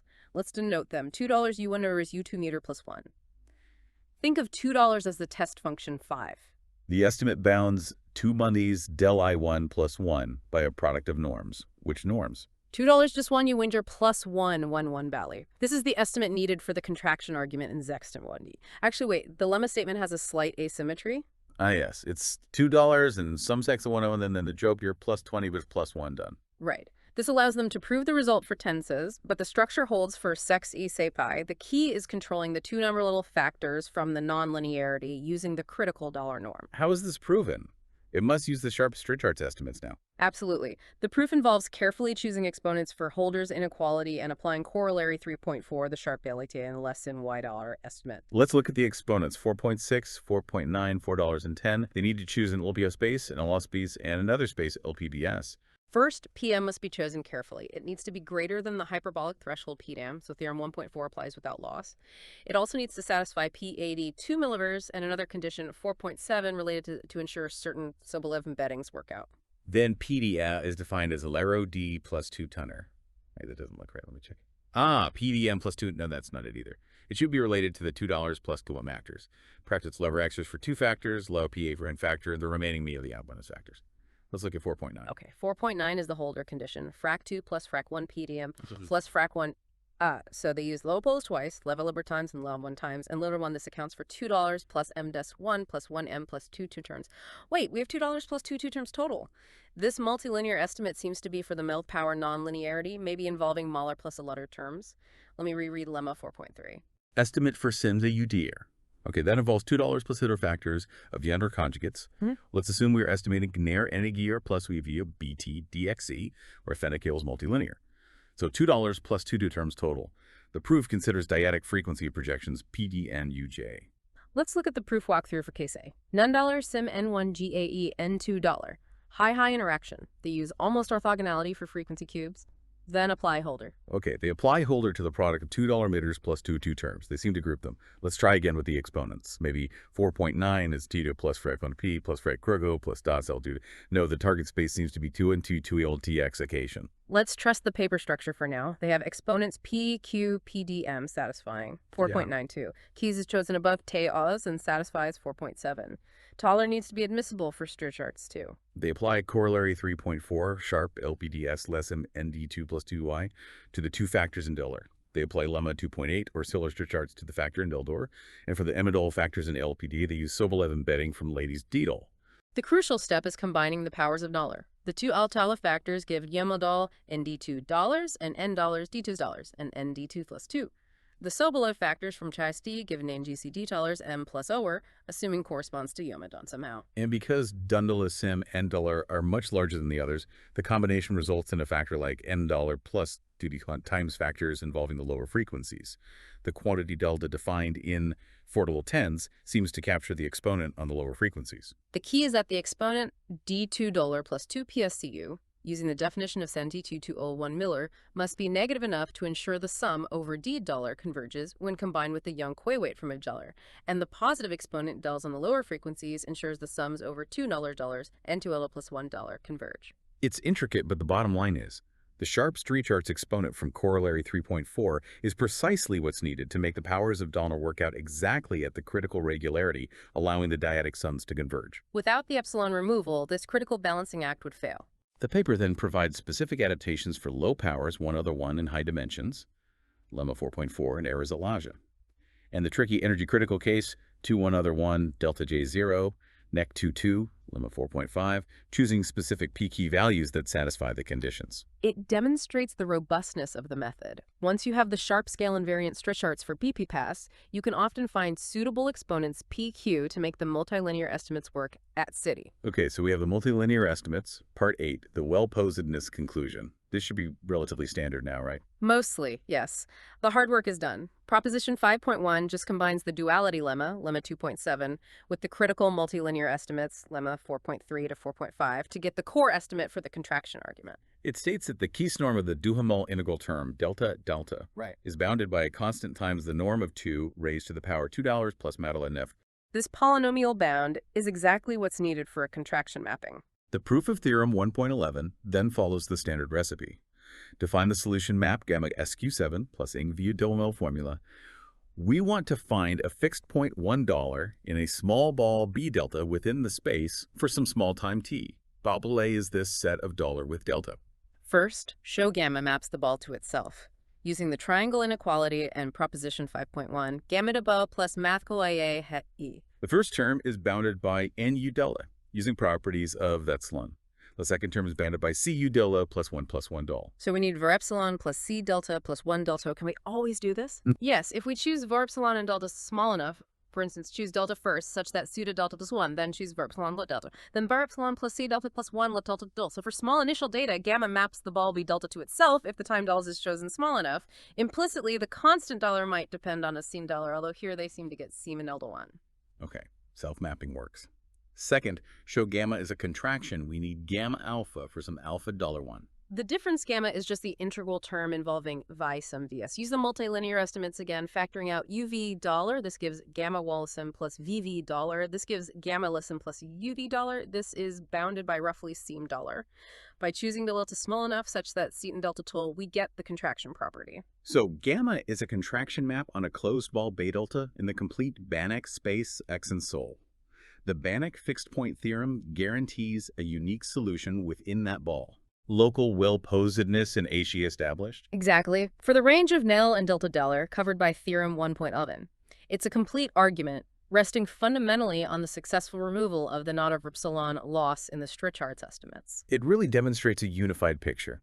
Despite the added complexity of the hyperbolic operator, the fundamental scaling behavior CCH yield D2 1 Miller remains the threshold.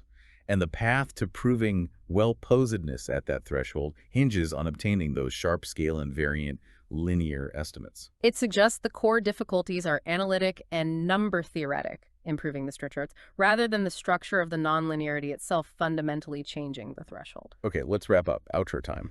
What are the key takeaways here? Well, the big achievement is undeniably the proof of the scale invariant Strichart's estimates for the periodic HNLS, theorem 1.4. This was achieved by recognizing that crucial symmetry in the magnitude of the linear kernel. KPMN, KNL. Exactly.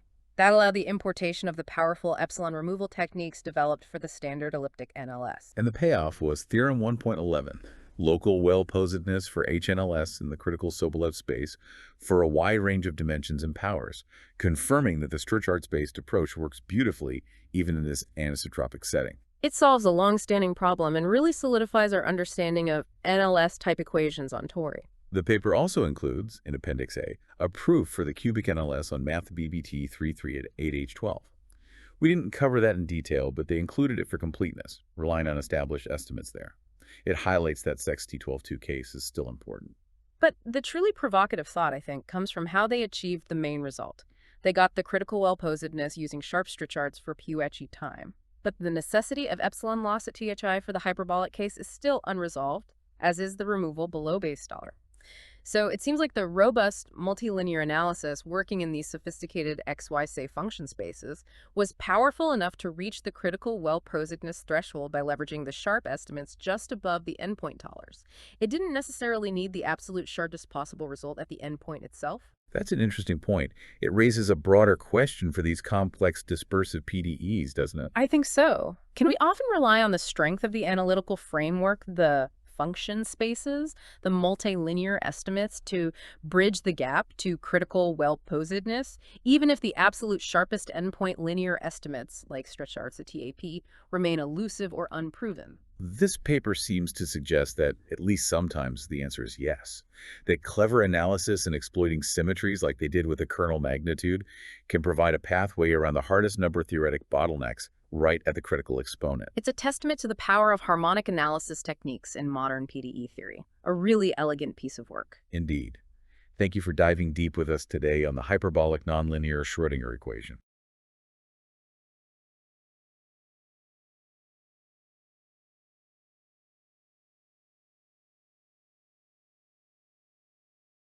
Welcome to the deep dive. Today, we're plunging into some pretty serious mathematics, specifically the paper Well-Posedness for the periodic hyperbolic nonlinear Schrödinger equations by Başakoğlu and Wang. That's right. This isn't a light read. It tackles a fundamental problem in PDEs, focusing on the hyperbolic nonlinear Schrödinger equation, or HNLS, which is, well, notoriously tricky. And our goal today, for you listening, is to really dissect their approach. We want to understand how they managed to establish local well-posedness for this equation, specifically on the torus, and right at the critical Sobolev regularity. Which is a big deal because historically the hyperbolic version of NLS on the torus has been plagued by this technical issue, a loss of derivatives in the key estimates. Right. It made proving results at the critical level seem almost impossible. Exactly. So the breakthrough here, and what we'll really dig into, is their derivation of scale and variance structural estimates.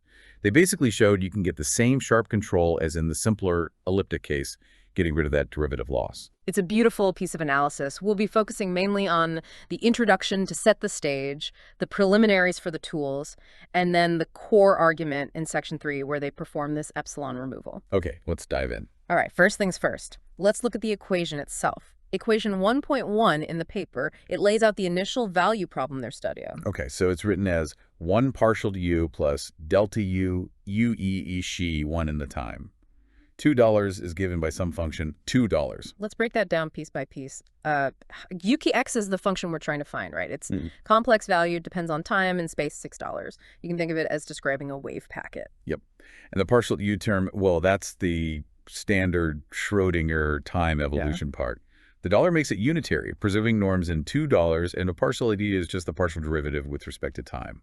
It governs how the wave function dollars changes infinitesimally in time. Standard quantum mechanics or wave equation stuff so far. Pretty much. Then you have the nonlinear term at the end, PM U2 below yo. This is where the N in NLS comes from, nonlinear. Okay, let's unpack that. The TM the sign just indicates it could be focusing or defocusing, depending on the sign chosen. Correct. Then $2 is the magnitude or modulus of the complex function. This magnitude is raised to the power $2.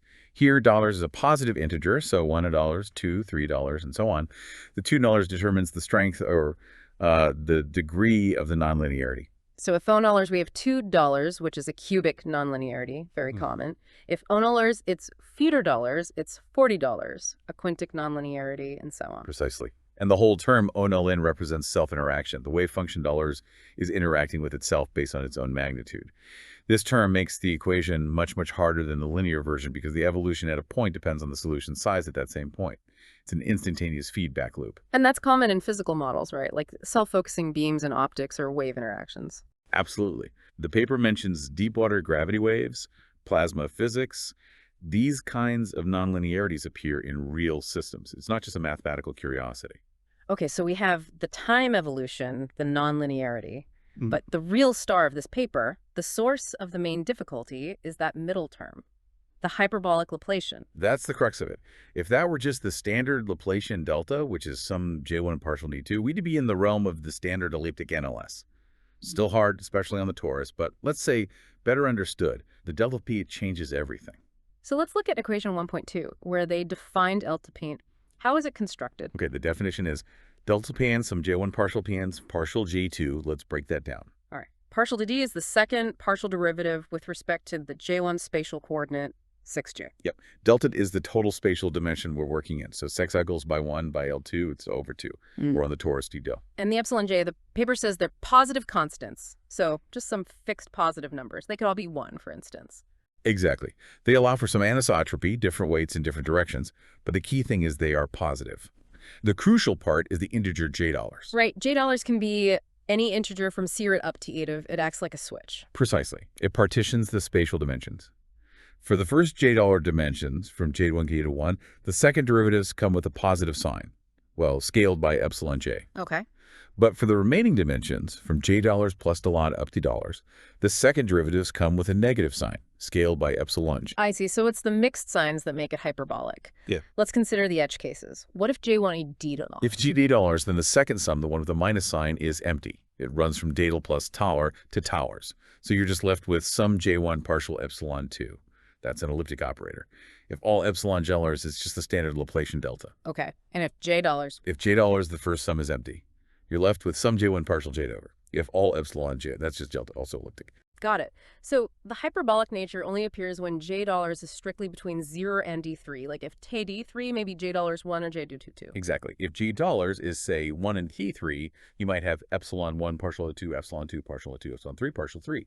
Or if D2, you could have epsilon 1 partial to 2 plus epsilon 2, epsilon 3 partial to 2. That mixture of positive and negative signs in front of the second derivatives is the hallmark of a hyperbolic operator in this context. And intuitively, what does that mixed signature do? Why call it hyperbolic? Well, think about the wave equation. Partial 2 delta U equals hyperbolic. The mixed signs in delta phi mean that the spatial part behaves differently in different directions, more akin to wave propagation than pure diffusion, like the heat equation, partial delta U equals parabolic, or the standard elliptic Schrödinger, which has infinite speed of propagation in its dispersal. This hyperbolic Laplacian introduces finite propagation speeds or direction-dependent behavior that complicates things immensely, especially on a periodic domain. Okay, that makes sense. It breaks the spatial symmetry in a fundamental way. So that's the equation 1.1 and the key operator 1.2. Now let's talk about scaling and this critical index. This is introduced around equation 1.14. Right. So 6 is a really central concept in the study of nonlinear PDEs, even when it doesn't perfectly apply, like here on the torus. The idea starts on Euclidean space, agrodollar. Okay. On rho-dollar, the HNLS equation, well, the NLS family generally, has a scaling symmetry. If you have a solution distant, you can generate a whole family of other solutions by rescaling space, time, and the amplitude. How does that scaling work? The paper gives 1t, xt, lambda x. Let's parse that. Okay, lambda is just a positive scaling factor. You create a new function, the lambda from the old one. Okay. You scale the time variable by lambda ln t, you scale the space variable sex by lambda, and you scale the overall amplitude of the function 2 by lambda. Why those specific powers? Lambda 2 for time, lambda for space, lambda for amplitude. Those powers are chosen precisely so that if DL solves the equation, lambda also solves the equation. On to D-Day. You can check this by plugging lambda into the HNLS equation. The partial term brings down a lambda 22. The delta term involves two spatial derivatives, so each partial brings down a lambda, giving lambda 2. The nonlinear term involves the amplitude at raised to the power $2 plus 1 power. So lambda 22 plus, wait, let's recalculate that. The nonlinear term is unity day, the amplitude, scales by lambda. So lambda scales like lambda plus 1. Right. Yes, lambda 2 plus 1. And the out partial unila term scales like lambda, and the delta lambda term also scales like lambda plus lambda. So all terms scale by the same factor, lambda 2 plus 1, meaning if the original equation was 0, the scaled one is also 0. Okay, that's the symmetry on radialis. Now, how does this lead to suff anos? We look for a quantity that is invariant under this scaling transformation. Specifically, we look at the homogeneous Sobolev norm, the norm Napoles F2. We ask, for what value of solar does the norm of lambda equal the chance norm of nu? Okay, so we need to see how the Dramda-Soba norm transforms under lambda x, so it's t lambda x. Okay. Let's fix time. We're looking at the norm of lambda Soba t LT L2x. Right. The amplitude factor lambda comes out. The spatial derivatives, the lambda x, act on use lambda L2 to bring out lambda. So we have lambda LT and lambda x. Now, the lower two norm, we need to do a change of variables, the old lambda x1, the lambda xrd. Now, the Tola2 norm, we need to do a change of variables in lambda x tie. Then the duality is all neat. Then right under not 210 L alt t. Exactly. So the Tola2 norm picks up a factor of lambda t out 2 from the change of measure. Okay, collecting all the lambda factors. Yeah. We have lambda 2, or this to be invariant. This whole factor must be lambda LO1. Correct. So we need the exponent to be 0. $1 plus SD2 equals your dollars. And solving for Zugal levelers gives D20 D2 1 millers. And that's our critical Sobolev index. That's it. C2 D2 1 millers. This index is critical because the DFE norm is preserved by the equation's scaling symmetry on pool dollars. Now, the crucial point you made earlier, This paper's on the torus too. Does this scaling symmetry hold there? No, absolutely not. The torus is a compact manifold that has a fixed size, say $0 to pi d. Yeah. If you try to apply the scaling 6-octal lambda xc, you stretch or shrink the domain, which isn't allowed unless lambda aug n. Periodicity breaks the scaling symmetry. So why is Xiat D2 and Goranil still so important for the torus problem? Because it still serves as the critical threshold for the difficulty of the problem. Proving well-posedness, existence, uniqueness, continuous dependence on initial data. For the HNLS equation in the Sobolev space, HSTD is classified based on 7 relative to C. It says CI, it's called the subcritical case, generally easier. It's tedious, it's the supercritical case, often ill-posed. If says a TLCs, that's the critical case. This is the hardest threshold where well-posedness might hold, and it requires the sharpest, most precise analytical tools. The scaling argument from 7 tells us where that boundary lies. So even though the symmetry itself is gone, the index C it defines remains the key benchmark for classifying the problem's analytic challenge. The goal of this paper is to achieve well-posedness right at this critical benchmark sestor. Precisely. It's about pushing the analysis to the absolute limit defined by the underlying scaling, even if that scaling isn't manifest on the torus itself. Okay, so we have the equation, the critical index. Now, how do people typically try to solve these nonlinear equations? Usually involves studying the linear part first, right? Yes, exactly. You look at the linear equation, A partial U plus delta Biller. The solution operator, or propagator, is given by UAT. This operator describes how the initial data UIT evolves according to the linear dynamics. And the paper mentions a key property of this propagator around equation 1.3. It's unitary on Tele2-DARs. What does that mean, and why is it useful? Unitary on Tele2 means it preserves the Tele2 norm. So UAE L2XTD for all-time norm. The total Tele2 mass, or energy, of the solution stays constant over time for the linear equation. How do we know it's unitary? It follows from the fact that the operator Tele2 delta is skew-adjoint on Tele2 toys. You can verify this using integration by parts or Plancherel's theorem in Fourier space. When the generator of the evolution group is skew-adjoint, the group itself, EIT delta, is unitary. Okay, so Tele2 norm is conserved. That's good. It gives some basic control. But you usually need more than just Tele2 control to handle the nonlinear term, right? Especially at the critical level. Absolutely. T+2 conservation is far too weak. Yeah. You need estimates that tell you how the solution behaves in other norms, particularly space-time norms like LPD-LQCASs. These are the Strichhartz estimates mentioned around equation 1.4. Strichhartz estimates. These are fundamental tools in dispersive PDEs. What do they generally look like? They typically bound a space-time norm of the linear solution, HEIT unitas, by just the 2-Tele2 norm, or some Sobolev norm, of the initial data, 2-2. For example, something like T-pill-A coflis lessum. The specific values of 2-Tele2 more that work depend on the dimension, Deller, and the operator. And these are crucial because they essentially say that even though the Tele2 norm is conserved, the solution might spread out or decay in other norms like Lifft-Texa or integrated Deller norms. Exactly. That spreading out is called dispersion. And this is where the huge difference between Euclidean space dollars and the torus Tulla test comes into play. Right. Let's look at the Trier case first, discussed around equations 1.5 and 1.6. What makes Strichhartz work well there? The key ingredient on $3 is the dispersive decay estimate, given as equation 1.6. It states PD2, TD2, 82, EV22. Okay, let's parse 1.6. The left side is the lifted norm in space, the maximum value of the solution at time $2. The right side has the Livengor norm of the initial data, 5Eller, which measures its total mass. And crucially, it has the factor TD2. That TD2 is the decay factor. It says that as time increases, the peak amplitude of the solution decreases like 2 to the power DD2. The wave packet spreads out, its maximum value drops. This holds for both the elliptic delta and the hyperbolic delta PAM on hard guide. Why does it hold for both?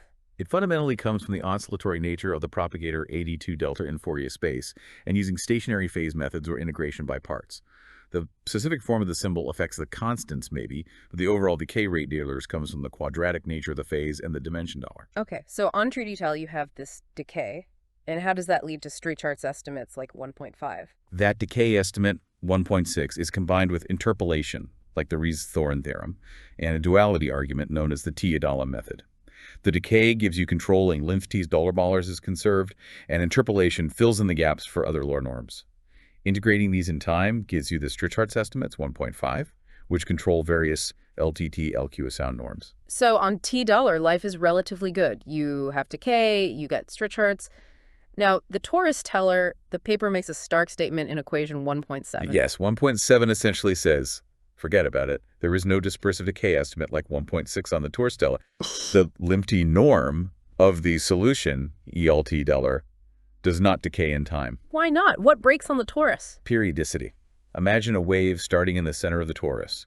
It spreads out, but because the space is periodic, like a video game screen wrapping around, the wave eventually comes back and interferes with itself. You get constructive interference, resonances. The solution doesn't just dissipate away to infinity like on Trawler. It keeps interacting with its own periodic copies. So the energy stays contained and the peak amplitude doesn't necessarily drop. Exactly. You lose the fundamental mechanism that drives the classical Strichhartz estimates on Driller. Oh. So how do you get any Strichhartz estimates on Driller? People do have them, right? Like Bourgain's work. Yes, but they are much harder to prove and have a different character.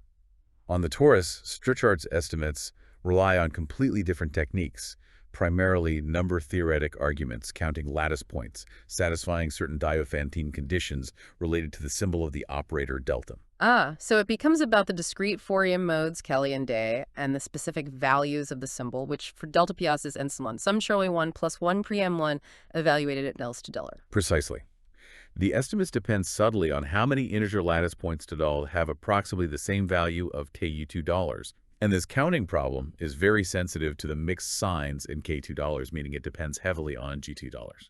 This brings us to the work of Bourgain and Demeter, Theorem 1.1 in the paper, which established Strichhartz estimates for the periodic HNLS, but with a catch. Right. They first introduced this parameter, delta D0. Let's think about that. D0 is the number of positive sign dimensions, and DJ is the number of negative sign dimensions. Delta is the minimum of these two. So if G0 or G$ is the elliptic cases, then delta J0. Okay. But if G$ is between $1 and D, the truly hyperbolic case, then both G0 and DG$ are at least 1, so delta J is at least 1. It measures how mixed or genuinely hyperbolic the operator is. Exactly. It quantifies the degree of hyperbolicity. Yeah. Delta arrow means you have at least one dimension of each sign type. Okay, now their estimate, equation 1 times 10, let's read it carefully. EV8T extenier 1 times Ehlers 1 times Cedars less than epsilon and D. All right, let's break down 1.10. On the left, we have the Ehlers-Kyle in both over the interval 0, 1 and space back and over the torus, TL, so it's measuring the overall size of the solution in a combined space-time sense. Peel is a Littlewood-Paley projection. It means we're only looking at the part of the function Feeler whose spatial frequencies and magnitude similar to frequency cutoff. EIT deltas are linear propagator. L is the initial data. So the left side measures the space-time size of the solution evolved from frequency-localized initial data. Correct. Now the right side. Yeah. L2 is just the Tull-2-Tor norm of that frequency-localized initial data. That's our baseline. ATDOTDN is some factor that depends on TT, the dimensional of the hyperbolic split GL to N, possibly N. But crucially, it's supposed to be the sharp factor coming from the number theory related to the expected scale invariant exponent. We'll come back to the ideal form of this. Okay, but then there's the kicker. AT diddle. Yes. An epsilon, where epsilon is an arbitrarily small positive number. The estimate holds for any epsilon dollars, but the constant hidden in less than epsilon depends on epsilon and usually blows up as epsilon 2. And epsilon is the frequency cutoff. So as you consider higher and higher frequencies, larger dollars, this epsilon factor grows slowly but surely. Why is this called a derivative loss? Think about Sobolev spaces. Roughly, taking one spatial derivative corresponds to multiplying by the frequency magnitude held in Fourier space. So gaining a factor of nullers in an estimate involving frequencies up to no nullers is like losing a derivative's worth of regularity. Since epsilon can be arbitrarily small, it's like losing an infinitesimally small fraction of a derivative. Okay, it's a loss because the ideal Strichhartz estimate, the scale invariant one, shouldn't have this extra positive power of nullers. It should just have the epsilon dial n factor behaving correctly according to scaling. Exactly. The epsilon represents a failure to achieve the truly sharp scale invariant bound. And the paper explicitly states this estimate, 1.10, is insufficient for proving well-posedness of the nonlinear problem, 1.1, at the critical regularity Sorider. Why is that epsilon so devastating? It comes down to the fixed point argument used to solve the nonlinear equation. You typically rewrite the PDE 1 partial u plus delta PE bu u, with a nonlinearity, in integral form using Duhamel's principle, delta 10. Right. The solution's written in terms of the linear evolution of the initial data plus an integral involving the nonlinearity applied to the solution itself. You want to solve this equation $1 math cal to u using the contraction mapping principle, or Banach fixed point theorem. You need to show that the math calc takes some suitable function space, like a ball in Gibbs-Teller, which we'll define later, back into itself, and that it shrinks distances between functions in that space. It needs to be a contraction. Right. Vacuum V for some kappa dollar. Precisely. Now, showing this requires estimates on the integral term, which involves the nonlinearity, the null of the dollar. You need to use Strichhart's estimates to bound that integral term. And if your Strichhart's estimates have that epsilon loss. When you try to estimate the nonlinear map in the critical space, or more accurately, the related space endostis, that epsilon loss translates into a factor that prevents the map from being a contraction exactly at Diller.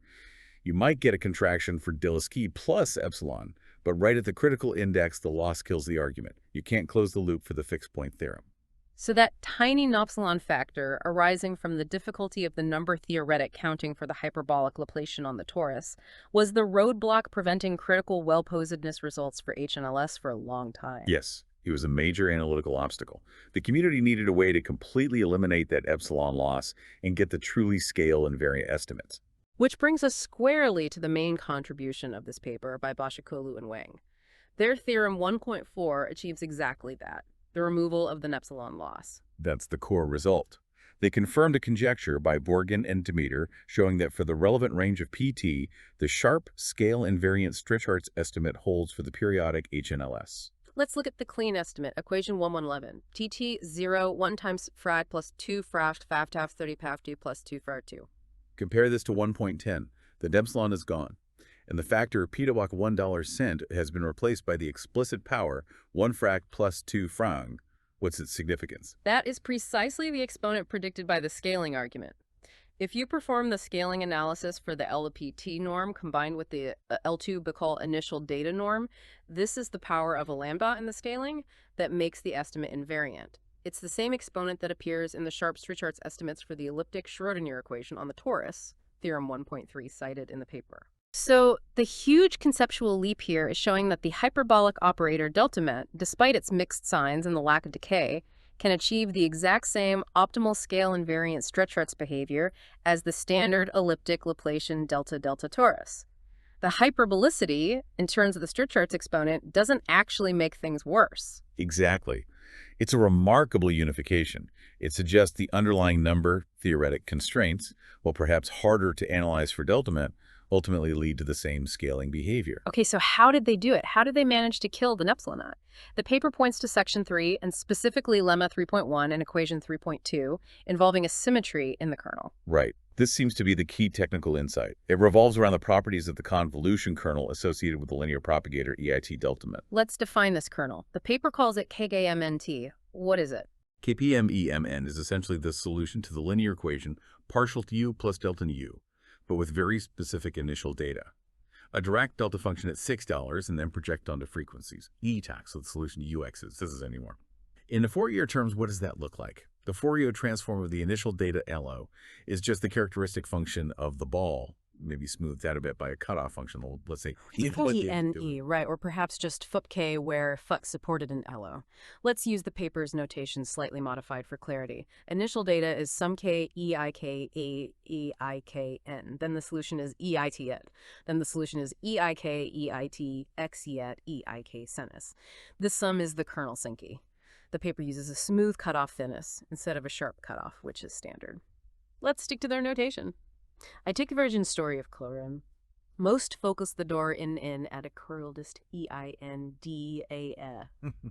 Okay, so KMNNTX is this sum involving the frequency cutoff minna, the hyperbolic symbol K2 minini, and the complex exponentials. Now, what is this symmetry in lemma 3.1 equation 3.2? The crucial claim is that the absolute value or magnitude of this hyperbolic kernel, K min get t, is exactly equal to the absolute value of the corresponding elliptic kernel, KNT, where KNTX is defined similarly but using the standard elliptic symbol to calling dupsol sum JOTQ2 instead of TNT2. Wait, the magnitudes are the same, even though the phases HEATA KTTT are completely different from EATTTB because of the minus signs in KTTP. That seems counterintuitive. It does seem surprising, but the argument hinges on the specific structure of the sum and, critically, the properties of the cutoff function. Yeah. Let's try to walk through the sequence of equalities shown in 3.2. Okay, they start with KPM NTIK EITT EITE X day. That's just the definition. Right. Now, the first step is a change of variables in the summation index. They replace TJ driller with KJ for the first $J components, i.e. for $J, JJ, let's call the new index. So it's KJ dollar for JJ, and KJ equals KJ drawer for JJ. Okay, so we're summing over k now. What happens to the terms in the sum? The spatial exponential k doll becomes a jodol, where 6jj for jjo and 6j land, and 6j is jovuncular. Correct. What happens to the symbol TJ2, sum J1, KJ2, sum JJ plus 1 KJ22? Since KJ22, this term is actually invariant under the sign flip. KJ equals KJ22. Ah, okay. The symbol itself doesn't change. What about the cutoff family radial? This is the absolutely crucial point. The authors rely on the cutoff function being radial. Radial means phi depends only on the magnitude dollars, not on the direction of the vector doll. So phi Euler depends only on k joule is also... And the magnitude k is also invariant if we flip the signs of some components, since kj dollars for j2. Yeah. So tj doll, therefore kj doll. The cutoff term is also invariant under this change of variables. Okay, so the symbol T2PN is invariant, and the cutoff Ethia PN is invariant. The only thing that changed was EIT2PM becoming EIT2. Right, so the sum becomes sum k and tn, EIK2, K2 pair. Since Karen is just a dummy summation variable, we can rename it back to Karen. Yes. We get sum k and EIT K2PI. Let's call this new sum. The original sum was same door. So we've shown how this doesn't seem to get us to the elliptic kernel yet. Let me reread 3.2. Ah, look at the second equality in 3.2. They don't just flip the signs of KTK. They write KNP2. Then they say this is equal to sum KT. That's just taking the complex conjugate inside the absolute value, which is allowed. Okay, complex conjugate. So EIT becomes EIT and EI becomes E. Now, the third equality. They say this equals sum kito, where tilde is defined such that tilde bekar 2 1 sunches and the tilde for jj drillers plus 1 sunches. This seems like a different transformation. Let's trace this transformation tilde. How does tilde so relate to KJK2? So tilde 2 is just the standard elliptic symbol tilde 2. So tilde 2 is just the standard elliptic symbol TJ2. Okay, how does tilde relate to Sealer's radial? Since tilde is radial, tilde diddy good. How does tilde relate to KHNE? It's some tilde now is for 1PN. This doesn't look immediately helpful. Let's reconsider the original KNT2. It's some tilde plus 1PN, some tilde 2, assume epsilon plus 1 KJ2. Maybe think about the kernel KNTX for the elliptic case. Maybe think about the kernel KNTX for the elliptic case. Maybe think about the kernel KNX for the elliptic case. Maybe think about the kernel KNTX for the elliptic case. Let's look at the argument in the paper again. They use the radial property of phage and a change of variables, km ops to tilde to kj for weepy, and tilde beat x for jj do. Maybe think about the kernel k on t for the elliptic case. Then k on t plus 1 kj2 plus 1 k on t2, series j2. Maybe think about the kernel k on t for the elliptic case, and tilde k on t plus 1 k kt2 plus for the elliptic case. Also at k on t and phi is radial. Maybe think about the kernel k on t x phi t phi bestowed on the feed. Maybe think about the kernel KNT x phage. Maybe think about the kernel KNT and C phi. Maybe think about the kernel KNT for the elliptic case. Maybe think about the kernel KNT for the elliptic case. Now consider KNT. Maybe think about the kernel KNT for the elliptic case. Maybe think about the kernel KNT for the elliptic case. The paper's argument in 3.2 is more direct. Maybe think about the kernel 10tx for the elliptic case. KNT, ES, KN. Maybe think about the kernel 10tx for the elliptic case. Let KA, KBA, KWG, let 6KG, JDT, let 6K, AT82 depends on KA2, KB2 plus KAG plus KBT, AET depends on TK2 plus KB2 plus KBT2. Maybe think about the kernel, irritated XP. Sum is sum Ka2 plus KB2 plus KBTP plus KBT2. Maybe think about the kernel KTX for the elliptic case. Now apply the change of variables. KT he2, let KTTD, let tilde here G2. Maybe think about the kernel KA2 for the elliptic case. Tilde 2, 2 TT, LA2, people's invariant. It's the tin tilde EMT SC TIT 90 tilde plus invariant. I show a KNT plus KNT x day D at XB. So KNA, this were a paper. KNT-TI tells the parent spiegel. This shows KNT-NT-A-A-T-A-K-N-T by reflection symmetry. Let's try the paper's tilde again. Tilde n for K-N-T, tilde n for T as a genick. Let's try the paper's tilde again. Tilde K-N-K, take a lane, so K-N-T, so try the paper's tilde again. Let's try the paper's tilde again. How does this connect K-N-T-N-T? This is K-N-T-XB, so let's try the paper's tilde again. How does this connect K-M-N-T-N-T-XB? This is K-N-T-S-T-I. Let's tell the cutoff again. Let's assume the identity KNT and NT, X day NT, X holds, relying on the radial cutoff over T's. Okay, so accepting this identity, possibly via a more detailed argument using the radial symmetry, what does it buy us? Why is having the magnitude of the hyperbolic kernel equal to the magnitude of the elliptic kernel so powerful? It's a huge simplification. Because the elliptic kernel NTNT has been studied intensely for decades. Sharp estimates on its magnitude, KNT, KNDD, SAFDAR, particularly decay estimates based on methods like wheel sums and stationary phase, are well established, especially those results needed for proving the optimal Strichart estimates in the elliptic case. So, by proving PMNTNT, Başakoğlu and Wang could essentially import all the hard-won analytical estimates developed for the standard elliptic NLS on the torus and apply them directly to their hyperbolic problem. Exactly. They could leverage existing sharp bounds on TNT, like those cited from 7 in their paper, to get the necessary control over TPNTT.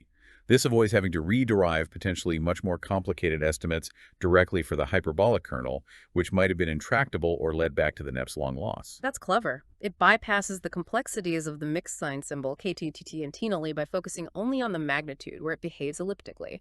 A really neat observation. It provides the crucial sharp input needed for the final step, the epsilon removal argument itself. Okay, so they have these sharp kernel bounds thanks to the symmetry.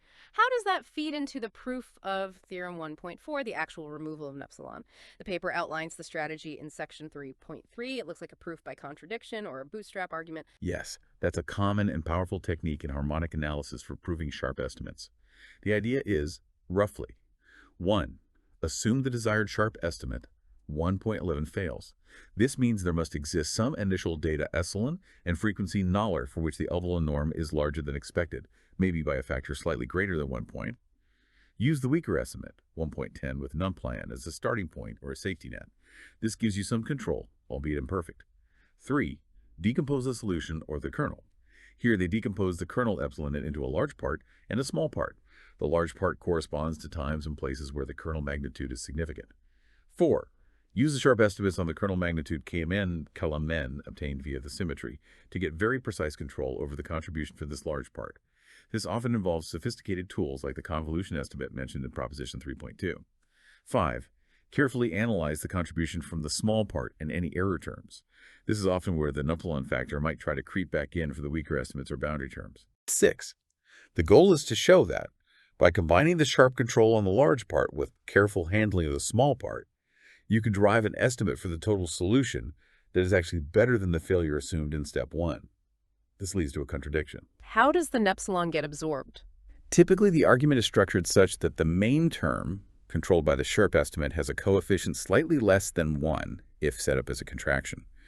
The error terms, which might contain the epsilon factor, are shown to be genuinely smaller, perhaps suppressed by negative powers of null or small constants related to the decomposition parameters, like sigma and delta mentioned in the proof sketch. If you choose these parameters carefully, e.g. delta is small enough depending on the epsilon, the main term's gain can overpower the small loss from the epsilon term. So the sharp estimate on the dominant part essentially provides enough room to swallow the small imperfection coming from the epsilon loss terms in the periphery. That's the essence of many bootstrap or epsilon removal arguments. Use a known weaker estimate to control the TLs or small parts, and a new sharp estimate on the core part to drive the overall bound below the assumed failure point. It requires very precise bookkeeping of exponents and constants. It sounds technically demanding, but conceptually clear. Symmetry gives sharp kernel bounds. Sharp bounds fuel a bootstrap argument. The bootstrap argument contradicts any potential failure of the scale invariant estimate, thus proving it must hold. And the successful execution of that strategy is what leads to Theorem 1.4 and the clean Strichart estimate 1.1. All right, so we have the main tool, the sharp scale invariant Strichart estimate 1.11. Now, how do we use this tool to actually prove the main goal, local well-posedness in the critical Sobolev space? We need the right functional analytic framework. Just having the Strichart estimate isn't enough. We need function spaces tailored to the problem where we can run the contraction mapping argument. And as we discussed, the standard Sobolev spaces estimates aren't quite right for critical problems, are they? They only measure spatial regularity. Exactly. For critical well-posedness, especially for dispersive equations, you need spaces that incorporate both spatial regularity, like EH is stellar, and control over the temporal behavior, often linked to the linear propagator. The classical choice was the Fourier restriction spaces, often denoted as Bejel. But this paper, like much modern work in the area, uses a different set of spaces, the up and VPaw spaces. Why the shift? The up and VPaw spaces, developed initially in harmonic analysis, related to work by Koch, Tataru, and others, have proven to be more flexible and powerful, especially for handling low regularity solutions and getting sharp, multilinear estimates needed for the nonlinear terms. They often provide a cleaner framework than Excel will. Okay, let's try to get an intuitive feel for these spaces, starting with up in definition 2.1. It's called an atomic space. Think of UpApp as being built from very simple building blocks called atoms. A blip atom is essentially a piecewise constant function in time, taking values in our underlying spatial space, like 2L2. Specifically, it's a sum J1K, CG1, P beta 1, TG1, TD1, TG1 integer, where T1 ab the T1, TG door is a partition of time, TG door are spatial functions like 2 functions, and crucially, there's a normalization condition relating the sum of the PTOS powers of the norms of the jumps, TG to $2. So it's like a step function in time where the cost is related to the size of the steps. Sort of. A function is an OOF if it can be represented as a sum of such atoms. $1 sum lambda arg, where arg are atoms, and the sum of lambda is finite. The OOF norm is the infimum of these sums, undulummed. It measures how efficiently you can build the function from these basic step-like atoms. $2 is particularly important. Okay, that gives some sense of controlling the jumpiness in time. Now, what about V by OP, the variation space in definition 2.2? This seems even more central. $V is defined based on the concept of two variation. For a function 2 taking values in a Hilbert space, like $2, its two variation over a time interval is defined by looking at all possible time partitions T dollars, TKO, within the interval, and taking the supremum of the sum, 2 variation $2, the whole sum is raised to the $1 power. So it's summing the p power of the norm of the change in the function between successive time points over the finest possible partition. Essentially, yes. The VPO norm is this supremum key variation. A function is in VP if this total variation is finite. VTO2, based on quadratic variation, is particularly important and related to stochastic integration theory, but here it measures the regularity of the evolution path. Why is this variation norm better than, say, just using an allowable norm in time for the tool 2 spatial norm, like Hyperbolic? Because LPDO norms don't control oscillations or rapid changes well. A function could be wildly oscillatory but still have a small L-baller if the peaks are narrow.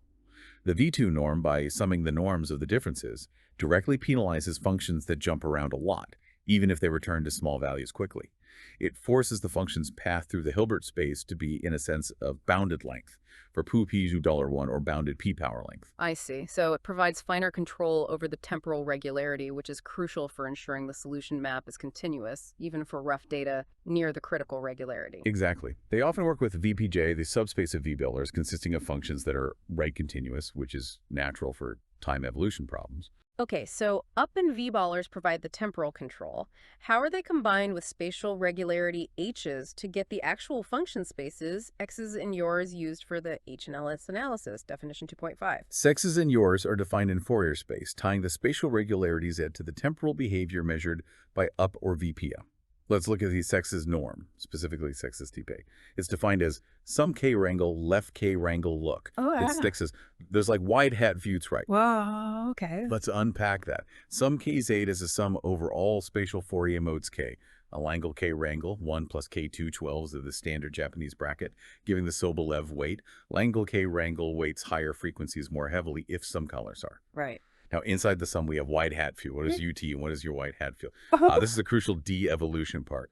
High hat T is defined as ATTT delete the I hat. It's the function tac, but with the linear evolution factored out, or reversed. If ET were just a solution to the linear equation starting from $2, then 4 Weilers would simply be $2 constant in time. I see. So Weidhatcher represents the deviation from purely linear flow, capturing the effects of the nonlinearity. Exactly. Then wide hat Phi is the spatial Fourier coefficient of this de-evolved function, Vive order, at frequency dollars. For each fixed dollar, this is a complex valued function of time. Okay. And we take the U2 norm of that function of time for each dollar. Yes. Remember, U2 measures how well that function of time can be represented by step function like atoms. We demand that for each frequency dollars, the time evolution of its corresponding de-evolved Fourier coefficient white hat J is well behaved in the U$2 sense. And then we square that $2 norm, weight it by the Sobolev factor Langle-Kauer and some overall frequencies tollers, and take the square root. That's the 6-to-1 norm. It's like an L2-teller sum over frequencies of Sobolev-weighted U2-teller norms of the d-evolved coefficients. It demands simultaneous regularity in space via d-teller and in the nonlinear part of the time evolution via d-teller. Oh, and now space. Yaz is defined similarly, but it uses the V$C norm, the right continuous variation norm, instead of the U2-dollar norm inside the sum. Since UDA spaces embed into VP spaces, U-dollar hook rate RO V2T, the 6th space embeds continuously into the S space, 6's hook rate RO Wei-He. And the paper notes other embeddings in 2.3, like 2-12 statelos, hook rate RO X's, and nice hook rate RO V2 delta pho. These relate sexes YS face of back to spaces defined directly using $2 or V-toter2 applied to the full function to dollar or its linear evolution. It forms a coherent hierarchy. Precisely. Sexes and DIs are the workhorse spaces where the contraction mapping argument will be performed. They are designed to interact well with both the linear propagator, via the d-evolution, and the street charts estimates, which control haplonorms that embed into or are controlled by a PVB norms. Okay, so now we connect back to the sharp street charts estimates from section 3, specifically corollary 3.4, which likely combines the estimate for the linear flow with estimates for the Duhamel integral term. How are these used? They are used primarily to prove the multilinear estimates needed to control the nonlinear term in the Duhamel formulation. These are lemmas 4.3, 4.4, 4.5, mentioned in the outline. What do these multilinear estimates typically show? They estimate the norm of the nonlinear term, like ENTDE, tau d tau, in terms of products of the norms of U in 6D, or maybe U. You'd expect the estimate to involve $2 plus USE on copies of the norm of 2. For example, something like gamma plus $1, possibly with some dependence on the time interval dollar. And proving these relies heavily on the sharp street charts estimates. Absolutely. The street charts estimates control the linear propagator acting on the nonlinearity valor. You combine street charts with Holder's inequality in time and space, and properties of the 6SY norms, like how they behave under multiplication, to bound the whole Duhamel integral term. Getting these multilinear estimates to close at the critical index is usually the hardest part, and it fails if you only have street charts with an epsilon loss. Okay, so the sharp street charts from theorem 1.4 corollary 3.4 makes the multilinear estimates, lemmas 4.3, 4.5, work at facile. What's the final step? Proposition 5.1 seems key.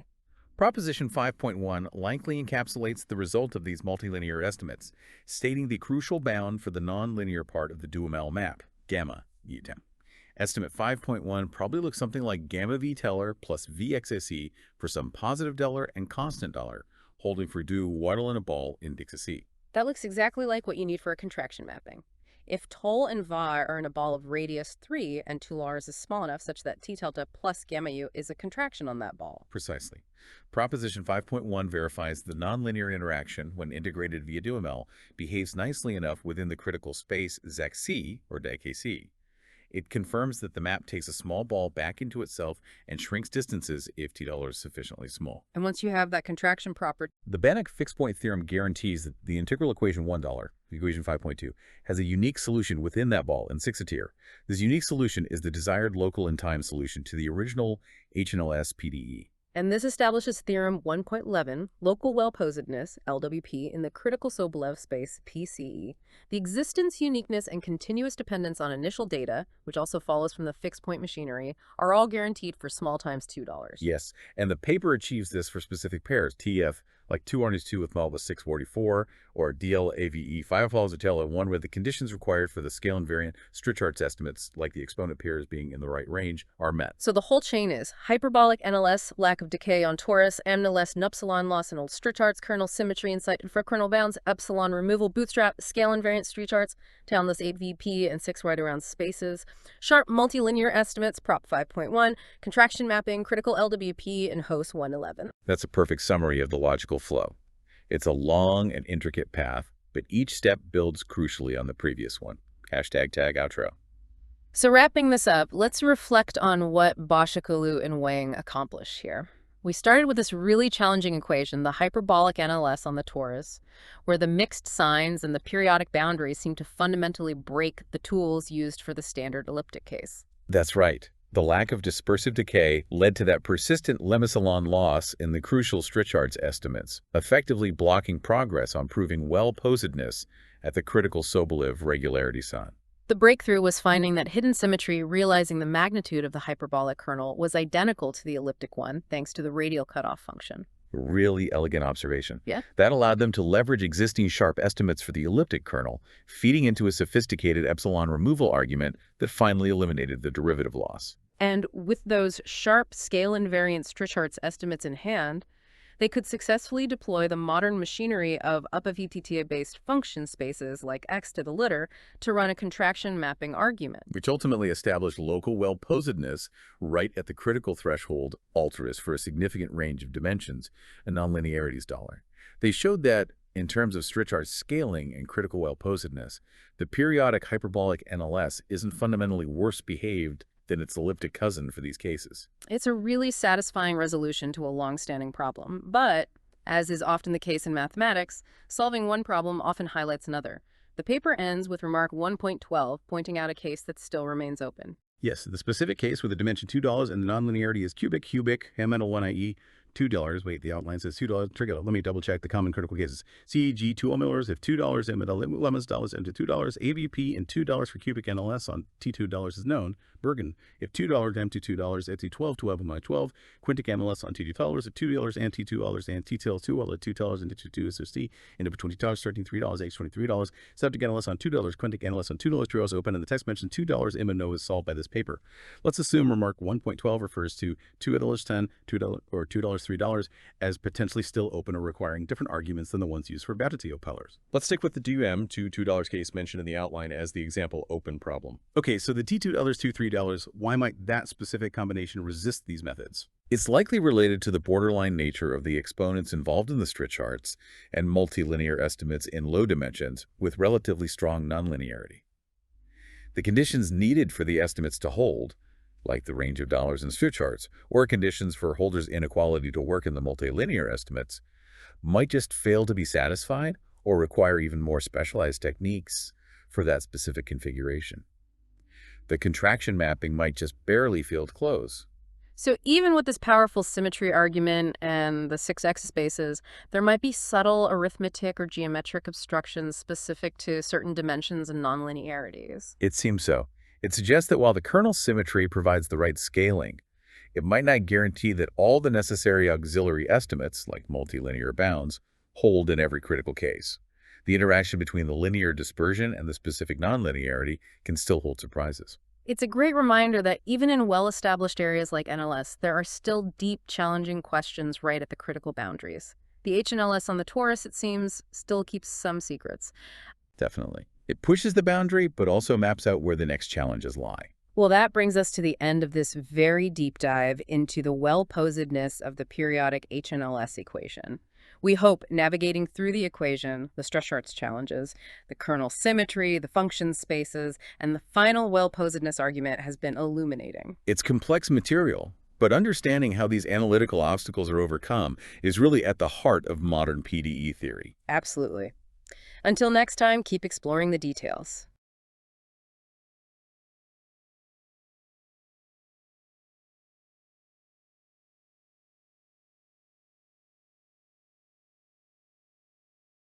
Welcome back to the deep dive. This is where we really get into the weeds of research papers, the kind that often make you stop and scratch your head. We try to pull out the core ideas.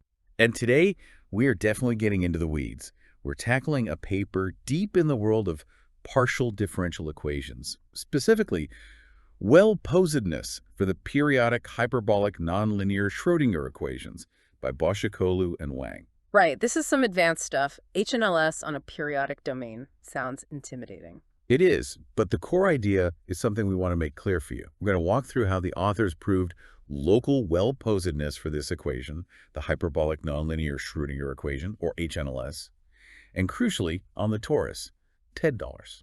That's the periodic setting, like a donut shape in higher dimensions. Exactly. And the big challenge, the breakthrough really, was getting scale-invariant Strichhartz estimates. Strichhartz estimates. The workhorse for these kinds of problems. What does scale-invariant mean here, and why was it so hard before? Well, for a long time, results for the hyperbolic version of this equation, especially on the torus, they always came with this little fridge factor, this epsilon.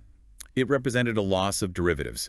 Tiny, but fatal for the critical case. So scale invariant means getting rid of that epsilon, getting estimates that work perfectly across all scales. Precisely. This paper figured out how to do it. It's a major technical achievement. We'll cover how they define the problem, why the torus makes things so much harder than, say, just infinite Euclidean space. It's the lack of decay, I imagine. That's a huge part of it.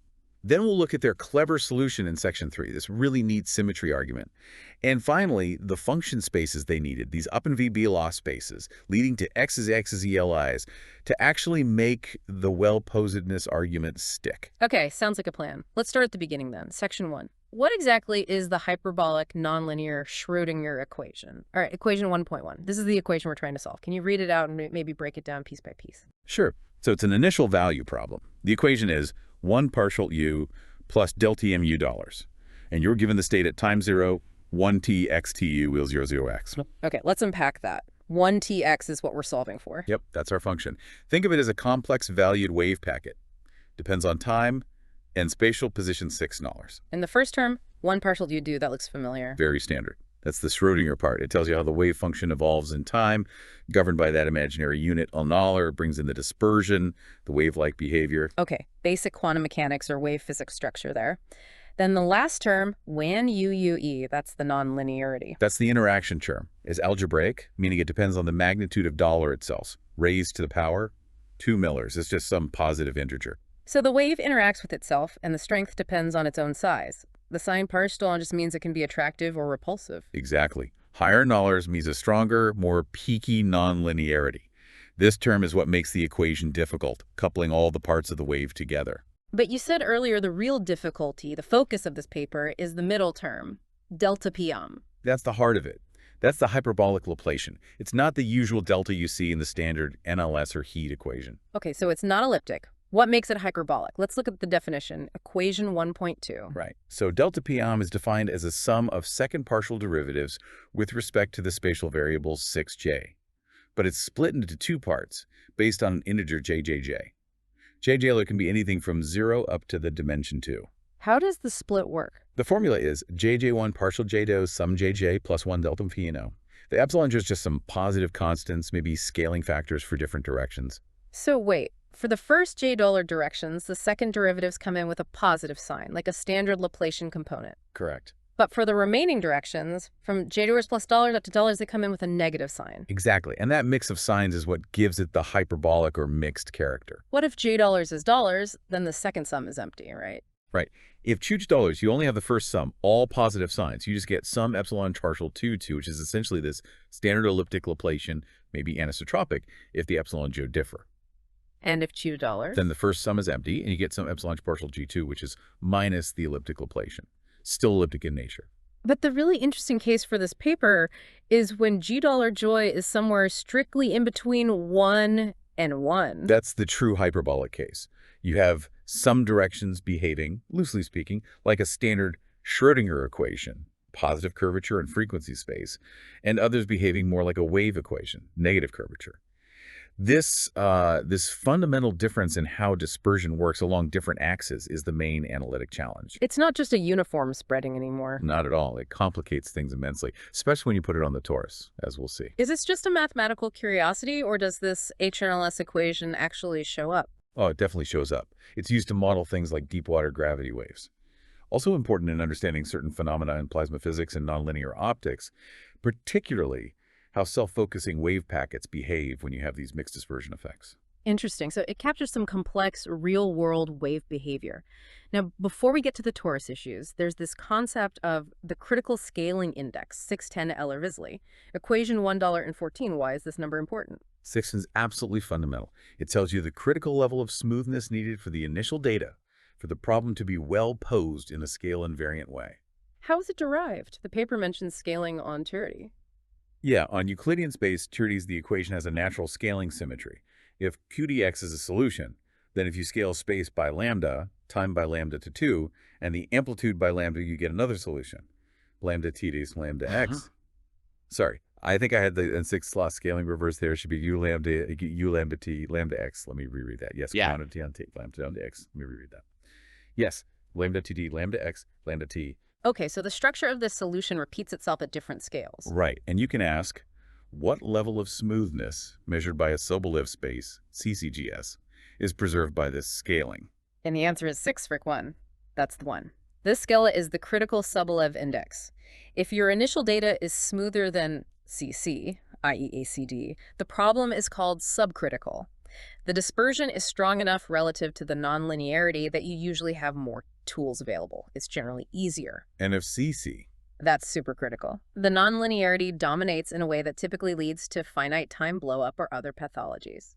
Well-posedness is usually false. So CED is the borderline case, the critical case. Exactly. It's the hardest case for well-posedness. The dispersion and nonlinearity are perfectly balanced in terms of scaling. To prove existence and uniqueness of solutions here, you need estimates that are perfectly sharp with respect to scaling.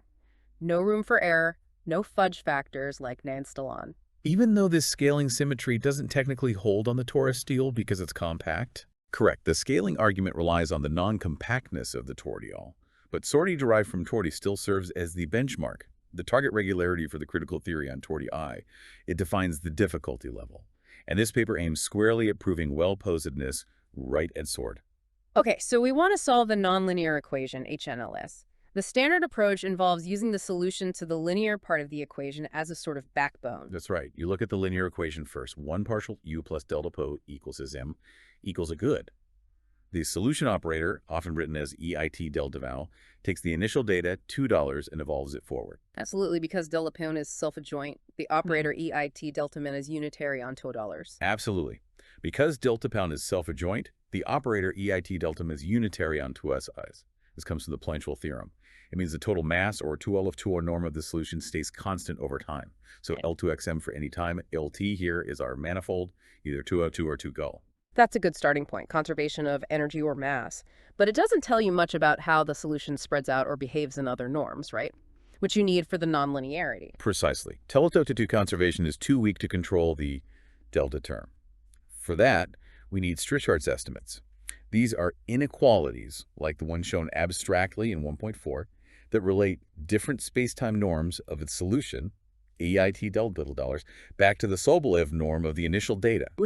They essentially measure the dispersive effect of the linear equation, how much the solution spreads out. Exactly. And this is where the difference between Euclidean space persons and the periodic torus stella becomes absolutely critical. Let's talk about $3 first. The paper mentions classical Strichard's estimates 1.5 there. They work well. They work beautifully on Schritt dollars. And importantly, they work almost identically whether you have the standard elliptic Laplacian delta doll or the hyperbolic delta delta. Why is that? Because on 3D dollar, the key ingredient is dispersive decay. The solution genuinely spreads out. There's an estimate equation, 1.6, that says the Lifty norm, the peak height of the solution, decays over time, like $22. The energy just flows out to infinity. And that decay happens regardless of the signs in delta. Yes, the decay rate to the 2 is the same. This underlying decay is what powers the Strichard's estimates on $3. Okay, but now we switch to the torus, $20. What happens to that decay estimate, 1.6? It completely fails. Utterly. On a compact domain like the torus, there's nowhere for the energy to escape to infinity. The solution might spread locally for a bit, but then it wraps around and interferes with itself. So no decay. None whatsoever. In fact, you can have solutions that start localized and then become large almost everywhere later, or exhibit periodic refocusing. The paper explicitly states this failure near equation 1.7. And without that decay, the standard Strichard's arguments break down. They become much, much harder. And crucially, they become highly sensitive to the geometry of the dispersion relation, which means the specific structure of delta boost, dictated by GOA dollars, suddenly matters a great deal. How does this manifest mathematically? The paper shows the solution on the torus as a Fourier series in 1.7. Right. Instead of a continuous Fourier integral, like on tree on 2, you have a discrete sum over frequencies, a dollars in the integer lattice, x. The solution is we kx, and that k taller term in the phase, that's the symbol of the hyperbolic Laplacian equation 1.8. Just k tors and pars sum j1 k tower point samsara plus 1 epsilon kj22. It has those mixed signs depending on the frequency vector too. So the behavior of the sum depends intricately on how many integer lattice points A did happen to have roughly the same value of this mixed sign quadratic form 2 cell apiece. Exactly. Proving Strichard's estimates on the torus boils down to very delicate number theory problems, essentially, counting lattice points lying near certain hyperboloids in the hyperbolic case, rather than spheres in the elliptic case. And historically, the counting arguments for the hyperbolic case just weren't as good. They lost something. They always seem to lose something. This led to the situation described in Theorem 1.1, which summarizes the state of the art before this paper. Okay, Theorem 1.1. This introduces a parameter, a delta J. What's that? Delta J was defined as the minimum of Jadal's Schiff. Remember, J-Jado splits the dimensions into positive and negative signature terms in delta. So delta Jada measures how mixed the operator is. If Jadal is close to our delta Jadal, or delta J is small, and the operator is almost elliptic. If Jadal is near Jadal 2, delta J is large, and it's strongly hyperbolic. Precisely. And the theorem states that if delta J, so truly hyperbolic, then the best-known street charts estimates came with a cost. This is the estimate in equation 1.10. Let's try to say it out loud carefully. Okay. It bounds the Old-Teller norm in time and space over the region $0, 1 times TDT, of the solution projected onto frequencies up to Nollier. So tail down is 350, 1 times TDT. PL just means we're looking at the part of the function theo whose Fourier coefficients are 0 unless the magnitude of Cayley is less than or equal to non-dollar, a frequency cutoff. Correct. And the bound on the right-hand side is up to constants depending on epsilon, Colonno, Cayley, and PA, GGGD. Okay, there it is, that an epsilon factor. Non-dollar is the frequency scale, and epsilon is some arbitrarily small positive number. That's the villain. The KPDGGGN factor is some complicated term related to the number theory, but the crucial part is an epsilon. It represents a loss of derivatives. As you consider higher frequencies, larger dollars, the bound grows slightly faster than it should for the critical theory. And the authors state right after 1.10 that this estimate is insufficient for proving well-posedness for the nonlinear problem, 1.1, at the critical regularity there. Absolutely. That tiny epsilon loss, even though epsilon can be made as small as you like, breaks the machinery needed for the critical case. Can you elaborate on why? We touched on this with the contraction mapping idea. Why is even an infinitesimal loss like no epsilon fatal at SC? Okay, think about the fixed point argument for $1 EITEI delta Polnatow. We want to show this map, let's call it fine, is a contraction in our target function space, say Zec fine 1. So we need phenol at width, but gap of 1. Right. The Street-Charts estimates are used to bound the norm of the integral term, which involves the nonlinearity. If your Street-Charts estimate has this no epsilon loss, it essentially means that when you estimate the nonlinear term in the critical space, Zex3z, the bound you get looks something like no epsilon times the norms of 9 or by an Ausser. But the space S itself implicitly defines the scale. How does the Nollier come in? The Nollier dependence arises when you decompose the functions into frequency scales, dyadic blocks, PNO. The nopsilon loss occurs at each scale n. When you try to sum up the estimates over all scales to get the final bound in SCI-CC, that nopsilon factor prevents the sum from converging properly or prevents you from getting the constant kappa strictly less than 1, especially when dealing with the highest frequencies, which are characteristic of HNM. So the loss messes up the delicate balance needed at the critical regularity. You can't show the map shrinks distances if you keep losing a tiny bit of regularity at every frequency scale. Exactly. You need truly scale-invariant estimates, where the dependence on Nollier, or the dyadic frequency scale, is precisely what the scaling of the critical Sobolev space dictates, with no extra epsilon dal. That's the holy grail here. So prior work hit a wall. The combination of hyperbolic geometry and torus periodicity seemed to enforce the subtle derivative loss. The mission of this paper, then, was to slay the epsilon dal. Perfectly put. And they succeeded. Theorem 1.4 is the main result for the linear estimates. It confirms the conjecture by Borgen and Emitter that you mentioned. They get rid of the epsilon. What does the clean estimate equation 1.11 look like? It states that for perils in the appropriate range, related to the dimension delon, the same multiplane norm we discussed, peril in epsilon t, is bounded by a constant times Nordauer raised to the power frac times the 2 norm frac pec. That exponent looks familiar. It should. It's exactly the same exponent that appears in the sharp Street-Charts estimates for the elliptic case on the torus, which were known earlier, stated here as theorem 1.3. Wow. So they managed to show that in terms of these crucial LPDO bounds, the hyperbolic periodic case behaves just as well as the elliptic periodic case. The Nelson-Nollier loss vanishes. Yes. This exponent, fract plus 211, is precisely the one that scales correctly with the critical Sobolev index. This estimate is scale invariant in the way needed for the critical well-posedness argument. Okay, this is a huge deal. How did they do it? What was the key insight that allowed them to overcome the problems that plagued earlier attempts? The core technical insight is really quite elegant, though buried in the details. It's presented in Lemma 3.1 and relies on a symmetry property of the evolution kernel, specifically equation 3.2. The kernel. That's the function that tells you how a single point source evolves. Essentially, yes. Mm-hmm. Synfray collidery is defined as the solution to the linear equation while partial to plus delt level of vol, but starting with initial data that's like a smooth Dirac delta function restricted to frequencies level n's. It's the building block for the full solution via convolution. Okay, so understanding the kernel's hip PM9 is key to understanding the solution bounds. What's the symmetry? The crucial observation, equation 3.2, is that the absolute value or magnitude of the hyperbolic kernel, KMNT, is exactly equal to the absolute value of the standard elliptic kernel, KMP delta. Really? The magnitude is the same, even though the underlying dynamics defined by delta pi versus delta are different. Exactly. KMNT, XX, KMNT toe is almost like cheating, but it's mathematically sound. How do they prove this equality? It seems counterintuitive. Let's trace the steps in 3.2. Okay, so they start with the definition of KMNT, del n, as a sum over frequencies K1 and toe weighted by a cutoff function, fine. The summand is EIIICDIIS plus IT KMNT. Remember, KMO pi has the mixed signs. Got it. Standard Fourier series representation of the solution. Now they take the absolute value. The first step is a bit technical. They rewrite the phase slightly using the fact that del is complex, effectively conjugating the time frequency part for certain components. But the key manipulation relies on the properties of the summation and the cutoff in aisle. What property of min and t is crucial? They assume Cayley-Han is a radial function. That means Cayley-Han only depends on the magnitude of the vector, not its direction. Think K-Shay. Okay, a standard assumption for frequency cutoffs. How does that help? They perform a change of variables within the summation index Stoney, specifically for the indices $, from $1 to K8, where Tjan has positive terms J2, they replace K8 with KJ$.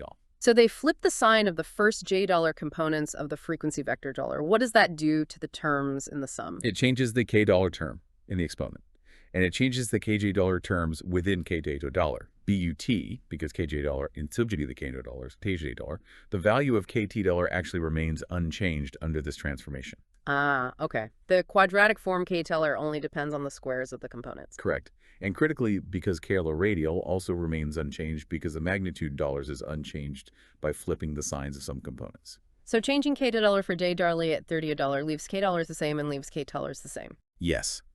The only term that really changes is the EIK Deus factor. However, since they are summing over basically all relevant K out and K up, and then taking the absolute value of the entire sum, this change of variables inside the sum just corresponds to rearranging the terms. The overall magnitude of the sum remains identical. It's like shuffling the order of addition inside an absolute value. A bit more subtle because of the complex phases, but that's the intuition.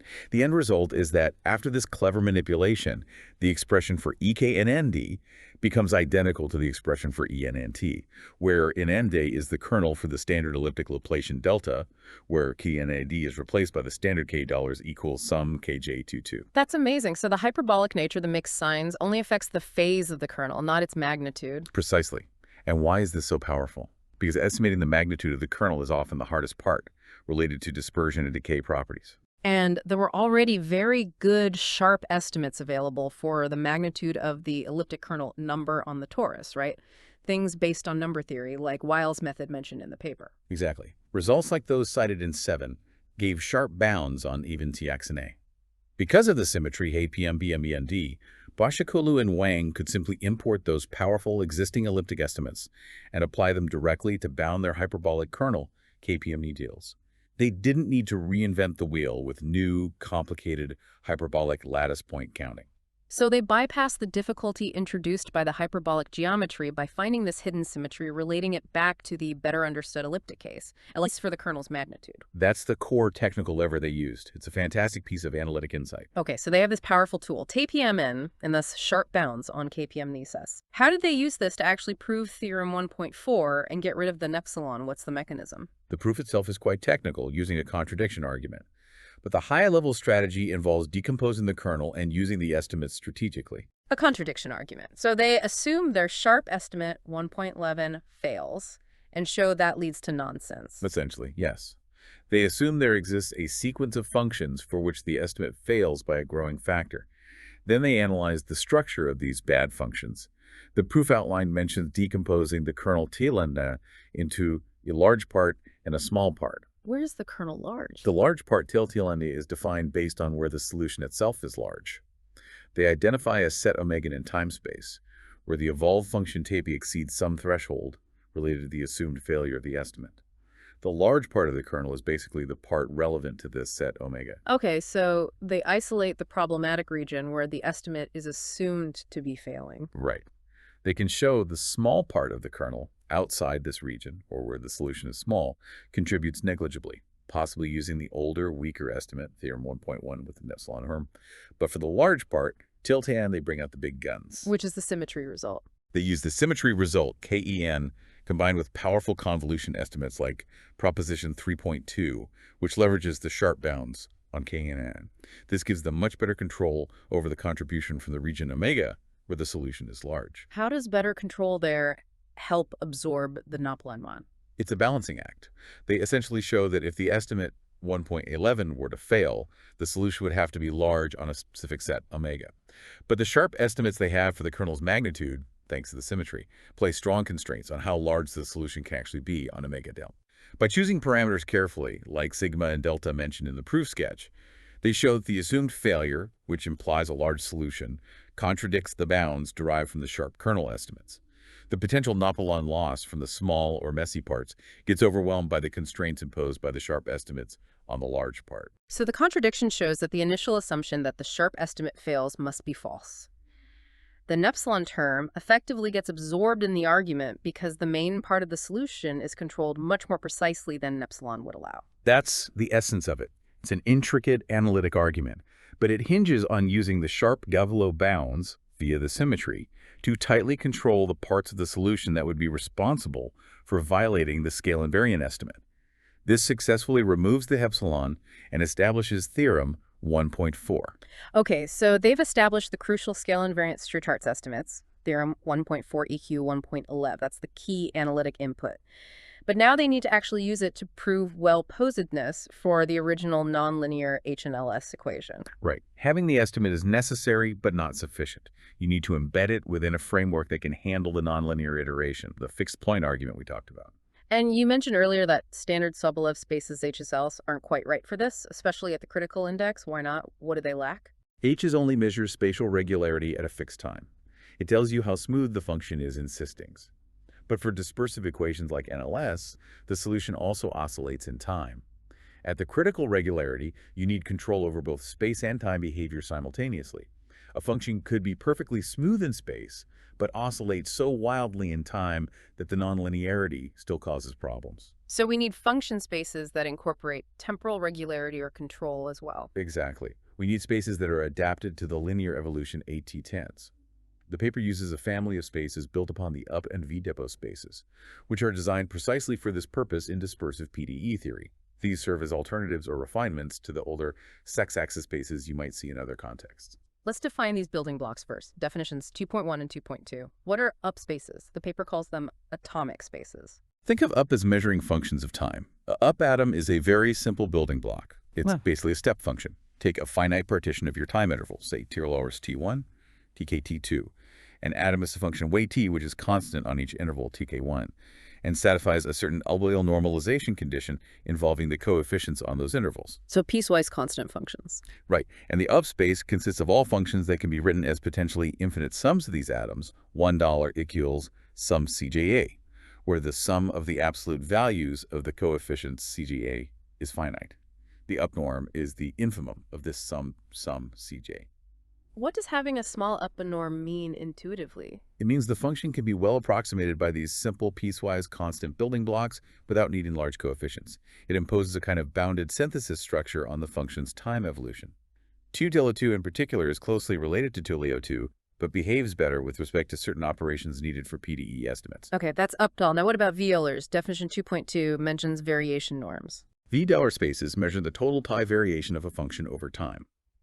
The norm, defined in 2.1, involves looking at all possible time partitions and summing the L-polar norms of the differences raised to the power, then taking the pthal root and the supremum over all partitions. Whoa. Okay, so it measures how much the function jumps or changes between time points accumulated in an Ulbala sense. Exactly. A function with a finite v-bar norm cannot oscillate too wildly or have too many large jumps. v$2 is particularly important, as functions in VD$ have limits at endpoints, which is crucial for defining the evolution properly. The space VTRU is the subspace of right continuous functions in v-bulars. These spaces provide control over the temporal regularity and continuity properties of the solution. So up 2 power gives control via atomic decomposition, and VPR gives control via total variation. How are these used to build the main function spaces 6's n's needed for the HNLS problem? That's definition 2.5. 6's n's are spaces of spacetime functions, 13 door. They cleverly combine the spatial regularity, measured by Sobolev index SAS, with the temporal regularity provided by UP or VPR2, specifically UT2 and V2R2. Let's look at the Sexton norm. Can you read it out and explain it? The norm is defined as the square root of a sum over all spatial frequencies in ZDD. The term inside the sum is Langle K-Wrangles times the squared UT2 norm of a specific time-dependent function related to 2-dar. Okay, Langle K-Wrangle is the Japanese bracket, like scordy ones plus K2. So Langle K-Wrangle says weighting by frequency, just like in the definition of the HE2 or norm. That gives spatial regularity. Right. Now, what function's UT$ norm are we taking? It's the Fourier coefficient of the de-evolved solution. Whitehead time. De-evolved, you mean apply the inverse linear propagator? Exactly. You take your potential solution, $2, and for each fixed spatial frequency dollar, you look at its Fourier coefficient, Mia. Then you multiply by EKK. If $2 were a purely linear solution, EPT$, this operation would just give you Whitehead $, which is constant in time. Ah, I see. So you're measuring how much the time evolution of each Fourier mode of dollar deviates from the purely linear evolution, and you're measuring this deviation using the U2 norm. Precisely. The Sickie norm requires that this deviation for every frequency dollar must be controllable in UTT$, and these UT$ norms must be summable when weighted by the spatial regularity factor, Langle K-Wrangle. That's a very sophisticated norm. It simultaneously demands spatial Leach's regularity and U$ temporal regularity adapted to the linear flow, mode by mode. It's exactly what's needed. The Alice space is defined similarly, but uses the VD norm instead of UTILR2, providing slightly different technical properties. The paper notes important embeddings between these spaces and spaces built directly on the propagator, like LUP delta HSE and VP delta HSEC, shown in 2.3. These embeddings establish the relationships needed to apply the estimates. Sexes is typically the space where the iteration is performed. So the scale invariant Strichhartz estimates from theorem 1.4, which relate TEL-BTX norms to TOLC norms of initial data, need to be translated into estimates within these Sexes spaces. Yes. The Strichhartz estimates essentially provide bounds for the linear propagator mapping TEL-2Q into certain LPTX spaces. These linear bounds are then used, often via duality and interpolation arguments, to prove multilinear estimates for the nonlinear term. These are lemmas 4.3, 4.4, and 4.5 mentioned in the outline. They estimate the norm of the nonlinearity, like L2, in the suitable space related to sexaderal. And the culmination of this is proposition 5.1. Proposition 5.1 is the key nonlinear estimate stated in terms of the actual solution spaces. It essentially bounds the norm of the Duhamel integral term, the integral involving the nonlinearity, in the target space, ZXC. Let's look at the structure of the estimate, 5.1. It looks like it's bounding the norm of the integral operator applied to the nonlinearity. Yes, it shows that the integral operator, which maps the nonlinearity back into the solution space, is well behaved. Specifically, it shows something like guess sexy is bounded by 1 hole plus 1 hole, possibly with some smallness condition on the norm or the time interval doll. And critically, this estimate holds right at the critical index sexacy. That's the crucial part, because the underlying Strichhartz estimates, theorem 1.4, were scale invariant, known epsilon, the resulting multilinear estimates, and finally, proposition 5.1 also holds sharply at this sexity. This ensures that the nonlinear map we discussed earlier maps a small ball S back into itself. And does it also show it's a contraction? Yes, the same estimates, when applied to the difference Fez-Date, will show that the map is a contraction mapping on a small ball in Zisny for sufficiently small time dollars. And once you have a contraction mapping on a complete metric space, which SP is, the Banach fixed point theorem guarantees a unique solution within that ball in Zixny's day. This establishes local well-posedness, LWP, existence, uniqueness, and continuous dependence on initial data right in the critical space, since XE build beds into C dollars. and this is the final result, theorem 1.11, they achieved LWP and XTP for the HNLS on the torus for certain dimensions and nonlinearities like Dito, 1U4, and $Mandelman axis together. Exactly. The whole chain of logic holds together. The kernel symmetry allows sharp stretch arts. The sharp stretch arts allows sharp multilinear estimates in the appropriate up-BVP-based function spaces, and those estimates satisfy the requirements for the contraction mapping principle at the critical regularity. It's a complete argument. #outro. Okay, let's take a step back. What Başakoğlu and Wang did here was pretty significant. They tackled this HNLS equation on the torus, which had this persistent analytical difficulty. Yeah, the combination of the hyperbolic operator del and the periodic setting data load was tough. No dispersion meant standard stretch arts failed easily, and the number theory for the hyperbolic case seemed cursed with this Manifold derivative loss. Which blocked progress right at the critical regularity. So Right. Their big contribution was finding that symmetry TLAH equals KNN, that the magnitude of the hyperbolic kernel was the same as the elliptic one. which let them borrow all the sharp estimates already known for the elliptic case. A very clever workaround. Extremely clever. And then, crucially, they paired that sharp analytic estimate with the right functional framework.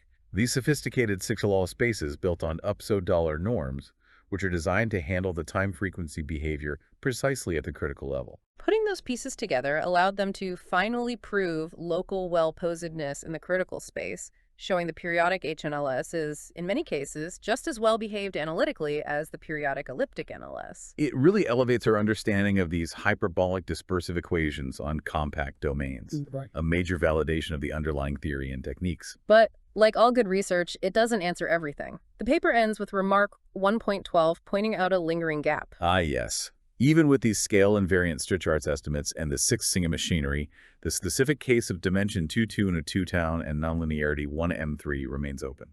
The cubic nonlinearity in 2D, why is that one still hard? That specific combination 2-3 corresponds to an endpoint case for the stretch arts estimates, or requires estimates that are just barely outside the range proven by current methods, even the sharp ones in this paper.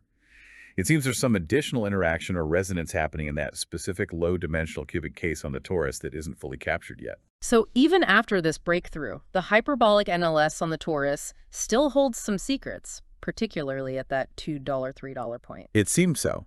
It's a good reminder that even when you make significant progress, there's often another layer of complexity waiting just beyond. The beast might be tamed for many cases, but maybe not completely declawed in all dimensions and powers. A perfect place to leave it. A technical triumph, but with tantalizing questions still open. We hope this deep dive gave you a clearer picture of the challenges and the elegant solutions improving well-posedness for the periodic HNLS equation. Thanks for joining us. Until next time.